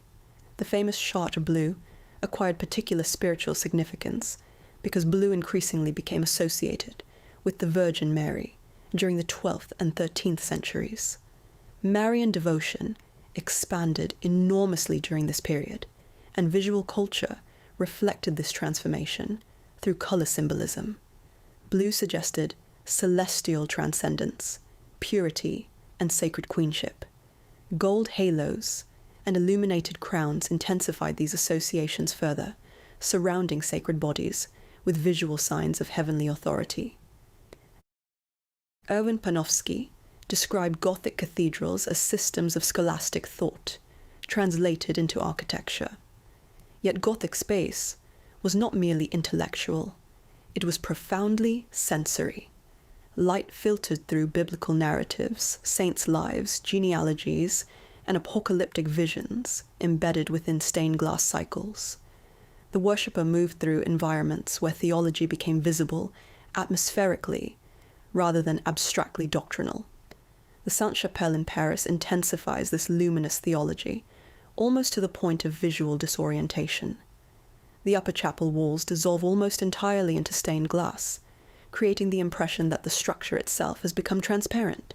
Gold details within the glass and architectural decoration catch light continuously, destabilizing the solidity of the interior. Sacred history unfolds within a radiant atmosphere rather than measurable space.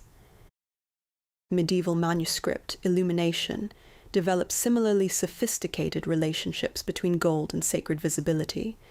Gold leaf transformed pages into reflective devotional objects that changed under shifting light conditions. The Lindisfarne Gospels and Book of Kells employ gold alongside intricate interlace patterns, geometric ornament, and sacred initials that blur distinctions between text and image. Reading became visual contemplation. The use of gold within illuminated manuscripts also reflected the sacred status of scripture itself. The written word was not treated merely as information, but as divine revelation, materialized physically. Gold letters, borders, and initials elevated the manuscript into a liturgical object. The page shimmered under candlelight, transforming reading into ritual encounters. The Winchester Bible and the Très Richelieu later intensified these effects through increasingly elaborate applications of gold leaf.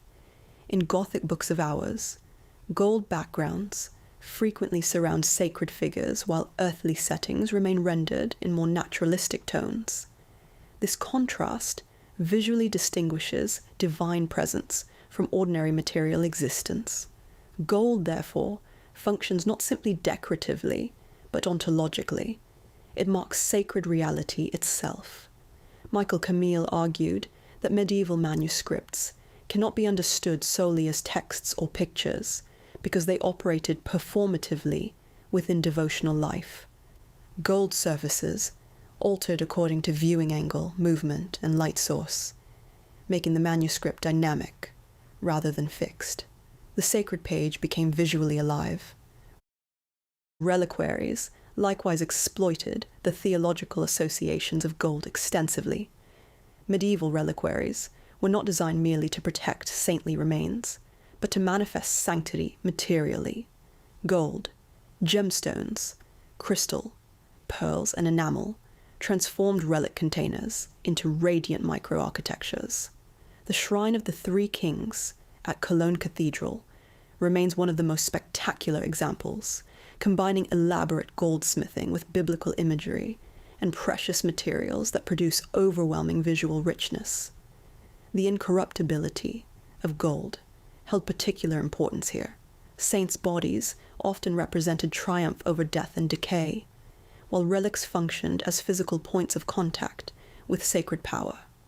Gold's resistance to tarnish symbolized eternity itself. Reliquaries, therefore, did not simply signify holiness symbolically. Their materials participated materially in the sacred. Caroline Walker Bynum emphasized that medieval Christianity maintained an intensely physical relationship with spirituality. Blood, bone, flesh, tears, wounds, and bodily remains all carried theological significance. Gold transformed these materials visually, surrounding corporeal fragments with radiance that suggested glorification rather than decay. The relic became suspended between mortality and transcendence. Candles intensified these effects within liturgical environments. Medieval churches were illuminated largely through flickering flame rather than stable electric light. Gold surfaces therefore shimmered continuously, while incense smoke diffused illumination atmospherically. Sacred space was unstable visually. Images emerged and disappeared within shifting darkness and radiance. Bisera Pencheva's research on Byzantine worship demonstrates how sacred environments operated multisensorially through chant, acoustics, movement, incense, and reflected light simultaneously. Gold mosaics did not simply decorate architecture, they participated in liturgical performances. The church interior became an immersive theater of divine presence. The halo became one of the most enduring visual manifestations of this theology of sacred radiance. Halos did not function merely as identifiers of saints. They visualized sanctity as luminous transformation. Circular gold halos surrounding Christ, the Virgin, angels, and saints suggested divine light emanating from holy bodies themselves. Byzantine icons often engraved delicate patterns into gold halos, so they catch light differently from surrounding surfaces, increasing the sense of radiant energy. The cruciform halo reserved specifically for Christ reinforced his divine identity visually. Gold, therefore, organized theological hierarchy spatially across the image. Sanctity became visible through radiance. Even infernal imagery frequently relied upon the contrast between divine light and darkness. Last Judgment scenes juxtaposed heavenly gold with blackened infernal spaces where demons and sinners disappear into shadow. Salvation appeared luminous. Damnation appeared deprived of light. Medieval cosmology repeatedly organized morality visually through illumination itself. Dante's Paradiso intensifies the structure literally. As Dante ascends toward God, light becomes increasingly overwhelming until language itself fails before divine radiance. Medieval visual art pursued similar effects through gold, gemstones, and stained glass. Heaven could not be represented naturalistically because divine presence exceeded earthly perception. The transition toward Renaissance naturalism gradually transformed these luminous systems. Artists such as Giotto began integrating more coherent spatial environments while retaining gold grounds for sacred scenes. Cimabue and Duccio similarly negotiated between Byzantine transcendence and emerging observational realism. Gold remained central because sacred subjects still required metaphysical distinction from ordinary space. Fra Angelico later softened gold's role by integrating divine radiance more subtly into naturalistic settings. Yet his frescoes retained profound luminous spirituality. Gold gradually migrated from backgrounds into halos, garments, and atmospheric effects as Renaissance perspective expanded. Nevertheless, medieval gold never disappeared entirely. Its theological legacy continued shaping Christian art long after naturalism emerged. Inside the museum after hours, medieval gold still behaves differently from ordinary paint. It catches stray light unexpectedly. Icons shimmer softly beneath gallery lamps. Mosaic tesserae flicker as viewers move. Manuscript pages glow with unnatural warmth. Even removed from liturgical environments, these surfaces continue resisting passive observation. And perhaps this is why medieval gold remains so compelling today. It reveals that light has never been purely functional. Human civilizations repeatedly transform illumination into metaphysical experience. Medieval art understood this with extraordinary sophistication. Gold did not merely represent heaven.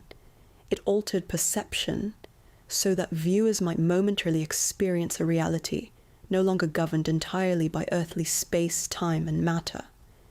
The medieval image, therefore, sought not simply to depict the divine, but to surround the viewer with radiance capable of suspending ordinary vision itself. Gold transformed matter into light, and light into theology. One of the first things modern viewers notice when looking at medieval art is that space appears fundamentally wrong.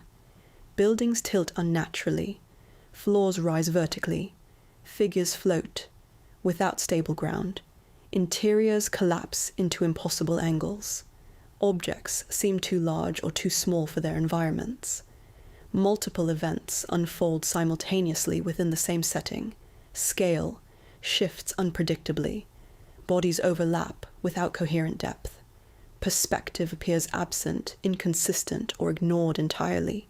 To eyes conditioned by photography, cinema, and Renaissance naturalism, medieval space often feels irrational. Yet medieval artists were not simply incapable of representing the world accurately. The apparent strangeness of medieval space emerges because medieval images were not constructed according to the same assumptions about reality. vision, and representation that govern modern perception. Space in medieval art was never intended to function primarily as an optical simulation of how the eye sees the physical world. It operated symbolically, hierarchically, spiritually, liturgically, and narratively, rather than empirically. Medieval artists organized images according to systems of meaning rather than according to consistent geometry. What modern viewers experience as visual incoherence often reflects entirely different conceptions of truth.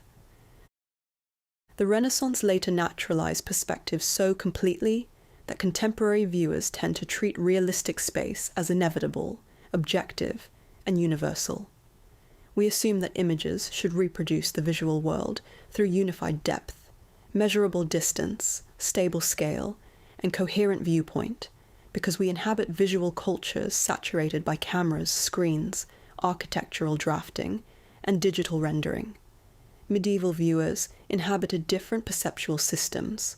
Their expectations surrounding images emerged from theology, liturgy, pilgrimage, manuscript culture, oral storytelling, symbolic interpretation, and sacred ritual, rather than from scientific optics or empirical realism. Erwin Panofsky's perspective as symbolic form remains foundational for understanding this distinction. Panofsky argued that Renaissance perspective was not simply a technical improvement in depiction, but a historical system organizing how space and subjectivity were conceived. Perspective constructs homogeneous space, measurable from a fixed viewing position, occupied by an autonomous observer. Medieval art preceded this conceptual transformation. Space remained qualitative rather than neutral, spiritually differentiated rather than geometrically uniform. The medieval image, therefore, did not attempt to reproduce vision scientifically, because vision itself was not understood scientifically in the modern sense. Seeing was never merely optical reception. It was theological, symbolic, and moral. Images existed to communicate sacred realities, rather than to imitate appearances. Byzantine icons provide some of the clearest examples of this alternative spatial logic. In icons such as the Virgin of Vladimir or the Christ Pantocrator from Sinai, figures do not inhabit measurable environments. Gold backgrounds eliminate atmospheric depth entirely. Architecture fragments into symbolic structures rather than coherent interiors. Perspective often reverses, with lines appearing to expand outward toward the viewer instead of receding inward. This so-called reverse perspective deliberately destabilizes ordinary optical expectations. Pavel Florensky argued that reverse perspective reflects theological differences between medieval and Renaissance understandings of the image. Renaissance perspective positions the viewer outside the image as a detached observer, mastering space visually. Byzantine icons instead draw the viewer spiritually into sacred presence. Space opens toward the worshipper because the icon functions devotionally rather than observationally. The image does not imitate worldly sight. It transforms the conditions of seeing. This transformation becomes especially apparent in mosaic programs such as those at San Vitale in Ravenna or Hagia Sophia in Constantinople. Figures hover against luminous gold fields without stable spatial grounding. Architectural structures flatten into decorative rhythm. Scale follows hierarchy, rather than measurable distance. Justinian and Theodora appear frontal and monumental, because imperial and sacred authority outweigh naturalistic proportion. Modern viewers often describe such images as flat, but medieval space was not simply flattened. It was reorganized according to different priorities. Sacred presence mattered more than illusionistic depth. Spiritual hierarchy mattered more than empirical consistency. Romanesque sculpture intensifies this symbolic organization further. The tympanum of Artem Cathedral, carved by Gislebertus, presents the Last Judgment through radically distorted spatial structures. Christ dominates the center at an enormous scale, while angels, demons, and sinners compress into crowded, symbolic zones around him. Heaven and hell coexist simultaneously within a unified cosmic structure. Bodies elongate unnaturally. Architectural logic dissolves into expressive intensity. This arrangement was not accidental. Medieval artists frequently enlarged important figures because scale communicated theological significance. Christ appears larger than ordinary humans because divinity transcends earthly hierarchy. Saints expand visually according to spiritual importance. Space becomes moralized. Maya Shapiro emphasized that Romanesque distortion often intensified emotional and symbolic clarity rather than indicating technical incompetence. Medieval artists deliberately manipulated proportion, scale, and spatial coherence to guide devotional attention. The image taught viewers how to interpret sacred order. The Bayeux Tapestry demonstrates another form of medieval spatial organization. Narrative scenes unfold continuously across the embroidered surface without unified perspective or temporal separation. Battles, ships, architecture, animals, and figures overlap within compressed visual fields where multiple moments coexist simultaneously. Space remains narrative rather than optical. The tapestry does not attempt cinematic continuity. Instead, it organizes historical events through sequential storytelling embedded within decorative structure. Figures increase or decrease in scale according to compositional necessity, rather than physical distance. Buildings tilt upward, so viewers can recognize interiors clearly. Time and space merge into symbolic narration. Paul Ricoeur's theories of narrative temporality become useful here because medieval images frequently collapse chronological sequence into visual simultaneity. Sacred history was not experienced as distant past, but as eternally present through liturgy and devotion. Medieval space, therefore, often organizes spiritual meaning rather than temporal realism. The architecture within medieval manuscripts reveals similarly complex spatial logic. In the Trairischer, castles rise impossibly behind landscapes, while interiors open simultaneously toward viewers. Buildings function less as realistic environments than as narrative frameworks, organizing symbolic action. Medieval architecture, inside images, becomes conceptual rather than empirical. The Book of Kells and Lindisfarne Gospels dissolve space even further. Human figures merge into ornamental interlace, decorative abstraction, and symbolic geometry. Spatial depth becomes secondary to rhythmic pattern. Text, image, and ornament coexist within a unified sacred surface. The page operates as a devotional field rather than a window into naturalistic space. Otto Pecht argued that medieval manuscript illumination developed through fundamentally different assumptions about pictorial unity. Modern realism organizes images around visual coherence.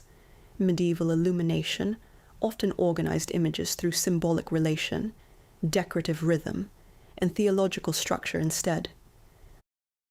The Gothic cathedral itself transformed spatial experience profoundly. Gothic architecture did not produce neutral enclosure, but sacred orientation. Verticality directed consciousness upward. Light dissolved solidity through stained glass. Rib vaults and pointed arches created rhythmic movement across interior surfaces. Space became emotional and spiritual rather than merely functional. Abbot Suger's writings on Saint-Denis reveal that Gothic architecture aimed not primarily at realism but transcendence. Material structures were intended to elevate consciousness toward divine contemplation. Space itself became theological medium. Chartres Cathedral especially demonstrates how medieval architecture organized perception symbolically. The labyrinth, embedded within the floor, transformed movement into pilgrimage. Stained glass windows structured sacred history, chromatically across interior space. The building functioned cosmologically rather than empirically. Otto von Simpson described Gothic cathedrals as visualizations of scholastic order. Yet Gothic space remains profoundly unlike Renaissance space. It does not converge toward a fixed perspective. Instead, it expands vertically and rhythmically, guiding movement through symbolic hierarchy. Medieval maps provide another revealing example of non-naturalistic spatial thinking.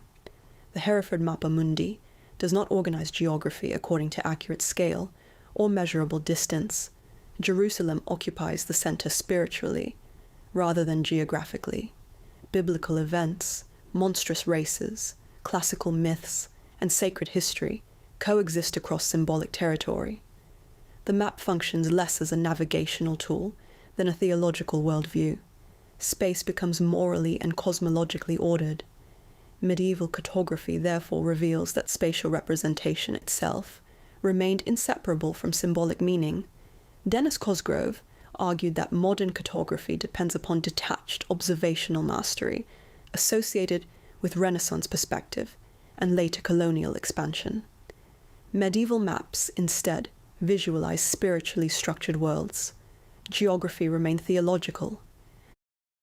The impossibility of medieval interiors becomes especially striking in Annunciation scenes, in works by Simone Martini, Duccio, and later Gothic painters. Architecture frequently fragments into impossible configurations. Walls open unnaturally. Floors tilt upward. Furniture floats ambiguously within shallow space.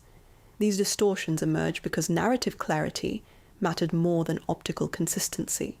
The Annunciation itself represented a collision between earthly and divine realities. Space often fractures visually because ordinary material logic cannot fully contain sacred interruption. Gabriel enters enclosed domestic environments that become spiritually transformed through divine presence. Simone Martini's Annunciation exemplifies this beautifully. Gold backgrounds interrupt architectural realism continuously. The Virgin recoils within compressed interior space, while Gabriel's movement cuts diagonally across the image. Lilies, inscriptions, and decorative patterns dissolve, a stable environment into a symbolic atmosphere. Duccio's Maestà likewise organizes sacred narratives through spatial compression rather than unified realism. Buildings appear fragmented and elevated. Multiple viewpoints coexist simultaneously. Sacred stories unfold within conceptual rather than measurable space. The rise of Gothic panel painting intensified these tensions between symbolism and observation. Giotto often receives credit for introducing naturalism into European art because his figures possess greater bodily weight and emotional presence than earlier Byzantine models. Yet Giotto's spaces remain far from fully realistic. In the Arena Chapel frescoes, architecture frequently functions symbolically rather than optically. Buildings tilt unnaturally toward viewers. Interiors open theatrically. Mountains become abstract sculptural forms, organizing emotional intensity rather than geological realism. Giotto moves toward naturalism while preserving medieval symbolic structure. Hans Belting argues that Giotto's innovations should not be understood teleologically as inevitable progress toward Renaissance realism. Giotto remained deeply embedded within medieval devotional culture. His spaces organize emotional and theological meaning rather than purely empirical observation. Ambrogio Lorenzetti's Allegory of Good and Bad Government introduces increasingly sophisticated urban space. Yet symbolic structure continues dominating composition. Cities become moral environments. Architecture visualizes political ethics rather than neutral geography. Space itself becomes ideological. The impossibility of medieval space appears especially powerful in representations of heaven and hell. The Last Judgment scenes at Conques, Autumn, and later Gothic cathedrals compress cosmic eternity into unified visual fields. Heaven stacks above hell vertically. Demons twist bodies into infernal architectures. Paradise becomes a radiant order. These images do not obey naturalistic space, because eternity itself exceeds earthly geometry. Medieval artists therefore organized eschatological space symbolically through hierarchy, opposition, and moral structure. Dante's Divine Comedy reflects similar spatial imagination literally. Hell descends through concentric circles, purgatory rises mountain-like toward heaven, paradise expands through celestial spheres. Medieval cosmology remained spatially symbolic, rather than empirically astronomical. The relationship between liturgy and space further shaped medieval representation profoundly. Medieval worship unfolded ritually through movement, procession, relic veneration, and sacramental performance. Sacred space was experienced temporally rather than instantaneously. The Church revealed itself gradually through ritual engagement. Bissera Pencheva's studies of Byzantine liturgy demonstrate that sacred interiors operated multisensorially through chant, incense, candlelight, acoustics, and movement simultaneously.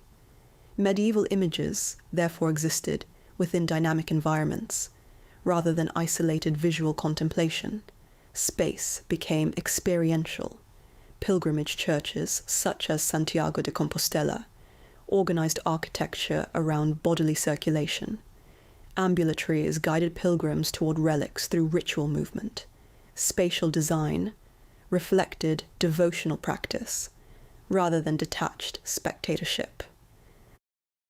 The medieval understanding of heaven also transformed architectural imagination.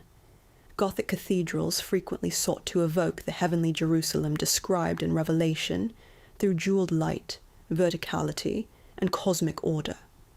Sacred architecture became eschatological image. The heavenly Jerusalem itself was imagined not as a natural landscape, but as a radiant city, structured through symbolic geometry and divine proportion. Medieval space therefore often reflects visionary, rather than observational logic. Visionary manuscripts, such as the Hortus Deliciarum or Hildegard of Bingen's Illuminated Visions, intensify this anti-naturalistic tendency dramatically. Hildegard's cosmic diagrams collapse bodies, stars, architecture, and divine fire into symbolic systems that resist ordinary spatial coherence entirely. Mystical vision transcends empirical sight. Jean-Claude Schmitt emphasizes that medieval images frequently function performatively rather than representationally. They acted within ritual, memory, devotion, and collective identity. Space, therefore, remained functional, symbolically, even when optically impossible. The emergence of linear perspective during the Renaissance would later transform European visuality fundamentally. Brunelleschi's experiments, Alberti's theories, and Masaccio's paintings reorganized space mathematically around unified observational viewpoints. Homogeneous depth replaced symbolic hierarchy gradually. Yet medieval space should not be understood merely as an incomplete perspective awaiting correction. Medieval artists were constructing entirely different realities. Space remained sacred, moral, narrative, and hierarchical, rather than neutral and measurable. And perhaps this explains why medieval art continues feeling strangely dreamlike today. Medieval space does not behave according to modern perceptual expectations, because it was never intended to imitate ordinary vision. It visualizes spiritual structures instead of optical appearances. Buildings tilt because theological meaning outweighs geometry. Figures enlarge because holiness transcends proportion. Interiors fracture because sacred narratives exceed physical containment. Inside the museum after hours, these impossible spaces begin to feel strangely coherent on their own terms. Gold backgrounds erase earthly distance. Cathedrals rise beyond practical engineering into visionary aspiration. Manuscript pages fold time and place together. Heaven and earth intersect within compressed symbolic fields. The medieval image therefore asks viewers to abandon the assumption that realism is the natural destiny of art. Medieval space makes no sense only if measured against systems of representation that did not yet exist. Within the medieval worldview, space was never empty geometry. It was alive with hierarchy, memory, theology, ritual, and sacred meaning. The medieval artist did not fail to construct realistic space. Medieval art reveals a world in which reality itself was understood differently, a world where spiritual truth mattered more than optical consistency, and where the purpose of the image was not to reproduce vision, but to transform it. To enter a medieval cathedral was not simply to enter a building. It was to enter a carefully engineered psychological environment designed to overwhelm the senses, destabilize ordinary perception, and orient the human mind toward divine authority. The cathedral was never conceived merely as architecture in the modern sense of functional enclosure or aesthetic achievement. It operated as a total system, spatial, visual, acoustic, ritual, emotional, political, and theological simultaneously. Every surface, proportion, sound, movement, beam of light, sculptural figure, and liturgical object contributed to an immersive experience intended to transform consciousness itself. The cathedral did not simply contain religious belief, it produced it atmospherically. Modern viewers often encounter Gothic cathedrals primarily as historical monuments or masterpieces of engineering. Tourists photograph vaults, admire stained glass, and marvel at structural innovation. Yet the original medieval experience of the cathedral differed radically from contemporary museum-like spectatorship. Medieval worshippers did not approach these spaces as detached observers. They entered environments structured to generate awe physically and psychologically. The cathedral functioned as a machine for shaping perception. The concept of awe occupied a central role within medieval Christianity because divine power was understood as fundamentally overwhelming. God exceeded human comprehension. Sacred reality could not be grasped fully through rational understanding alone. Theological writers repeatedly describe divine experience through metaphors of immensity, light, fear, transcendence, and sublimity. The cathedral attempted to materialize these abstractions architecturally. Rudolf Otto's later concept of the numinous becomes useful here, despite emerging centuries afterward. Otto described religious experience as a confrontation with the mysterium tremendum et fascinans, a mystery simultaneously terrifying and fascinating. Medieval cathedrals embodied this structure spatially. They inspired attraction and fear together. The worshipper entered a space that dwarfed the body, destabilized ordinary orientation, and suggested contact with realities beyond earthly existence. Scale played an essential role in this process. Gothic cathedrals rose to heights unprecedented in medieval Europe. Amiens Cathedral reaches over 40 meters internally. Beauvais attempted even greater vertical expansion before partial structural collapse.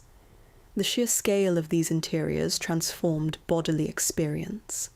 Medieval viewers entering such spaces encountered architecture vastly exceeding familiar domestic environments. The body became physically small beneath soaring vaults and immense columns. This reduction of the individual body was not accidental. Medieval theology consistently emphasized humanity's subordinate position within divine order. The cathedral spatialized hierarchy, verticality, directed perception upward continuously, aligning the body psychologically toward transcendence. One did not simply look at the cathedral. One was positioned within systems of scale designed to evoke humility and wonder. Otto von Simpson argued that Gothic architecture visualized scholastic theology through proportion, order, and light. Yet Gothic space was not merely intellectual. It was profoundly emotional. The cathedral manipulated perception bodily before conscious interpretation even began. Height created vulnerability. Darkness intensified mystery. Colored light dissolved material certainty. Echoing acoustics expanded the sense of spatial immensity. The transition from Romanesque to Gothic architecture intensified these psychological effects dramatically. Romanesque churches already possessed symbolic power through thick walls, dim interiors, massive columns, and fortress-like solidity. Buildings such as Sainte-Foy at Conques or Saint-Senin in Toulouse communicated permanence and sacred authority through weight and enclosure. Their sculpted tympana confronted pilgrims with terrifying Last Judgment imagery before entry even occurred. The tympanum at Autumn Cathedral, carved by Gislebertus, exemplifies how Romanesque sculpture functioned psychologically.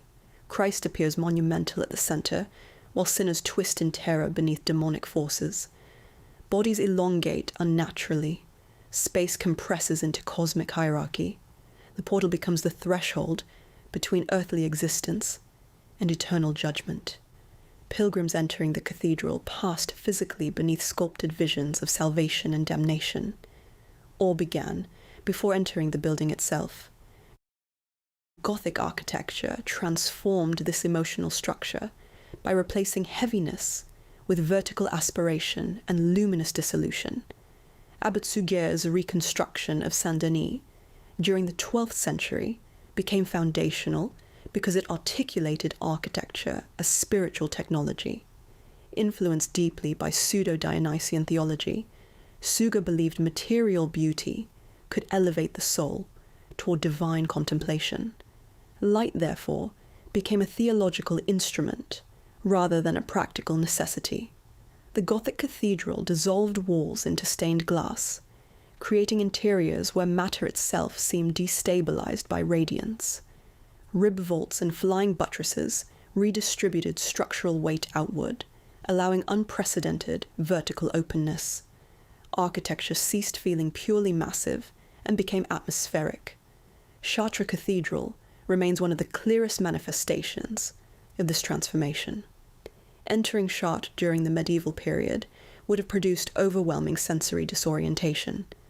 Light filtered through immense stained glass windows saturated the interior with deep blues and crimson reds, unlike ordinary daylight.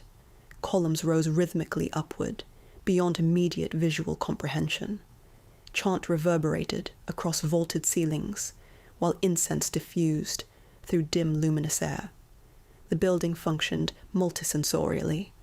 Awe emerged not from isolated visual admiration, but from total environmental immersion. The cathedral manipulated the entire perceptual field simultaneously. Becerra Pencheva's studies of Byzantine and medieval acoustics demonstrate how profoundly sound shaped sacred experience. Gregorian chant echoed through cathedral interiors in ways impossible within smaller spaces. Reverberation blurred linguistic clarity, transforming spoken language into atmospheric resonance. The voice itself seemed expanded beyond human scale. Acoustics, therefore, intensified perceptions of transcendence. Candles further altered spatial experience. Medieval cathedrals were not brightly illuminated interiors in the modern sense. Much of the space remained dim, with localized pools of flickering light surrounding altars, shrines, and devotional objects. Gold reliquaries and mosaics shimmered unpredictably beneath candlelight, creating unstable visual conditions, where sacred images appeared almost animated. The cathedral thus manipulated visibility carefully. Certain areas remained hidden, others emerged suddenly through ritual movement. Mystery depended partly upon controlled revelation. Sacred knowledge unfolded gradually through space. Pilgrimage intensified this experiential structure. Churches such as Santiago de Compostela, Canterbury Cathedral, and Vézelay were designed around the movement of pilgrims toward relics. Architecture organized bodily circulation devotionally. Ambulatories guided crowds toward shrines while preserving liturgical order. Movement itself became ritualized. The relic occupied a central role within this machinery of awe, because relics materialized sacred presence physically. Bones, clothing fragments, blood, hair, and bodily remains of saints transformed cathedrals into spiritual power centers. Pilgrims travelled enormous distances, seeking contact with these objects because sanctity was believed to radiate materially through them. Reliquaries amplified this power visually through gold, jewels, crystal, enamel, and elaborate craftsmanship. The Shrine of the Three Kings at Cologne Cathedral remains one of the most spectacular examples. Its immense golden structure transforms relic containment into architectural radiance. Sacred matter becomes visually overwhelming. Caroline Walker Bynum emphasizes that medieval Christianity maintained intensely physical understandings of spirituality. Divine power manifested materially through flesh, blood, wounds, tears, and relics. The cathedral, therefore, did not symbolize sacred reality abstractly. It housed sacred presence materially. This material spirituality extended into liturgical performance. Medieval worship was highly theatrical in sensory terms. Processions moved through cathedral interiors carrying candles, banners, relics, censers, and illuminated manuscripts. Incense obscured vision, while bells marked sacred temporality acoustically. Vestments glittered beneath candlelight. The Eucharist appeared and disappeared ritualistically at the center of collective attention. The elevation of the host during Mass became one of the most psychologically powerful moments within medieval worship.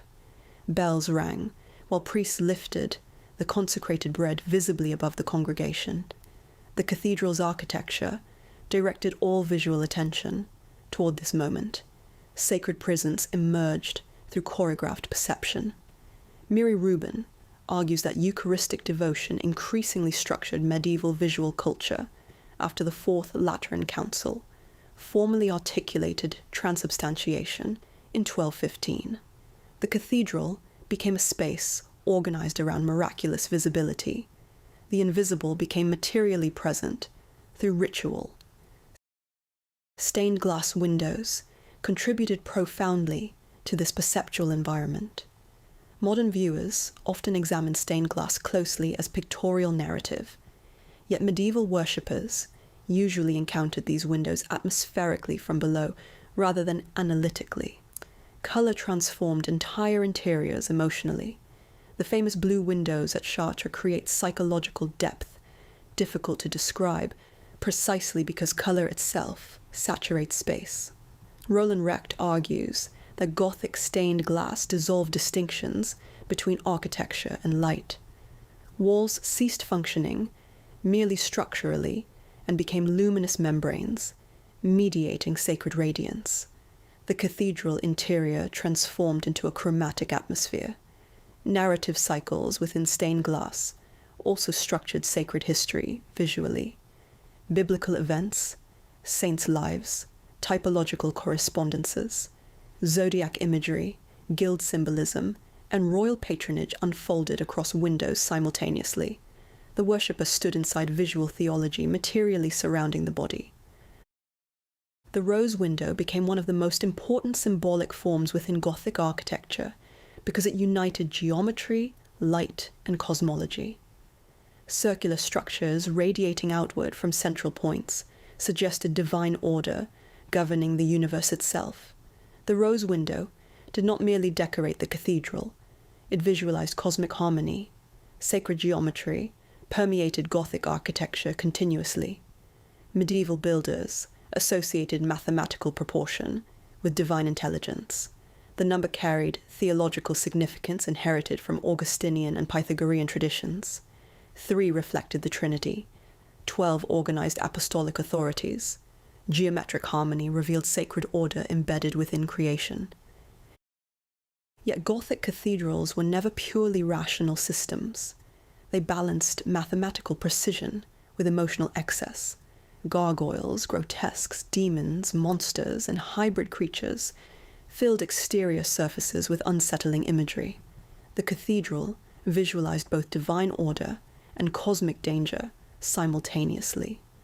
Michael Camille's studies of Gothic marginal imagery become relevant here because cathedral sculpture often functions similarly to manuscript marginalia. Grotesques destabilize order while remaining structurally integrated within it. Monsters crawl across sacred architecture, reminding viewers that chaos surrounds salvation continuously. Notre Dame de Paris exemplifies this tension beautifully. Its harmonious facade conceals overwhelming symbolic density.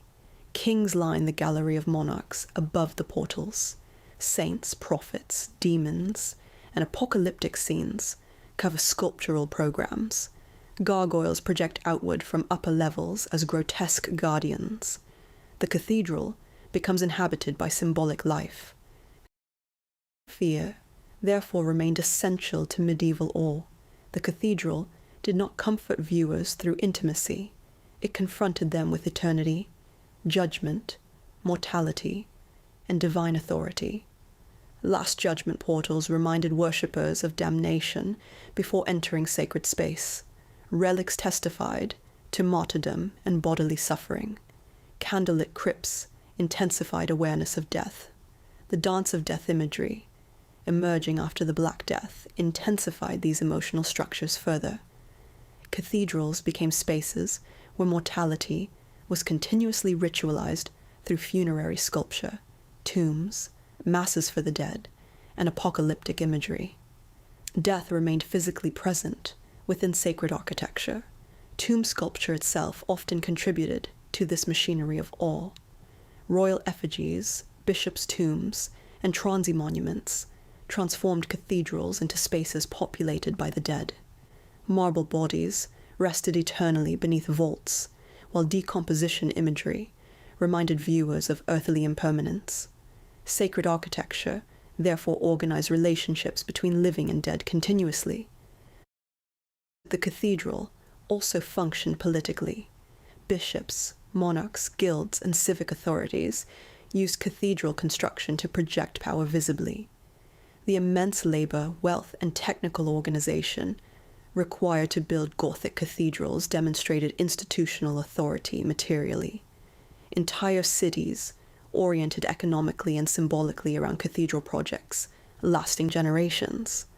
Georges Duby argued that Gothic cathedrals embodied social hierarchy as much as theological aspiration. Their scale reflected collective labor systems organized through feudal structures and ecclesiastical authority. All, therefore, reinforced institutional power. Yet despite this political dimension, cathedrals repeatedly exceeded pure ideology because their sensory force remains psychologically overwhelming even today.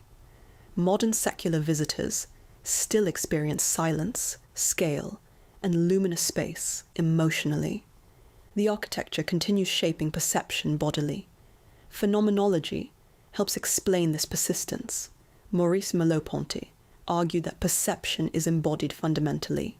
Cathedral architecture manipulates bodily orientation through scale, rhythm, light, and movement, directly rather than conceptually alone. The body experiences awe before intellectual interpretation occurs.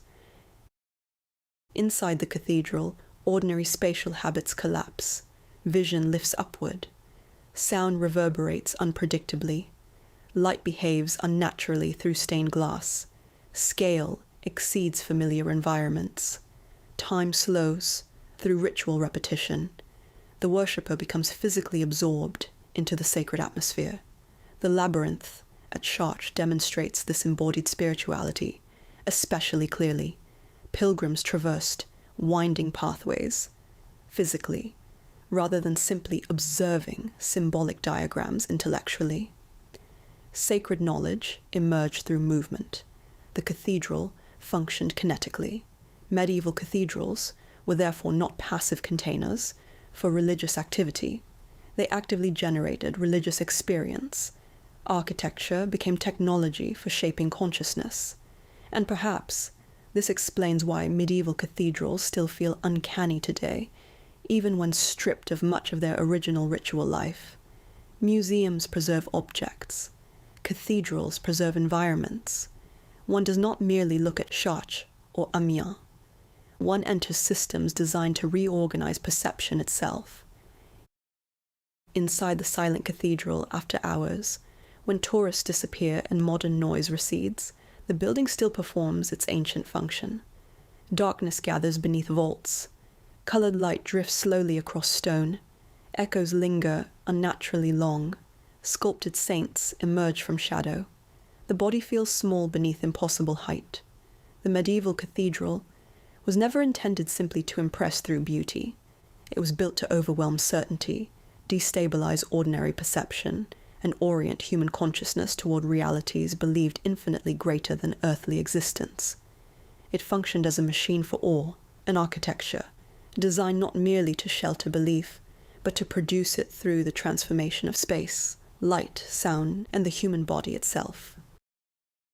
Before the medieval world encountered paintings on museum walls, before cathedrals became tourist monuments, before the printed book transformed reading into silent private consumption, the illuminated manuscript existed as one of the most sacred and psychologically powerful objects in European visual culture.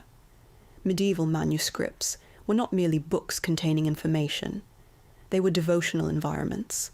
Their pages organized time, ritual, memory, prayer, theology, and perception into carefully structured visual experiences designed to shape the rhythm of spiritual life itself.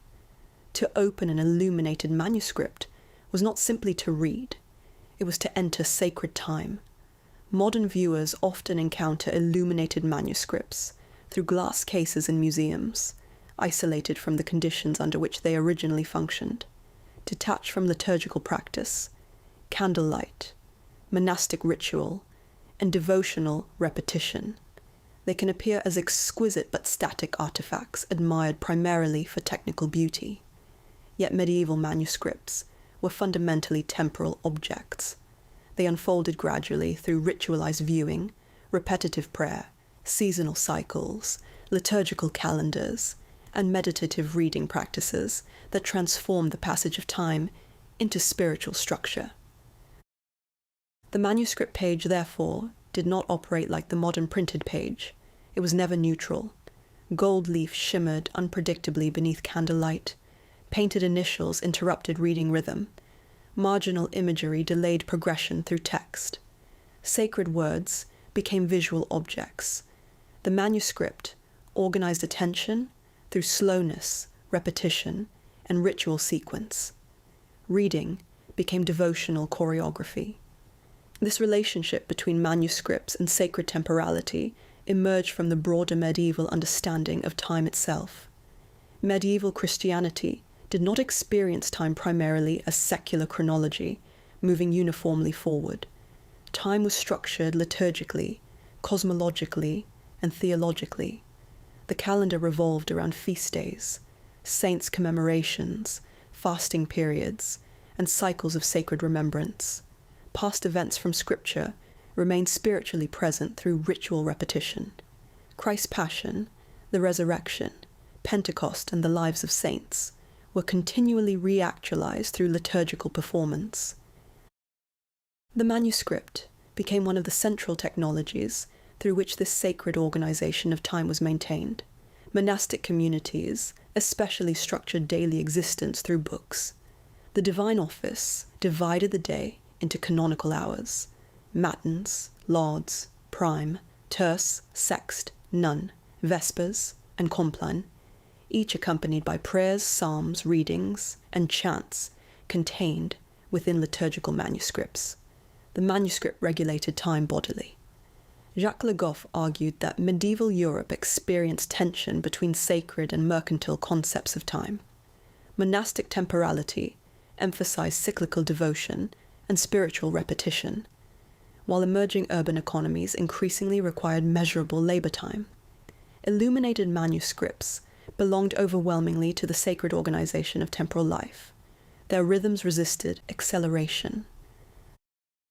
The Book of Hours became especially important in this regard during the later medieval period. Originally derived from monastic prayer books, Books of Hours adapted devotional structures for aristocratic and increasingly urbanely audiences.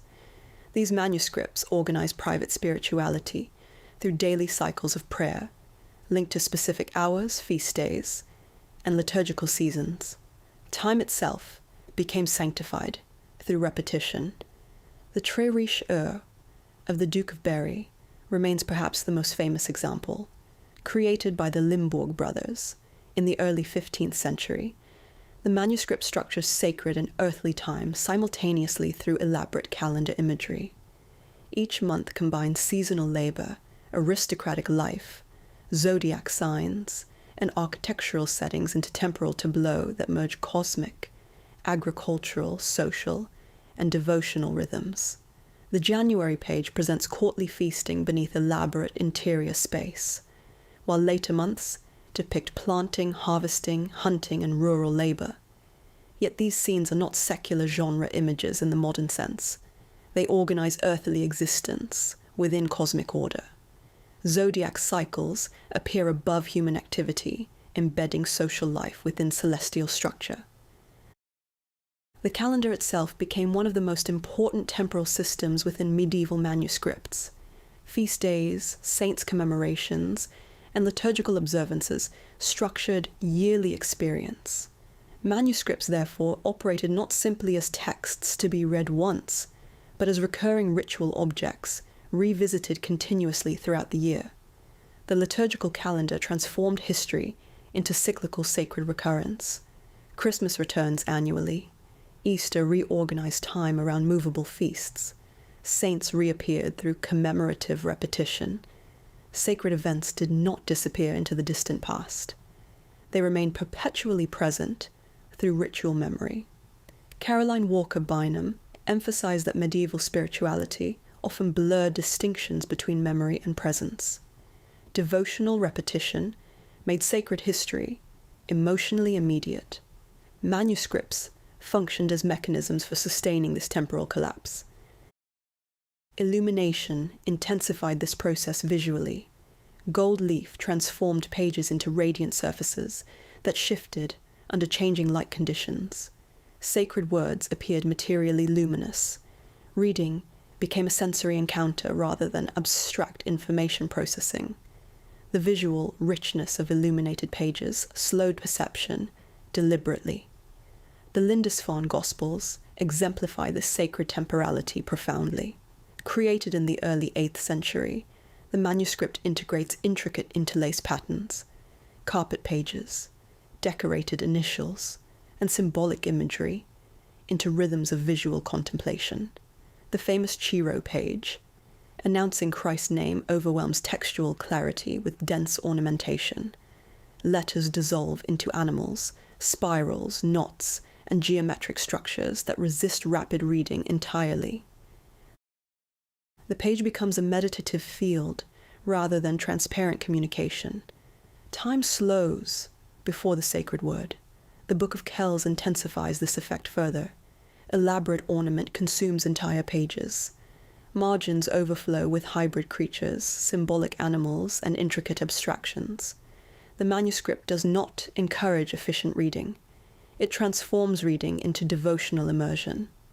Umberto Eco argued that medieval aesthetics often privileged complexity and inexhaustibility because divine truth exceeded immediate comprehension. The illuminated manuscript therefore cultivated contemplative delay. The viewer lingered within symbolic density. This slowness was central to monastic reading practices. Lectio Divina, or sacred reading, differed profoundly from modern silent reading habits. Monks did not consume texts rapidly for information extraction.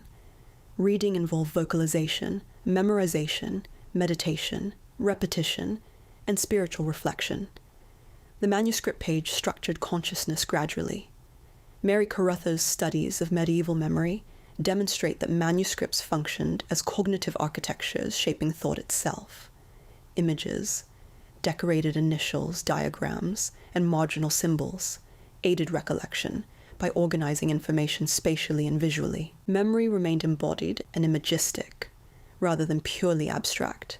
The medieval manuscript therefore operated simultaneously as text, image, devotional object, mnemonic device, liturgical instrument, and temporal organizer. Its meanings unfolded through repeated encounters across time. The Psalter, occupied especially central importance within monastic and aristocratic devotional culture because the psalm structured daily prayer continuously. Psalters were often among the most heavily illuminated manuscripts, precisely because they accompanied repetitive liturgical use. Initials, marking psalm divisions, became monumental visual thresholds, interrupting temporal flow. The Utrecht Psalter offers a strikingly different visual approach from later Gothic manuscripts. Created in the 9th century, its energetic pen drawings transform psalm texts into densely animated visual narratives. Figures, buildings, landscapes, and symbolic actions crowd each page dynamically. The manuscript visualizes sacred poetry temporally through continuous movement. Otto Pecht argued that medieval manuscript imagery frequently functioned not as illustration in the modern sense, but as visual exegesis. Images interpreted scripture actively, rather than merely depicting it. Sacred reading, therefore, became a hermeneutic experience. Marginalia introduced another temporal dimension into manuscript culture. Grotesque hybrids, playful animals, obscene imagery, and absurd scenes populate manuscript borders, unpredictably. Modern viewers often experience these margins as humorous distractions, yet they complicate reading rhythms profoundly. Michael Camille argued that manuscript marginalia destabilized authoritative textual order by introducing spaces of inversion, bodily excess, and imaginative play alongside sacred discourse. Time within the manuscript became non-linear. The reader moved between devotion, contemplation, humor, fear, and surprise. The Luttrell Psalter exemplifies this beautifully. Agricultural scenes coexist with grotesques, monstrous hybrids, musicians, knights, and bizarre creatures. Sacred reading unfolds within unstable imaginative worlds, rather than purified spiritual abstraction. The manuscript page therefore organized multiple temporalities simultaneously. Liturgical repetition intersected with personal devotion, historical memory, seasonal cycles, eschatological expectation, and imaginative wandering. Apocalyptic manuscripts intensified this temporal complexity further. The commentary on the Apocalypse by Beatus of Libana circulated widely throughout medieval Europe in illuminated copies filled with vivid eschatological imagery. Monsters, angels, cosmic catastrophe, heavenly cities, and infernal punishments erupt across brightly colored pages. The Apocalypse possessed special temporal significance because it collapsed the present and future together. Medieval Christians frequently understood history as unfolding toward imminent judgment. Apocalyptic manuscripts therefore visualize sacred future events as spiritually present realities. The Winchester Bible and other monumental Romanesque manuscripts likewise reveal how scale transformed devotional temporality. Large illuminated initials interrupted reading physically. The body encountered sacred text spatially through enormous pages, requiring careful handling and extended visual attention. Books themselves became sacred presences materially. Expensive pigments, gold leaf, vellum, and elaborate bindings transformed manuscripts into luxury objects, requiring immense labor. Monastic scribes often viewed copying scripture as devotional practice. The production process itself became ritualized. The labor embedded within manuscripts also shaped their temporality. Some books required decades to complete. Multiple scribes, illuminators, binders, and patrons contributed across generations. The manuscript accumulated time materially through craftsmanship. The use of gold was especially important because gold altered perception temporally. Unlike matte pigment, gold reflected shifting light dynamically. Candlelight transformed manuscript pages into unstable, luminous surfaces. Sacred words appeared animated by radiance itself. This relationship between light and sacred time became especially powerful during liturgical reading. Gospel books, carried ceremonially during Mass, function not simply as texts, but as manifestations of divine presence. The book moved through ritual space, kissed by clergy, elevated before congregations, and surrounded by candles and incense. Hans Belting argued that medieval images often functioned as presences, rather than representations. Illuminated manuscripts participated within this logic. The sacred text was not merely about divine truth. It embodied it materially. The Romanesque giant Bibles, commissioned for monasteries, similarly transformed scripture into monumental visual authority. Enormous decorated initials structured reading temporally by creating moments of visual pause and contemplation. Ornament became spiritual interruption. The Gothic period introduced increasing naturalism into manuscript illumination, yet sacred temporality remained central. The Hours of Jean d'Evreux, by Jean Pucelle, integrates delicate grisaille imagery with intimate devotional structure. Tiny scenes unfold rhythmically across pages intended for repeated personal prayer. Private devotion intensified significantly during the later Middle Ages. Lay audiences increasingly owned books of hours, customized according to personal saints, prayers, and regional liturgical practices. Sacred time entered domestic interiors. Yet even private manuscripts remained socially embedded.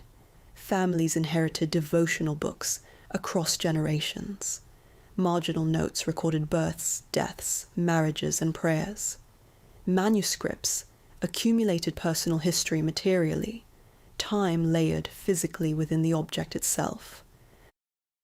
The relationship between manuscripts and mortality became particularly significant after the Black Death. Ars Moriendi texts instructed readers on dying properly through illustrated sequences depicting temptation, judgment, and salvation. Devotional reading became preparation for death. Death itself was ritualized temporally through memorial books, obituary lists, and commemorative prayers preserved within manuscripts. Monastic communities remembered the dead through repeated liturgical reading. Manuscripts sustained collective memory across generations. The calendar pages of books of hours often included signs of mortality alongside seasonal imagery. Zodiac cycles and agricultural labor reminded viewers of cyclical renewal, yet saints' feasts and funerary commemorations simultaneously emphasized human finitude. Paul Ricoeur's reflections on narrative time become useful here because medieval manuscripts organized temporal experience through layered structures where past, present, and future interpenetrated continuously. Sacred history was remembered, reenacted, anticipated, and spiritually inhabited simultaneously. Inside the manuscript, chronological linearity frequently dissolved. Marginal imagery interrupted progression. Typological correspondences linked distant biblical events across centuries. Apocalypse imagery projected the sacred future into present devotion. Liturgical repetition collapsed historical distance. The manuscript therefore resisted purely sequential reading. One returned constantly to familiar prayers, feast days, initials, images, and psalms. Sacred time functioned cyclically. The codex format itself reinforced this structure. Unlike scrolls, codices allowed readers to move backward and forward spatially through text. Medieval reading often involved cross-referencing, memorization, and recursive meditation, rather than linear progression alone. Even script styles shaped temporal experience. Carolingian minuscule introduced greater readability and clarity, while Gothic textura compressed letters densely into rhythmic visual texture. Script became visual architecture. The physicality of manuscripts mattered profoundly. Pages crackled softly. Gold reflected candlelight unpredictably. Pigments aged over centuries. Bindings carried weight and scent. Reading remained an embodied encounter rather than abstract cognition. And perhaps this explains why illuminated manuscripts continue feeling strangely intimate today, despite their historical distance. Unlike monumental cathedrals or large-scale sculpture, Manuscripts preserve traces of individual handling. One senses the slowness of their making and use. Time remains embedded physically within them.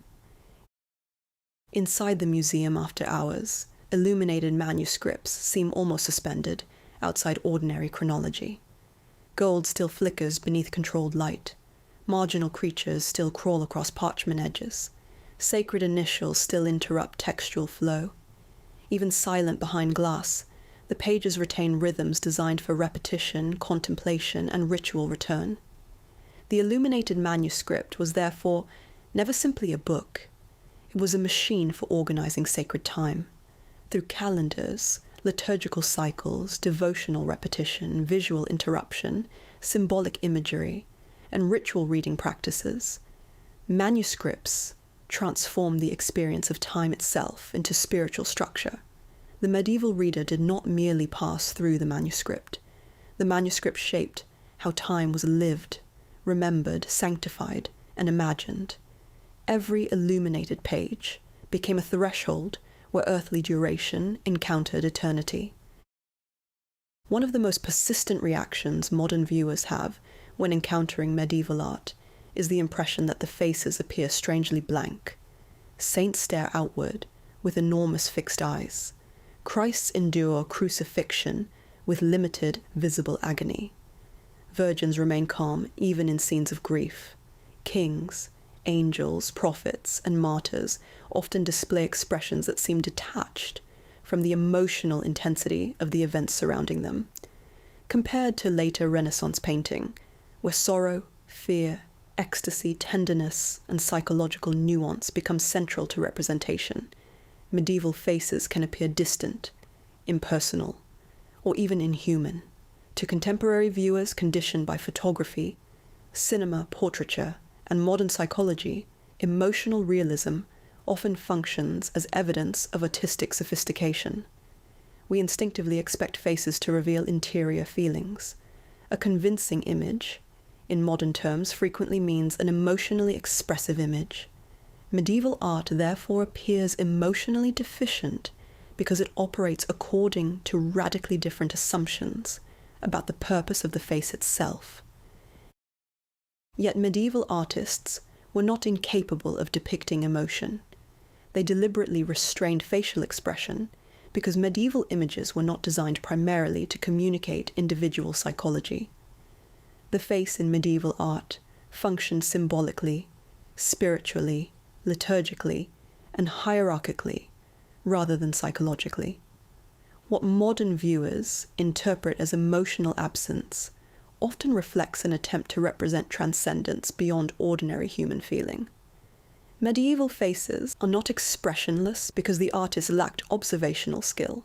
They appear controlled because emotional excess threatened the spiritual clarity the image was intended to produce.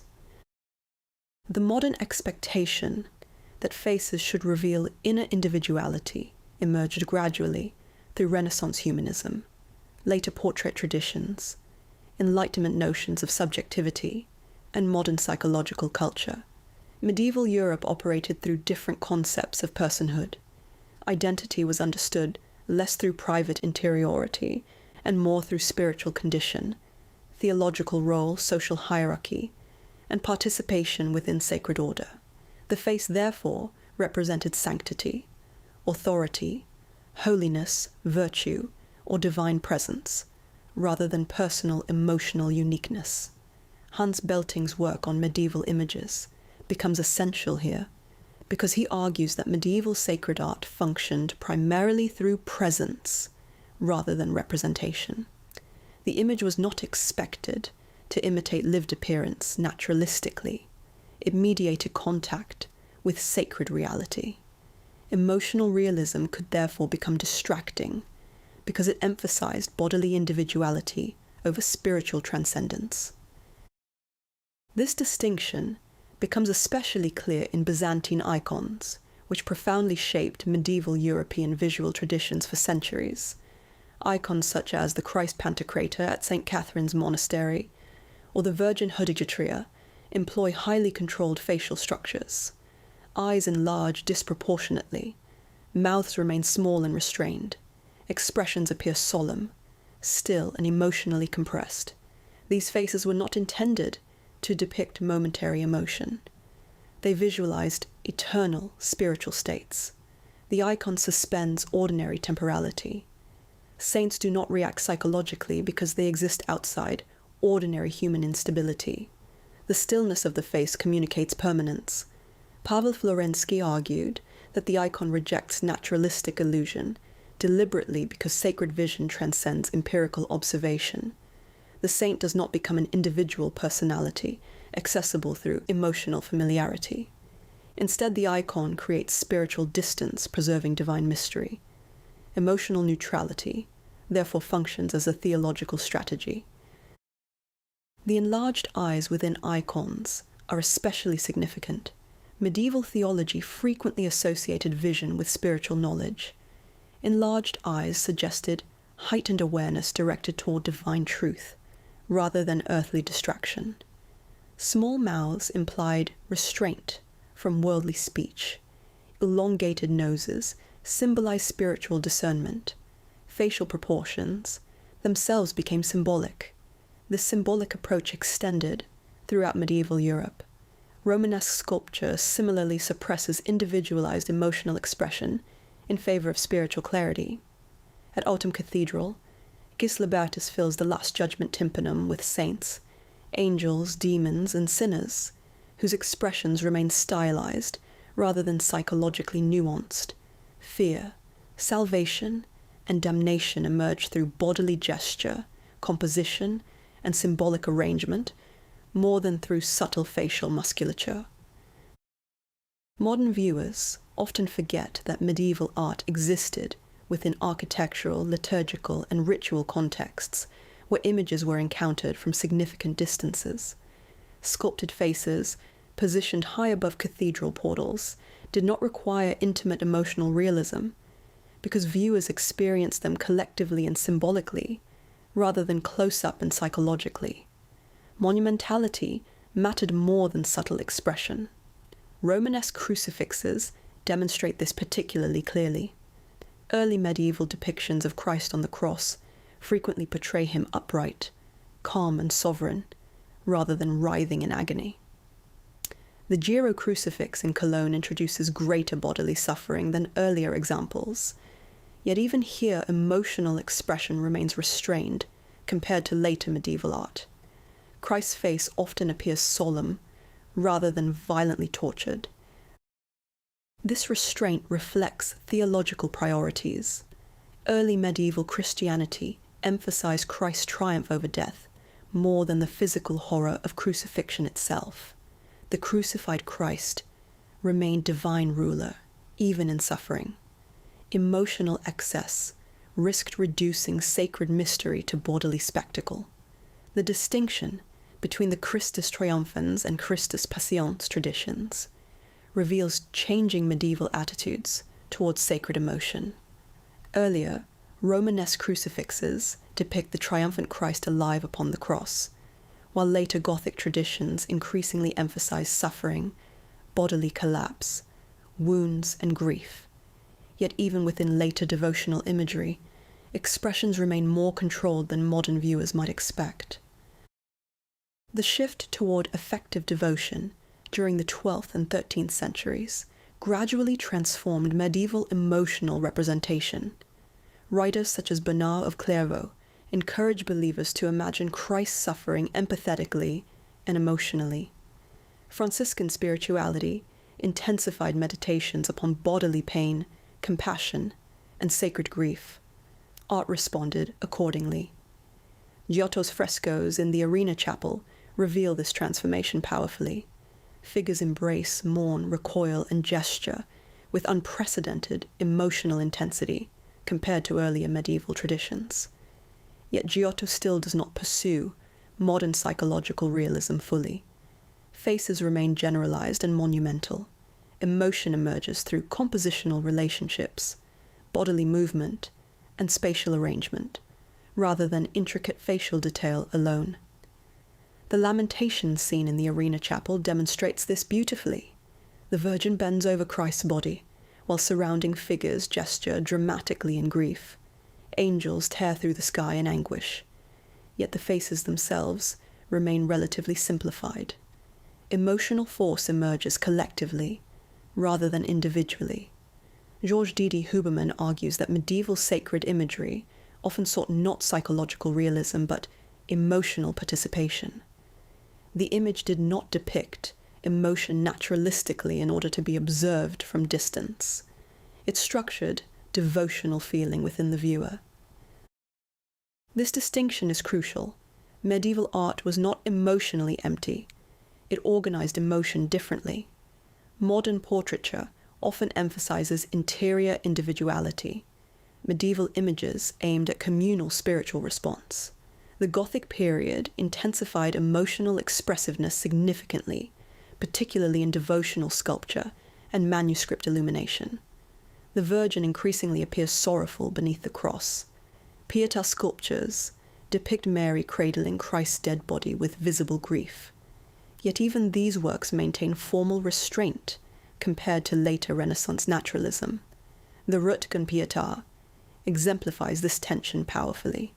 Christ's mutilated body appears horrifyingly emaciated, while Mary's face expresses sorrow through controlled severity rather than theatrical despair. The sculpture confronts viewers with suffering while preserving sacred solemnity. Caroline Walker, Bynum's studies of medieval devotion emphasize that late medieval spirituality increasingly focused upon bodily suffering, compassion, and emotional identification with Christ's passion. Yet medieval emotional culture remained structured by theological discipline. Excessive individuality still threatened sacred universality. The face, therefore, became a site of tension between transcendence and humanity. Saints needed to appear emotionally accessible enough for devotional connection, while remaining spiritually elevated beyond ordinary instability. This tension appears clearly in Gothic cathedral sculpture. The jam figures at Chartres Cathedral remain elongated and serene, their faces calm and abstracted, despite increasing naturalism elsewhere. At Rheims Cathedral, later sculptors introduce softer bodily movement and faint smiles, yet expressions remain idealized rather than psychologically individualized. The famous smiling angel at Reims demonstrates how subtle emotional modulation entered Gothic sculpture gradually. The smile feels remarkable precisely because medieval faces were usually so restrained. Even slight emotional warmth became visually powerful. Medieval manuscript illumination likewise reveals changing attitudes toward expression. Early Carolingian and Etonian manuscripts often depict faces through highly stylized linear structures, emphasizing spiritual clarity over emotional specificity. The Utrecht Psalter introduces greater energetic movement, yet facial expression remains generalized. By the 14th and 15th centuries, books of hours increasingly depict grief, tenderness, fear, and contemplation with greater subtlety. The Limbourg brothers, in the Très Riche Heures, create aristocratic faces possessing individualized features and emotional atmosphere. Yet these figures still function symbolically within sacred temporality, rather than as fully modern, psychological subjects. The development of Marian devotion transformed facial representation profoundly. Earlier, Byzantine virgins often appear solemn, distant, and hieratic. Gothic Madonnas gradually become more maternal and emotionally approachable. The Virgin smiles gently at the Christ child, mourns beneath the cross, and participates emotionally within sacred narratives. Yet Marian emotion remained carefully controlled because Mary represented idealized spiritual purity. Excessive emotional chaos would undermine theological perfection. Her grief became sacred sorrow, rather than uncontrolled despair. The relationship between medieval theology and emotional restraint becomes particularly visible through monastic spirituality. Monastic culture frequently emphasized discipline, contemplation, and interior stillness. The ideal Christian soul achieved spiritual equilibrium through submission to divine order. Emotional excess could signify spiritual instability. This attitude shaped visual culture profoundly. Faces reflecting calmness, solemnity, and composure represented spiritual control. The saint remained inwardly ordered, even amidst suffering.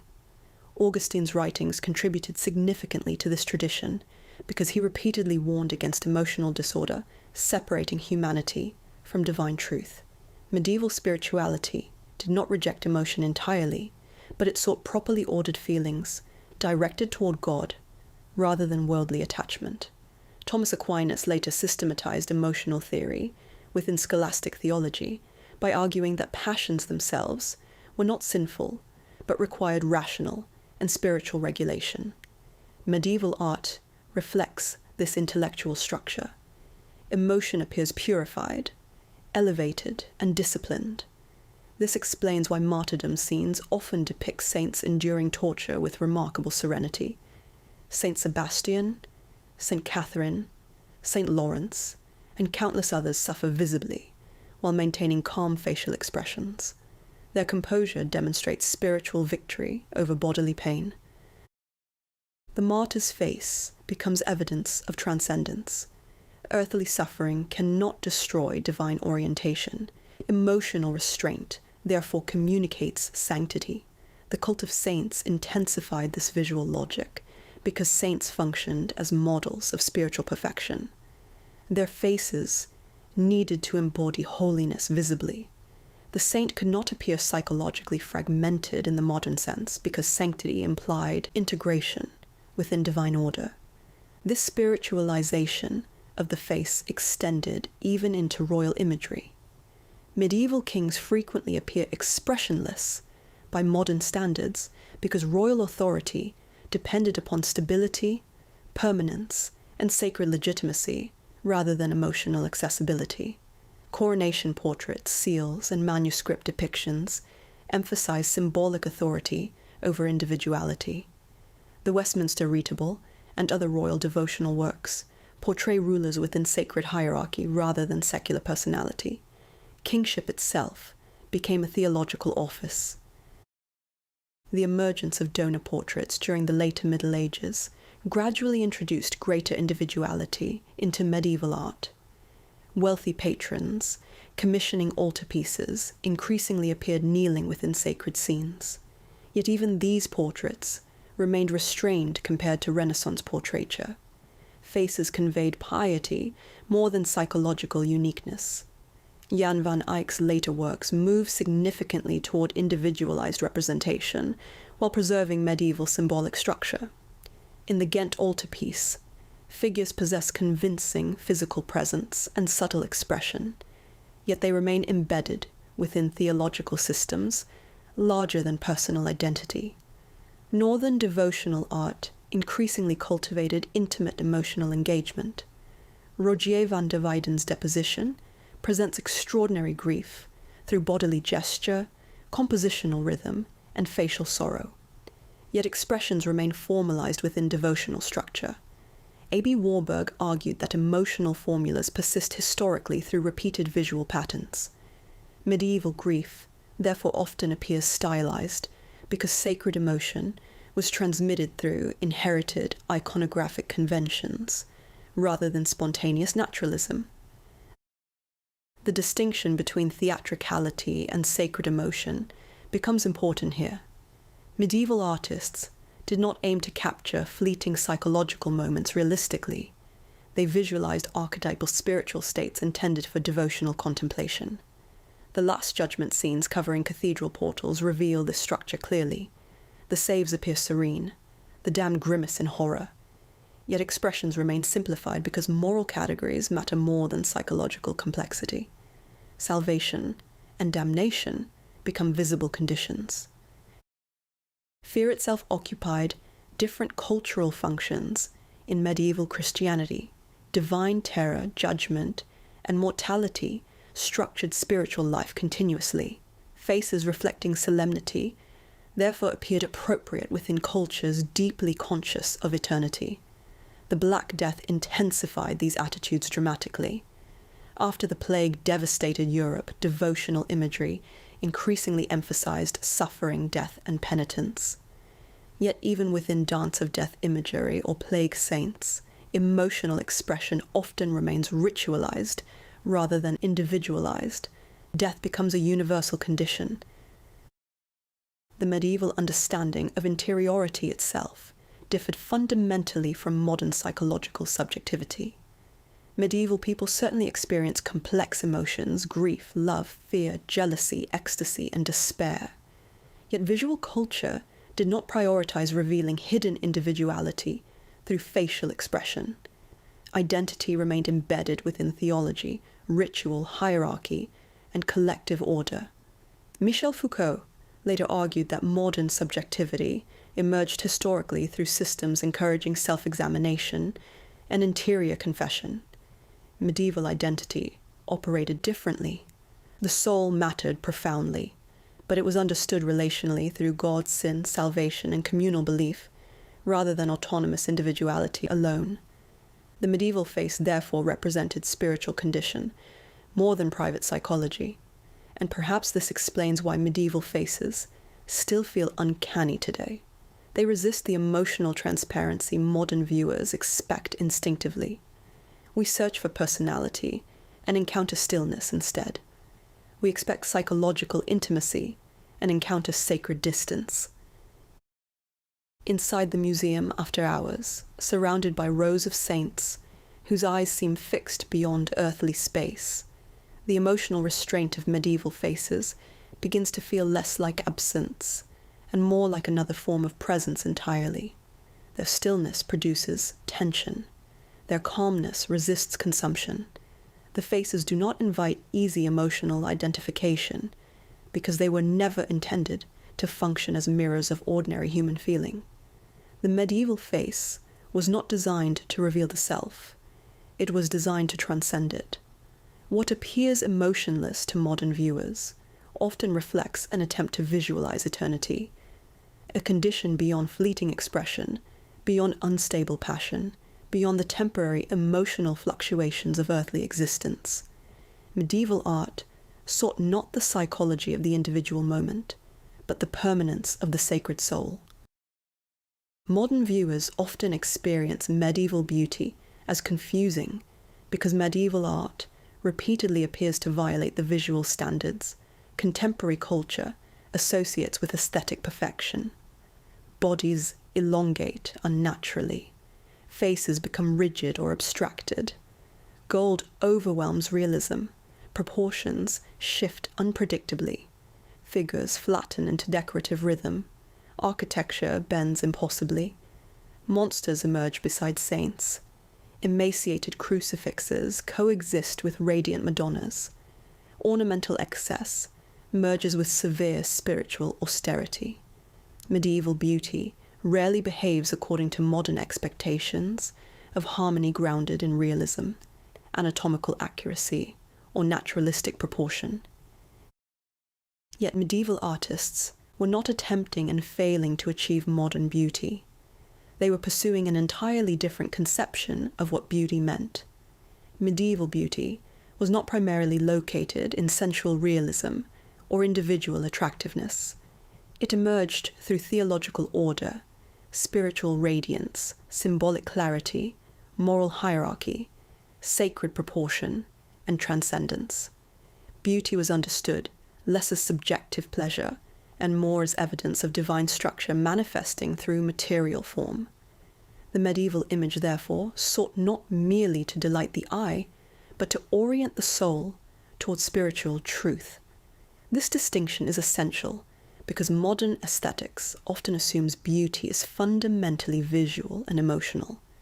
Medieval aesthetics remained metaphysical. Beauty reflected the structure of creation itself. To encounter beauty properly was to glimpse traces of divine order embedded within the world. Much of this understanding derived from Augustine, whose writings profoundly shaped medieval thought. Augustine argued that beauty emerged through proportion, harmony, unity, and order, because God created the universe according to rational perfection. Beauty, therefore, reflected divine intelligence. Material forms became beautiful, not simply because they pleased human senses, but because they participated in larger structures of sacred coherence.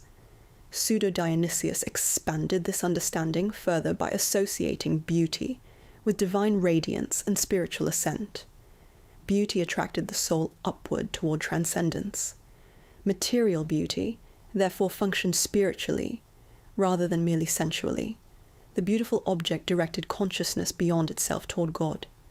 Thomas Aquinas later synthesized many of these traditions in his discussion of beauty through the concepts of integritas, consonantia, and claritas, wholeness, proportion, and radiance. Yet medieval proportion differed fundamentally from modern naturalism. Proportion was not simply empirical accuracy, it reflected metaphysical relations. Claritas especially reveals the medieval understanding of beauty because it refers not only to brightness, but to intelligibility and spiritual illumination. Beauty radiated meaning. This explains why gold became central to medieval aesthetics. Gold backgrounds in Byzantine mosaics and Gothic panel painting do not imitate natural environments, because medieval beauty did not depend upon illusionistic realism. Gold disrupted earthly space deliberately in order to evoke eternal radiance beyond material temporality. The beauty of the image emerged through sacred luminosity, rather than empirical observation. The mosaics of San Vitale and Ravenna demonstrate this powerfully. Justinian and Theodorus stand against shimmering gold fields that dissolve ordinary depth entirely. Their bodies flatten into rhythmic surfaces of jewels, embroidery, and liturgical ornament. Modern viewers may experience this as anti-naturalistic, yet medieval viewers encountered overwhelming sacred splendor. Beauty emerged through hierarchy, brilliance, and spiritual authority. Otto Demus argued that Byzantine aesthetics intentionally resisted naturalism because sacred beauty needed to transcend earthly instability. Realistic space could trap divine figures within ordinary materiality. Gold, therefore, liberated the image from temporal realism. This logic extended into the icon tradition broadly. Icons frequently appear austere to modern eyes because they suppress bodily sensuality and individualized expression. Yet their beauty operated spiritually through stillness, symmetry, radiance, and contemplative intensity. The icon did not seek emotional seduction. It cultivated a sacred presence. Hans Belting emphasizes that medieval images functioned devotionally rather than aesthetically in the modern sense. Beauty, therefore, remained inseparable from worship, prayer, and spiritual encounter. The beautiful image did not exist autonomously for detached appreciation. It mediated sacred reality. Romanesque art often appears especially strange to contemporary viewers because its beauty emerges through expressive distortion rather than classical harmony. At Autumn Cathedral, Gislibertus carved elongated bodies twisting dramatically across the Last Judgment tympanum. Faces become severe, limbs stretch unnaturally, space compresses violently. Yet these distortions intensify spiritual drama. Modern viewers frequently mistake such exaggeration for technical limitation, but Romanesque sculptors manipulated form deliberately. Meyer Shapiro argued that medieval distortion often heightened symbolic and emotional clarity. Beauty did not require realism. It required expressive truth. The Vézelay Abbey portal similarly transforms bodies into rhythmic theological structures. Apostles extend unnaturally across architectural space, while Christ dominates composition through enlarged scale and radiating energy. Spiritual significance outweighs anatomical consistency. The medieval body itself occupied a deeply ambivalent position within Christian thought. On one hand, the body was created by God and destined for resurrection. On the other hand, bodily desire remained associated with sin, temptation, mortality, and corruption. Medieval beauty, therefore, could not simply celebrate physical sensuality without theological tension. This tension explains why medieval saints often appear thin, elongated, or physically restrained. Excessive bodily realism risked encouraging sensual attachment. Spiritual beauty required transcendence of ordinary flesh. The Gothic cathedral transformed this tension architecturally. Gothic structures pursued extraordinary visual splendor, while simultaneously directing consciousness beyond material existence. Chartres Cathedral overwhelms through stained glass, verticality, sculpture, and luminous atmosphere, yet all this beauty points upward toward transcendence, rather than toward earthly pleasure alone. Abbot Suger articulated this relationship clearly in his writings on Saint-Denis. Precious materials, gemstones, gold, and luminous architecture elevated the soul, from the material to the immaterial. Beauty, therefore, functioned pedagogically and spiritually. Sensory magnificence became a pathway toward divine contemplation. The stained glass windows of Chartres reveal how medieval beauty organized perception through color rather than realism. Deep blues and crimson reds saturate sacred narratives with emotional intensity, unlike ordinary vision. Figures flatten into luminous surfaces. Beauty emerges atmospherically. Roland Recht argued that Gothic cathedrals dissolved architecture into radiant experience. Light itself became beautiful because it symbolized divine illumination. Medieval beauty therefore often appeared immaterial. This emphasis on transcendence helps explain the strange coexistence of beauty and horror throughout medieval art. Modern aesthetics frequently separates the beautiful from the grotesque, but medieval visual culture integrated them continuously. Demons, monsters, decaying corpses, infernal punishments, and martyrdom scenes coexist beside radiant saints and heavenly visions. The Last Judgment portals at Conques and Autumn exemplify this integration vividly. Grotesque demons torture sinners, while angels guide the saved toward paradise. Horror becomes visually compelling.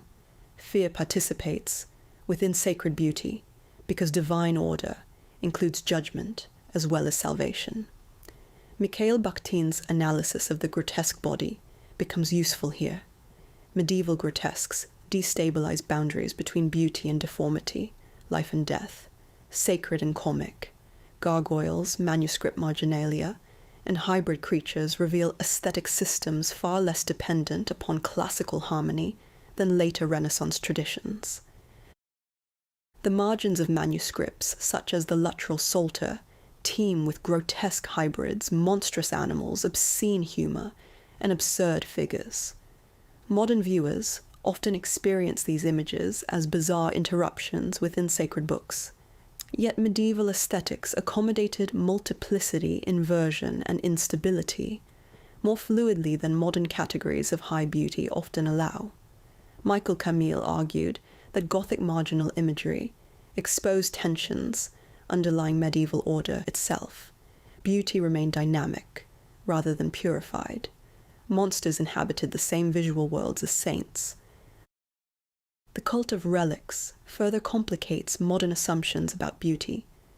Reliquaries containing bones, blood, skulls, and bodily fragments were often among the most visually magnificent objects. In medieval Europe, goldsmiths surrounded decaying remains with jewels, enamel, crystal, pearls, and precious metals. Beauty and mortality fused materially. The shrine of St. Foy at Conques demonstrates this unsettling fusion. The saint's skull rests within a gold reliquary covered in gems, donated over centuries. The object appears simultaneously sacred, luxurious, eerie, and mesmerizing. Medieval beauty frequently emerged through encounters with death. Caroline Walker Bynum emphasizes that medieval Christianity maintained profoundly physical understandings of spirituality. Wounds, blood, tears, relics, and bodily suffering all possess theological value. Beauty, therefore, did not require denial of mortality. It transformed mortality spiritually. This transformation appears especially powerfully in late medieval crucifixion imagery. Earlier, Romanesque Christs often appear triumphant and serene upon the cross, while later Gothic crucifixes increasingly emphasize emaciation, blood, sagging flesh, and visible pain. Yet these suffering bodies were still considered beautiful because sacrificial love itself became beautiful. The Isenheim altarpiece by Matthias Grunewald, though emerging at the edge of the medieval world, intensifies this logic almost unbearably. Christ's body appears diseased, pierced, and grotesquely wounded, yet the image remains spiritually magnificent. Beauty emerges through redemptive suffering rather than bodily perfection. Late medieval devotional culture increasingly cultivated affective piety centered upon compassion and emotional participation in Christ's pain. Beauty, therefore, shifted from transcendence toward intimacy, without abandoning theological structure entirely. The Virgin Mary occupied a central role within medieval concepts of beauty because she embodied idealized purity, harmony, and divine favor. Gothic Madonnas often display graceful bodily curvature, delicate facial serenity, and luxurious drapery. Yet Marian beauty remained spiritually coded rather than erotically individualized. The Virgin of Paris at Notre Dame exemplifies this Gothic elegance. The body bends gently in contrapposto, while drapery cascades rhythmically across the figure. The face appears calm, restrained, and idealized. Beauty emerges through grace and sacred refinement. The hortus conclusus, or enclosed garden, frequently associated with Marian imagery, reveals how beauty became symbolic space. Gardens filled with lilies, roses, fountains, and greenery represented virginity, paradise, and spiritual enclosure. Beauty was moralized. Medieval color symbolism also shaped aesthetic experience profoundly. Michel Patureau's studies demonstrate that colors carried theological and social meanings beyond visual sensation. Blue became associated increasingly with Marian devotion and heavenly purity. Gold represented divine radiance. White symbolized innocence and resurrection. Red signified martyrdom and sacrificial love. Beauty, therefore, emerged relationally through symbolic systems rather than subjective taste alone. Colors were not merely decorative. They structured theological meaning. Medieval music theory reveals similar assumptions. Harmony reflected cosmic order mathematically. Beauty emerged through proportion, rooted in divine structure rather than emotional expression alone. Architecture, illumination, chant, and liturgy participated within unified aesthetic cosmology. The Gothic cathedral itself became perhaps the greatest embodiment of medieval beauty because it united light, geometry, sound, ritual, sculpture, and symbolic order into immersive totality. The cathedral did not isolate beauty within single objects. It created environments where beauty became atmospheric. Maurice Merleau-Ponty's phenomenology helps explain why medieval spaces still feel emotionally powerful today. Perception is embodied fundamentally. Gothic verticality, stained light, reverberating sound, and rhythmic structure reorganize bodily experience directly. Medieval beauty operated through immersion rather than detached observation. The relationship between beauty and order remained central throughout medieval thought. Disorder, fragmentation, and chaos signified spiritual corruption. Beautiful objects therefore reflected integration within divine harmony. Yet medieval beauty also contained tension continuously. The grotesque existed beside the radiant. Death existed beside glory. Asceticism coexisted with luxurious ornamentation. This complexity often confuses modern viewers because we inherit aesthetic systems separating opposites more rigidly. Eco's work on medieval aesthetics emphasizes that medieval beauty frequently embraced multiplicity and symbolic excess rather than minimalist purity.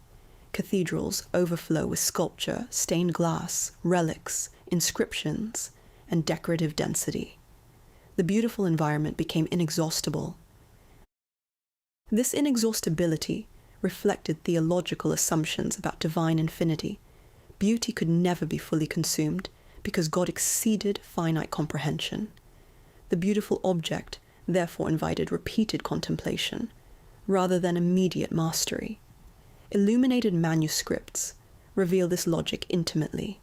The Book of Kells is overwhelming, with intricate interlaced patterns dissolving text into ornamental complexity. Reading slows before visual density. Beauty interrupts comprehension deliberately. The medieval understanding of beauty also remained deeply communal. Art rarely existed for individual self-expression. Cathedrals, manuscripts, liturgy, and sculpture emerged through collective systems of patronage, ritual, and devotion. Beauty belonged to sacred order, rather than personal originality. Even kingship participated aesthetically within this framework. Royal ceremony, crowns, jeweled garments, and architectural patronage visualize political authority through sacred magnificence. Beauty reinforced hierarchy.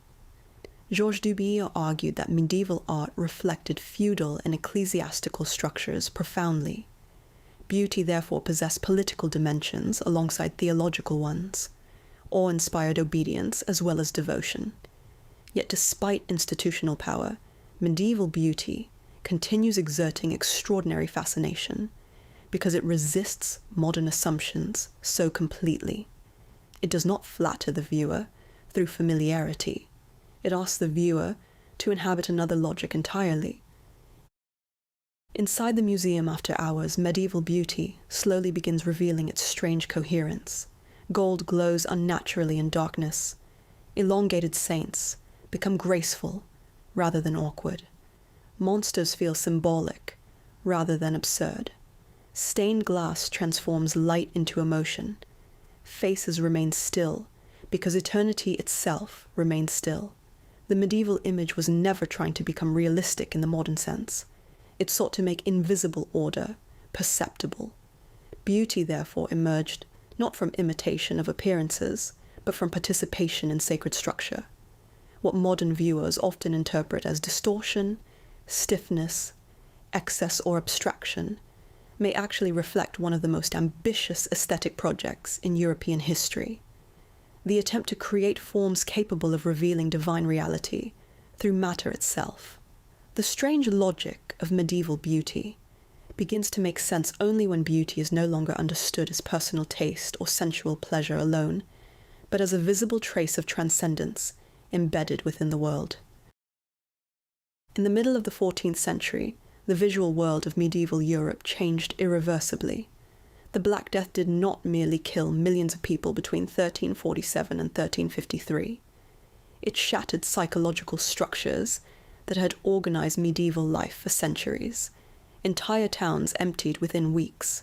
Monasteries lost generations of monks. Priests died, administering last rites. Families vanished suddenly from streets, villages, and workshops. Bodies accumulated faster than burial systems could manage. Traditional rituals surrounding death collapsed under the sheer scale of catastrophe. The plague transformed not only demography and labor, but perception itself. Medieval Europe entered a world where certainty no longer seemed stable. The crisis was not experienced simply as a medical disaster. Medieval Europeans lacked modern germ theory and epidemiology. The plague, therefore, appeared as something far more terrifying than disease alone.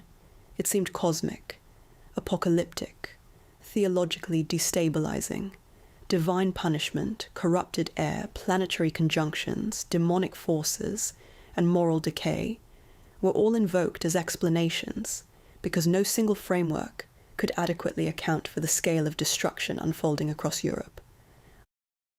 Art responded to this collapse of certainty with profound intensity. Faces became more haunted, bodies became thinner, wounded, and increasingly mortal. Death emerged everywhere within visual culture, not as distant abstraction, but as unavoidable presence. The calm symbolic stability characteristic of earlier medieval art began to fracture under emotional pressure. Images became more intimate, more fearful, more bodily, and more psychologically immediate. Medieval art after the plague did not abandon religious belief, but it increasingly reflected anxiety surrounding suffering, decay, judgment, and instability. The sacred image itself became darker. The Black Death arrived in Europe through interconnected trade networks linking the Mediterranean world with Central Asia and the Black Sea. Genoese trading ships entering ports such as Messina carried infected fleas and rats transmitting Yersinia pestis. Though medieval observers could not understand the biological mechanisms involved, what they witnessed instead was horrifying unpredictability. Healthy individuals could develop swellings, fever, bleeding, and death within days. Entire households disappeared rapidly. The speed of contagion destabilized ordinary assumptions about social continuity. Giovanni Boccaccio's introduction to the Decameron remains one of the most famous literary accounts of this terror. Writing in Florence during the plague years, Boccaccio describes abandoned families, priests refusing the sick, corpses filling streets, and social bonds collapsing under fear. His descriptions reveal not only physical devastation, but epistemological crisis. Familiar structures of meaning ceased functioning reliably. This collapse of interpretive stability profoundly shaped visual culture. Medieval Europe had long organized existence through theological systems linking suffering with divine order. Illness, famine, war, and mortality certainly existed before the plague, yet the Black Death differed in scale and unpredictability. It challenged confidence in institutional protection, clerical authority, and cosmic coherence simultaneously. Jean Delumeau argued that late medieval Europe increasingly became a culture of fear, shaped by plague, war, eschatological anxiety, and social instability. Art absorbed these emotional transformations visibly. The serene transcendence of earlier medieval imagery gave way increasingly to emotional immediacy and corporeal realism. One of the clearest manifestations of this shift appears in representations of Christ. Earlier Romanesque crucifixions often depicted the Christus triumphans, Christ alive upon the cross, upright, composed, and sovereign even in death.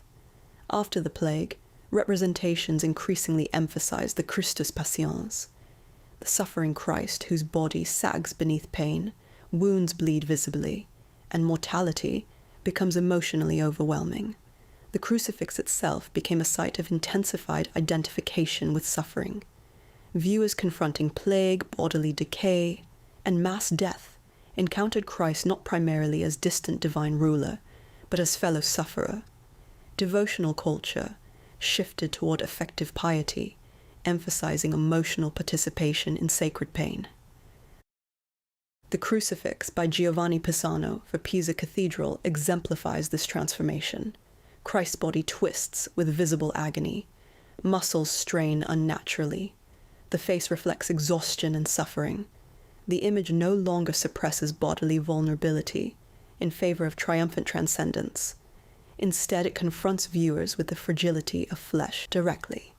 Caroline Walker, Bynum's studies of medieval devotion, demonstrate that late medieval spirituality increasingly emphasized bodily suffering as a pathway towards spiritual understanding. Wounds, blood, tears, and pain became central devotional themes. The plague intensified this orientation dramatically because suffering had become unavoidable social reality. The cult of the 5 wounds of Christ expanded significantly during the later Middle Ages. Images isolating Christ's pierced hands, feet, and side circulated widely in manuscripts, altarpieces, and devotional objects. Sacred wounds became visual focal points for meditation. The body itself became theological evidence. This bodily intensification appears especially powerfully in German devotional sculpture. Late Gothic crucifixes from the 14th and 15th centuries frequently depict Christ emaciated, bleeding, and physically destroyed. Rib cages protrude sharply. Skin stretches tightly across skeletal forms. Blood flows exaggeratedly from wounds. The the sacred body mirrors plague-ridden mortality. The Röntgen Pietà remains one of the most emotionally devastating examples of this transformation. Mary cradles Christ's corpse with expressionless severity, while his body appears grotesquely mutilated. The wounds are excessive. Flesh collapses visibly. The sculpture refuses idealization almost entirely. Modern viewers often experience such works as morbid or grotesque, yet they emerged from devotional cultures seeking spiritual intimacy through confrontation with suffering. The image became emotionally participatory. To meditate properly upon Christ's passion required imagining bodily pain vividly. The Black Death also transformed representations of death itself. Earlier medieval tomb sculpture often emphasized serene eternal rest through idealized effigies depicting nobles, bishops, and monarchs lying peacefully upon sarcophagi. After the plague, transy tombs increasingly emerged, monuments depicting corpses decomposing visibly beneath idealized upper effigies. The cadaver tomb of Guillaume de Arsigny exemplifies this shift brutally. Flesh collapses against bone. The body appears skeletal and decayed. Death becomes materially undeniable. The tomb no longer reassures viewers through stable transcendence alone. It confronts them with bodily corruption directly. Philippe Ariès argued that late medieval Europe developed increasingly personalized and emotionally immediate relationships with death. Mortality ceased functioning primarily as abstract theological inevitability and became intimate psychological obsession. Art visualized this transformation continuously. The Dance of Death, or Danse Macabre, became one of the most important visual traditions emerging after the plague. These images depict skeletons, leading individuals from every social class, kings, bishops, merchants, peasants, children, toward the grave. Death erases hierarchy universally. The cemetery of the Holy Innocents in Paris once contained one of the most famous Dance of Death murals, though now lost. Similar imagery spread throughout manuscripts, church walls, prints, and devotional literature across Europe. Skeletons dance mockingly with the living, transforming mortality into grotesque social theatre. The Dance of Death reveals profound cultural anxiety surrounding instability and unpredictability.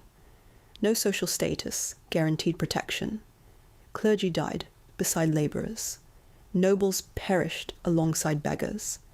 Medieval systems of hierarchy remained visible, yet plague exposed their fragility. Mikhail Bakhtin's analysis of grotesque imagery becomes relevant here because plague-era art frequently destabilized distinctions between sacred and bodily reality. Corpses danced, skeletons mocked authority, flesh decayed visibly. The body became a site of existential uncertainty. This uncertainty extended into apocalyptic imagery. The Black Death intensified fears surrounding divine judgment and the end of history.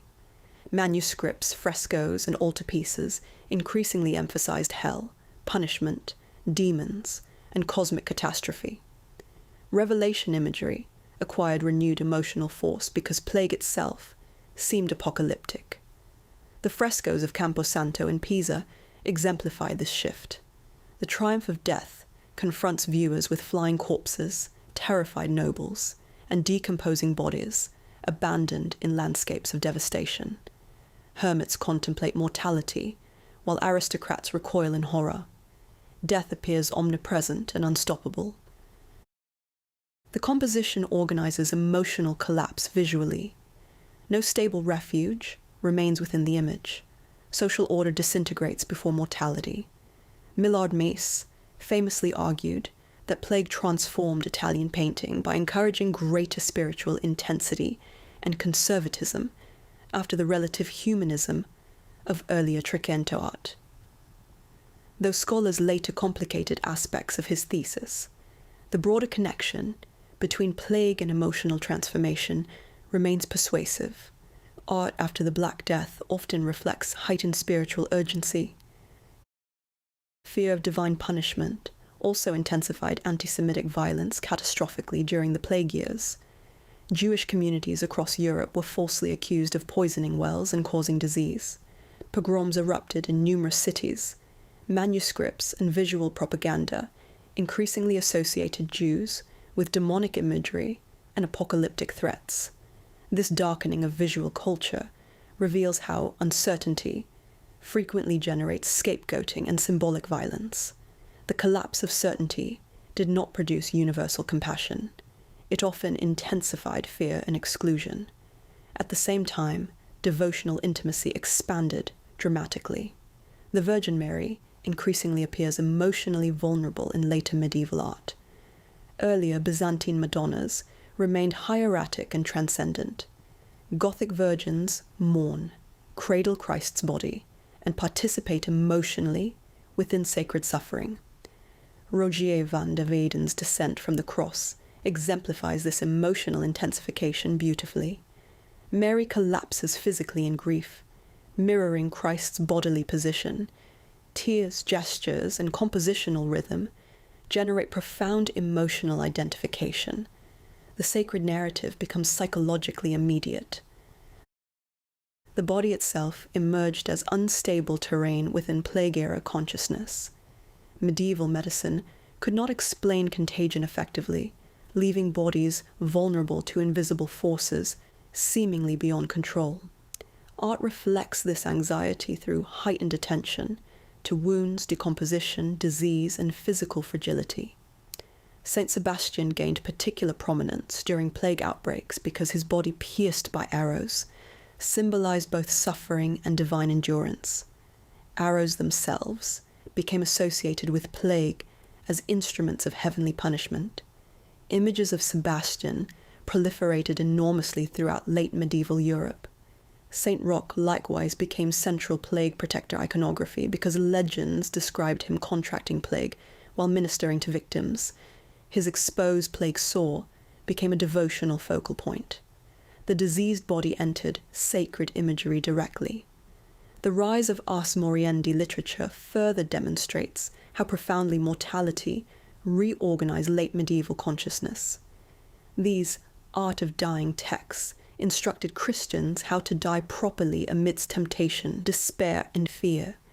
Illuminated editions visualized demons surrounding deathbeds while angels fought for souls. Death became a psychological process requiring preparation rather than distant inevitability alone. Art increasingly addressed interior anxiety surrounding salvation. This psychological transformation also affected portraiture and individuality gradually. The instability of plague-era society intensified awareness of personal mortality and transient existence. Donor portraits became more individualized. Memorial art expanded. Faces acquired greater emotional specificity. Yet this increasing realism remained inseparable from spiritual anxiety.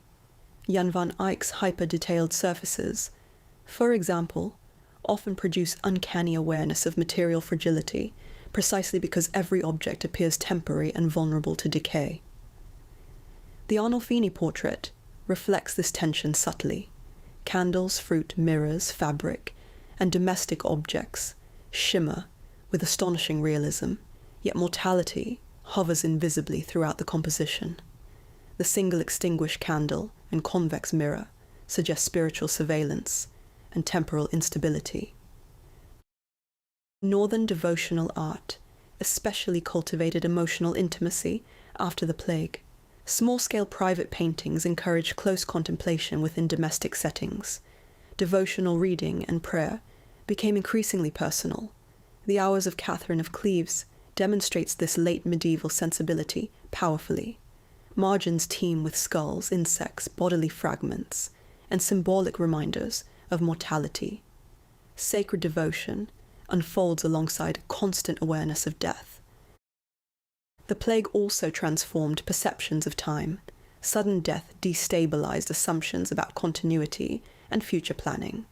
The present moment acquired heightened spiritual urgency. Memento mori imagery reminded viewers continuously that earthly life remained precarious and temporary.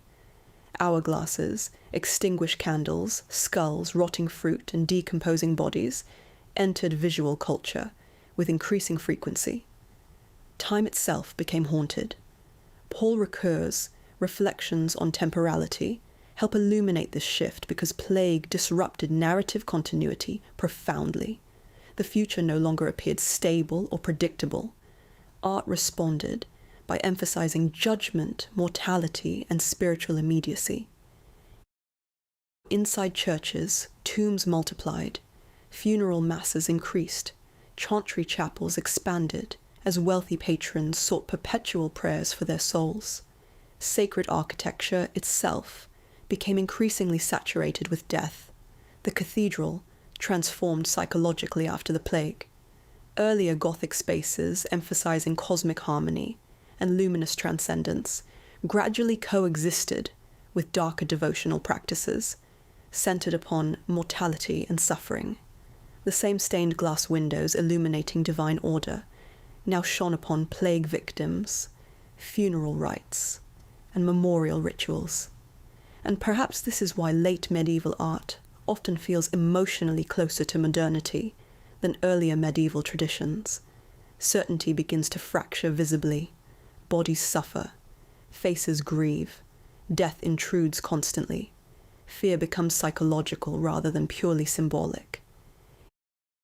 Inside the museum after hours, Plague-era artworks possess unusual emotional gravity because they emerge from cultures confronting existential instability directly.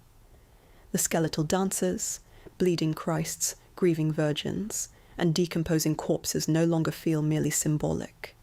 They reflect a civilization struggling to preserve meaning amidst catastrophe. The Black Death did not destroy medieval Christianity, but it altered its emotional structure permanently.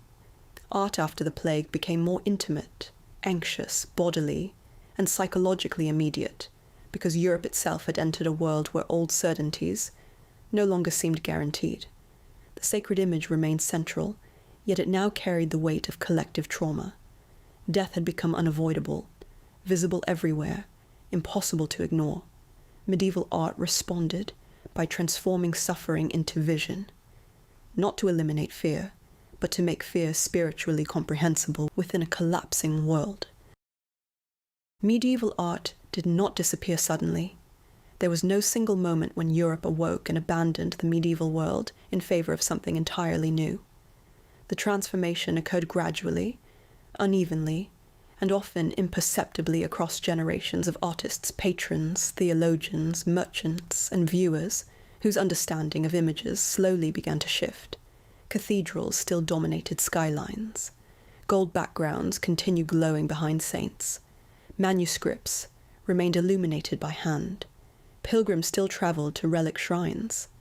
Yet beneath the apparent continuity of medieval visual culture, something fundamental had begun to change. The image itself was becoming more human, more earthly, more spatial, more emotional, and increasingly concerned with the visible world as a reality worthy of sustained observation, rather than merely symbolic interpretation. This transformation did not emerge because medieval artists suddenly discovered realism after centuries of ignorance, nor did it occur because Europe simply progressed naturally toward Renaissance naturalism. Such narratives oversimplify one of the most complex cultural shifts in European history. Medieval art changed because the structures organizing medieval life were changing simultaneously. Urban economies expanded. Merchant classes accumulated wealth. Universities transformed intellectual life. Aristocratic courts developed new forms of secular culture. Religious devotion became increasingly personal and emotional. The Black Death shattered assumptions about permanence and stability. Ancient classical texts circulated more widely. Human experience itself began to occupy a different position within systems of thought. Art responded to these changes gradually by reimagining the relationship between sacred truth and visible reality. Earlier medieval images often subordinated natural appearance to theological symbolism. Late medieval and proto-Renaissance artists increasingly sought meaning within observation itself. The visible world became spiritually significant, not because it merely symbolized divine realities, but because it appeared worthy of representation in its own right. Giotto di Bondone occupies a central position within this transformation, precisely because later generations interpreted him as the artist who returned painting to nature. Giorgio Vasari famously mythologized Giotto as the figure who awakened European art from medieval abstraction. Though Vasari's narrative oversimplifies the continuity between medieval and Renaissance traditions, Giotto's innovations were undeniably profound. The frescoes of the Arena Chapel in Padua reveal this shift with extraordinary clarity. Giotto's figures possess weight, gravity, and bodily presence, unlike the more ethereal bodies, characteristic of Byzantine traditions. Drapery folds respond to underlying anatomy. Architecture begins to suggest inhabitable space. Faces display emotional relationships, structured through human interaction rather than purely symbolic hierarchy. Yet Giotto remained deeply medieval in many respects. Gold still appears within sacred scenes. Spatial coherence remains incomplete. Figures continue operating within theological narratives, rather than secular realism alone. What changed was not the abandonment of medieval spirituality, but the growing conviction that sacred truth could emerge through embodied in human experience. The lamentation scene in the Arena Chapel demonstrates this transformation powerfully. The mourners surrounding Christ do not merely signify grief symbolically. They appear emotionally connected through bodily gesture and spatial relationship. Mary bends physically over Christ's body. Figures turn toward one another in coordinated emotional rhythm. Angels scream through the sky in visible anguish. Human sorrow becomes central to sacred representation. Hans Belting argues that Giotto did not reject medieval image traditions entirely, but transformed how presence operated within them. The sacred figure became psychologically and physically accessible in unprecedented ways. Viewers could imagine themselves emotionally inside the scene. This growing emotional immediacy reflected broader developments within late medieval devotion. Franciscan spirituality especially emphasized Christ's humanity, poverty, and bodily suffering. Saint Francis himself became a transformative figure because his spirituality centered upon imitation of Christ through emotional and physical identification. The stigmata, wounds mirroring Christ's crucifixion injuries, symbolized direct bodily participation in sacred suffering. Art increasingly responded by making sacred narratives emotionally intimate, rather than cosmically distant. The viewer was encouraged not merely to contemplate theological truths intellectually, but to feel them personally. The rise of affective piety transformed visual culture profoundly. Devotional texts encourage readers to imagine themselves present at the crucifixion, the nativity, or the mourning of Christ. Images therefore became more narrative, emotional, and psychologically immersive. This transformation appears clearly in the work of Duccio di Buoninsegna. His Maestà altarpiece retains Byzantine gold backgrounds and hierarchical structure, yet the narrative panels reveal increasingly subtle human interaction. Gestures become gentler. Faces soften emotionally. Architecture begins organizing spatial relationships more coherently. The entry into Jerusalem panel demonstrates this beautifully. Crowds gather with individualized movement. Children climb trees. Figures interact spatially, rather than existing merely as symbolic signs. The sacred story unfolds within a more believable human environment. Simone Martini pushed these developments further through extraordinary elegance and atmospheric sensitivity. His Annunciation still employs gold backgrounds and decorative splendor, characteristic of medieval aesthetics, yet Gabriel's movement possesses astonishing grace and immediacy. Mary recoils with visible psychological response. Drapery flows dynamically across space. The image remains profoundly medieval, yet something new has entered European painting. The suggestion of interior emotional life unfolding within recognizable physical environments. This growing interest in human presence coincided with broader intellectual changes. Universities expanded across Europe during the 13th and 14th centuries, transforming philosophical and theological inquiry. Scholasticism sought increasingly systematic methods for reconciling faith and reason. Thinkers such as Thomas Aquinas emphasized the intelligibility of creation because the world itself reflected divine order. Nature, therefore, became worthy of closer attention.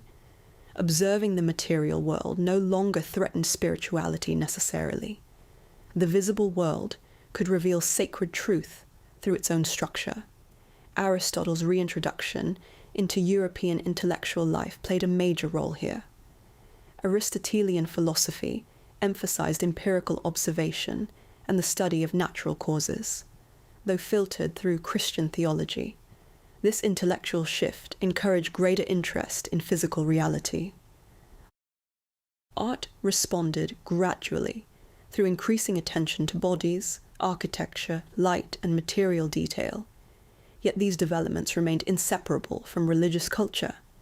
Medieval art did not suddenly become secular. Rather, spirituality itself became increasingly grounded in human experience. The growth of cities also transformed artistic production profoundly. Earlier medieval art often emerged within monastic environments or ecclesiastical patronage systems dominated by collective devotional structures. Late medieval cities, such as Florence, Siena, Bruges, and Venice, created new economic and social conditions. Merchant families commissioned chapels, altarpieces, and devotional objects reflecting both religious devotion and civic identity. Wealth circulated increasingly through trade rather than purely feudal landholding. Guilds funded public artworks. Artists themselves acquired greater professional status. Urban life encouraged new forms of visual complexity. Crowded marketplaces, textile industries, banking networks, and political rivalries generated environments where individuality became increasingly visible socially. Art absorbed these transformations gradually. The international Gothic style emerging across late medieval Europe reflects this transitional condition beautifully. Artists such as the Limbourg brothers, Gentile da Fabriano, and Pisanello created works combining medieval elegance with heightened attention to natural detail. Their paintings and manuscripts overflow with luxurious fabrics, animals, flowers, architecture, and courtly refinement. The Très Riche Heure exemplifies this transitional world. Seasonal calendar scenes depict aristocratic life, peasant labor, castles, landscapes, and changing weather with unprecedented observational richness. Yet these images remain embedded within sacred temporal structures organized by liturgical calendars and zodiac cycles. Nature itself becomes visually fascinating. Snow, shadows, horses, trees, and atmospheric effects acquire aesthetic importance beyond symbolic function alone. Millard Mice argued that late medieval art increasingly moved toward empirical observation, partly because plague-era instability intensified awareness of earthly fragility and immediacy. Whether or not the Black Death alone caused these transformations, the emotional atmosphere of late medieval Europe undeniably shaped visual culture. The body especially became newly important. Earlier medieval figures often functioned primarily symbolically. Late Gothic and Proto-Renaissance artists increasingly explored anatomy, gesture, posture, and emotional expression with remarkable sensitivity. Claus Sluter's sculpture for the Chartreuse de Champmol demonstrates this transformation powerfully. The Well of Moses presents prophets whose faces possess extraordinary individuality and physical presence. Drapery falls heavily around monumental bodies. Expressions suggest psychological depth. Yet Sluter's figures remain spiritually charged rather than secular portraits. The transition underway was not from religion to humanism in simplistic terms. It was a redefinition of how sacred meaning could inhabit human reality. The rise of oil painting in Northern Europe intensified these developments further. Jan van Eyck transformed European painting through astonishing attention to material surfaces, reflected light, and minute detail. Objects acquired tactile immediacy, unprecedented in earlier medieval traditions. The Ghent altarpiece represents one of the great turning points in European visual history because it unites medieval symbolism with extraordinary observational realism. Jewels shimmer with optical precision. Landscapes extend convincingly into distance. Faces possess individuality, yet the work remains fundamentally theological. Every detail still carries symbolic significance. The lamb represents Christ. Lilies signify purity. The fountain suggests eternal life. The visible world becomes sacred, not through abstraction from reality, but through immersion within it. Erwin Panofsky argued that Northern Renaissance painting maintained deep continuity with medieval symbolic traditions, despite increasing realism. Naturalism did not eliminate symbolism. It concealed it within ordinary materiality. This concealment marks one of the most significant changes occurring in late medieval art. Earlier medieval images often signaled sacred meaning openly through gold backgrounds, hierarchical scale, and symbolic distortion. Late medieval art increasingly embedded spiritual significance within believable earthly environments. The Annunciation scenes of Robert Campin reveal this transformation clearly. Mary now sits within recognizable domestic interiors filled with ordinary objects, candles, towels, books, furniture, windows. Yet every object retains symbolic meaning. The ordinary world itself becomes spiritually charged. Space also changed dramatically during this period. Medieval spatial systems organized images as symbolically and hierarchically. Proto-Renaissance artists increasingly experimented with coherent depth, architectural structure, and unified environments. Ambrogio Lorenzetti's frescoes in Siena already suggest sophisticated urban space decades before Brunelleschi's formal perspective experiments. Streets recede, buildings organize civic movement, figures occupy shared environments. Yet late medieval artists were not merely discovering the correct perspective gradually. They were redefining how humans related to space itself. The observer increasingly occupied a stable position within the world, rather than merely contemplating symbolic order from outside it. This transformation reflected broader shifts in subjectivity.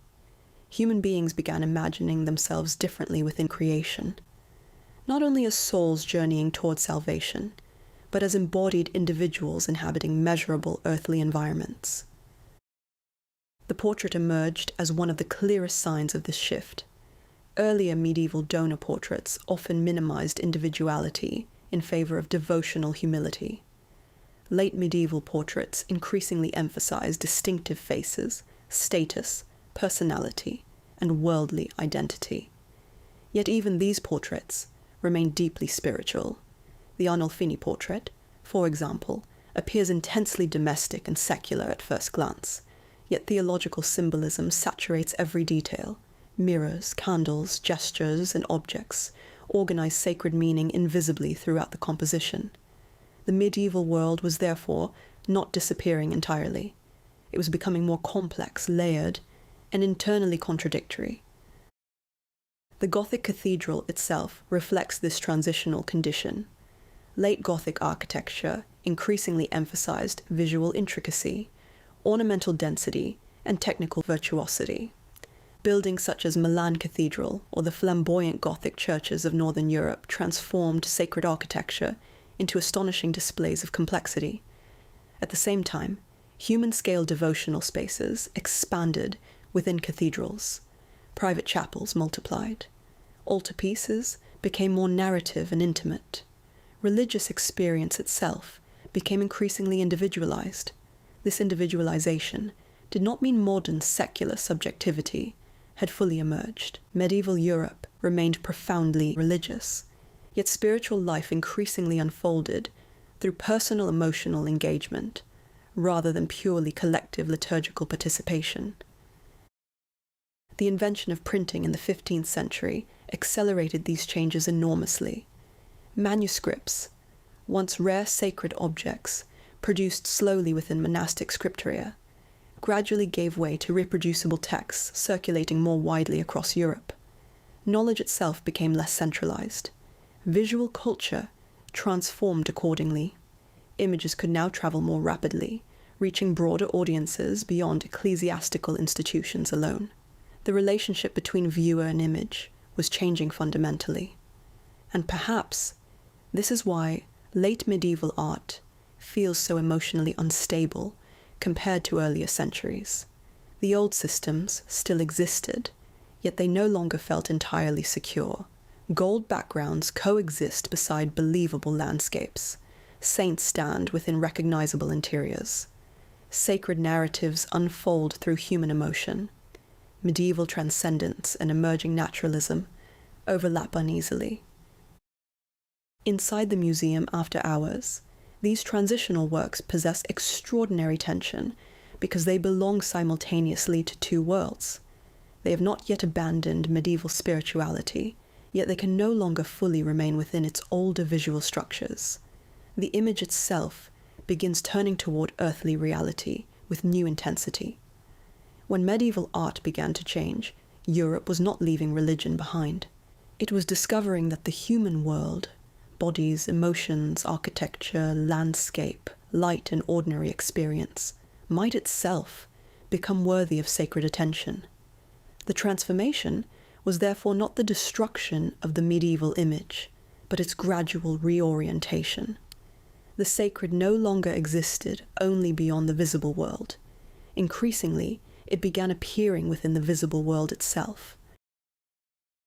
To the modern viewer, medieval art often appears strange because it was never attempting to show the world in the way modern visual culture expects images to function. We are trained to believe that successful representation should imitate optical reality, preserve anatomical proportion, organize coherent space, and reveal psychological individuality through visible expression. Medieval art repeatedly resists these expectations. Bodies elongate unnaturally. Gold replaces the atmosphere. Faces remain solemn where modern viewers anticipate emotional intensity. Space fractures into symbolic arrangement rather than measurable depth. Monsters emerge beside saints. Light behaves spiritually rather than physically. Architecture becomes visionary instead of practical. Yet these apparent distortions reveal not artistic failure, but the existence of an entirely different understanding of what images were meant to do. Medieval art was not attempting to reproduce the visible world neutrally, because medieval Europeans did not believe the visible world was neutral. Everything within creation carried theological significance. Matter reflects divine order. Time unfolded through sacred structure. Human bodies existed between corruption and salvation. Space itself possessed spiritual hierarchy. The image therefore became a tool, not for documenting appearances, but for revealing realities believed to exist beyond ordinary sight. Throughout the medieval world, art functioned less as aesthetic decoration than as a technology of perception. Cathedrals reorganized bodily experience through light scale, acoustics, and movement. Illuminated manuscripts structured sacred time through ritual reading and devotional repetition. Icons transformed painted surfaces into thresholds of spiritual presence. Sculpture covered church portals with visions of heaven, hell, judgment, and redemption that reshaped how viewers understood mortality itself. The image was never isolated from ritual life. It participated within systems of prayer, pilgrimage, liturgy, memory, fear, and communal identity. Medieval viewers did not stand before images as detached spectators. They encountered them bodily, collectively, emotionally, and spiritually. This is perhaps why medieval art continues feeling uncanny even now.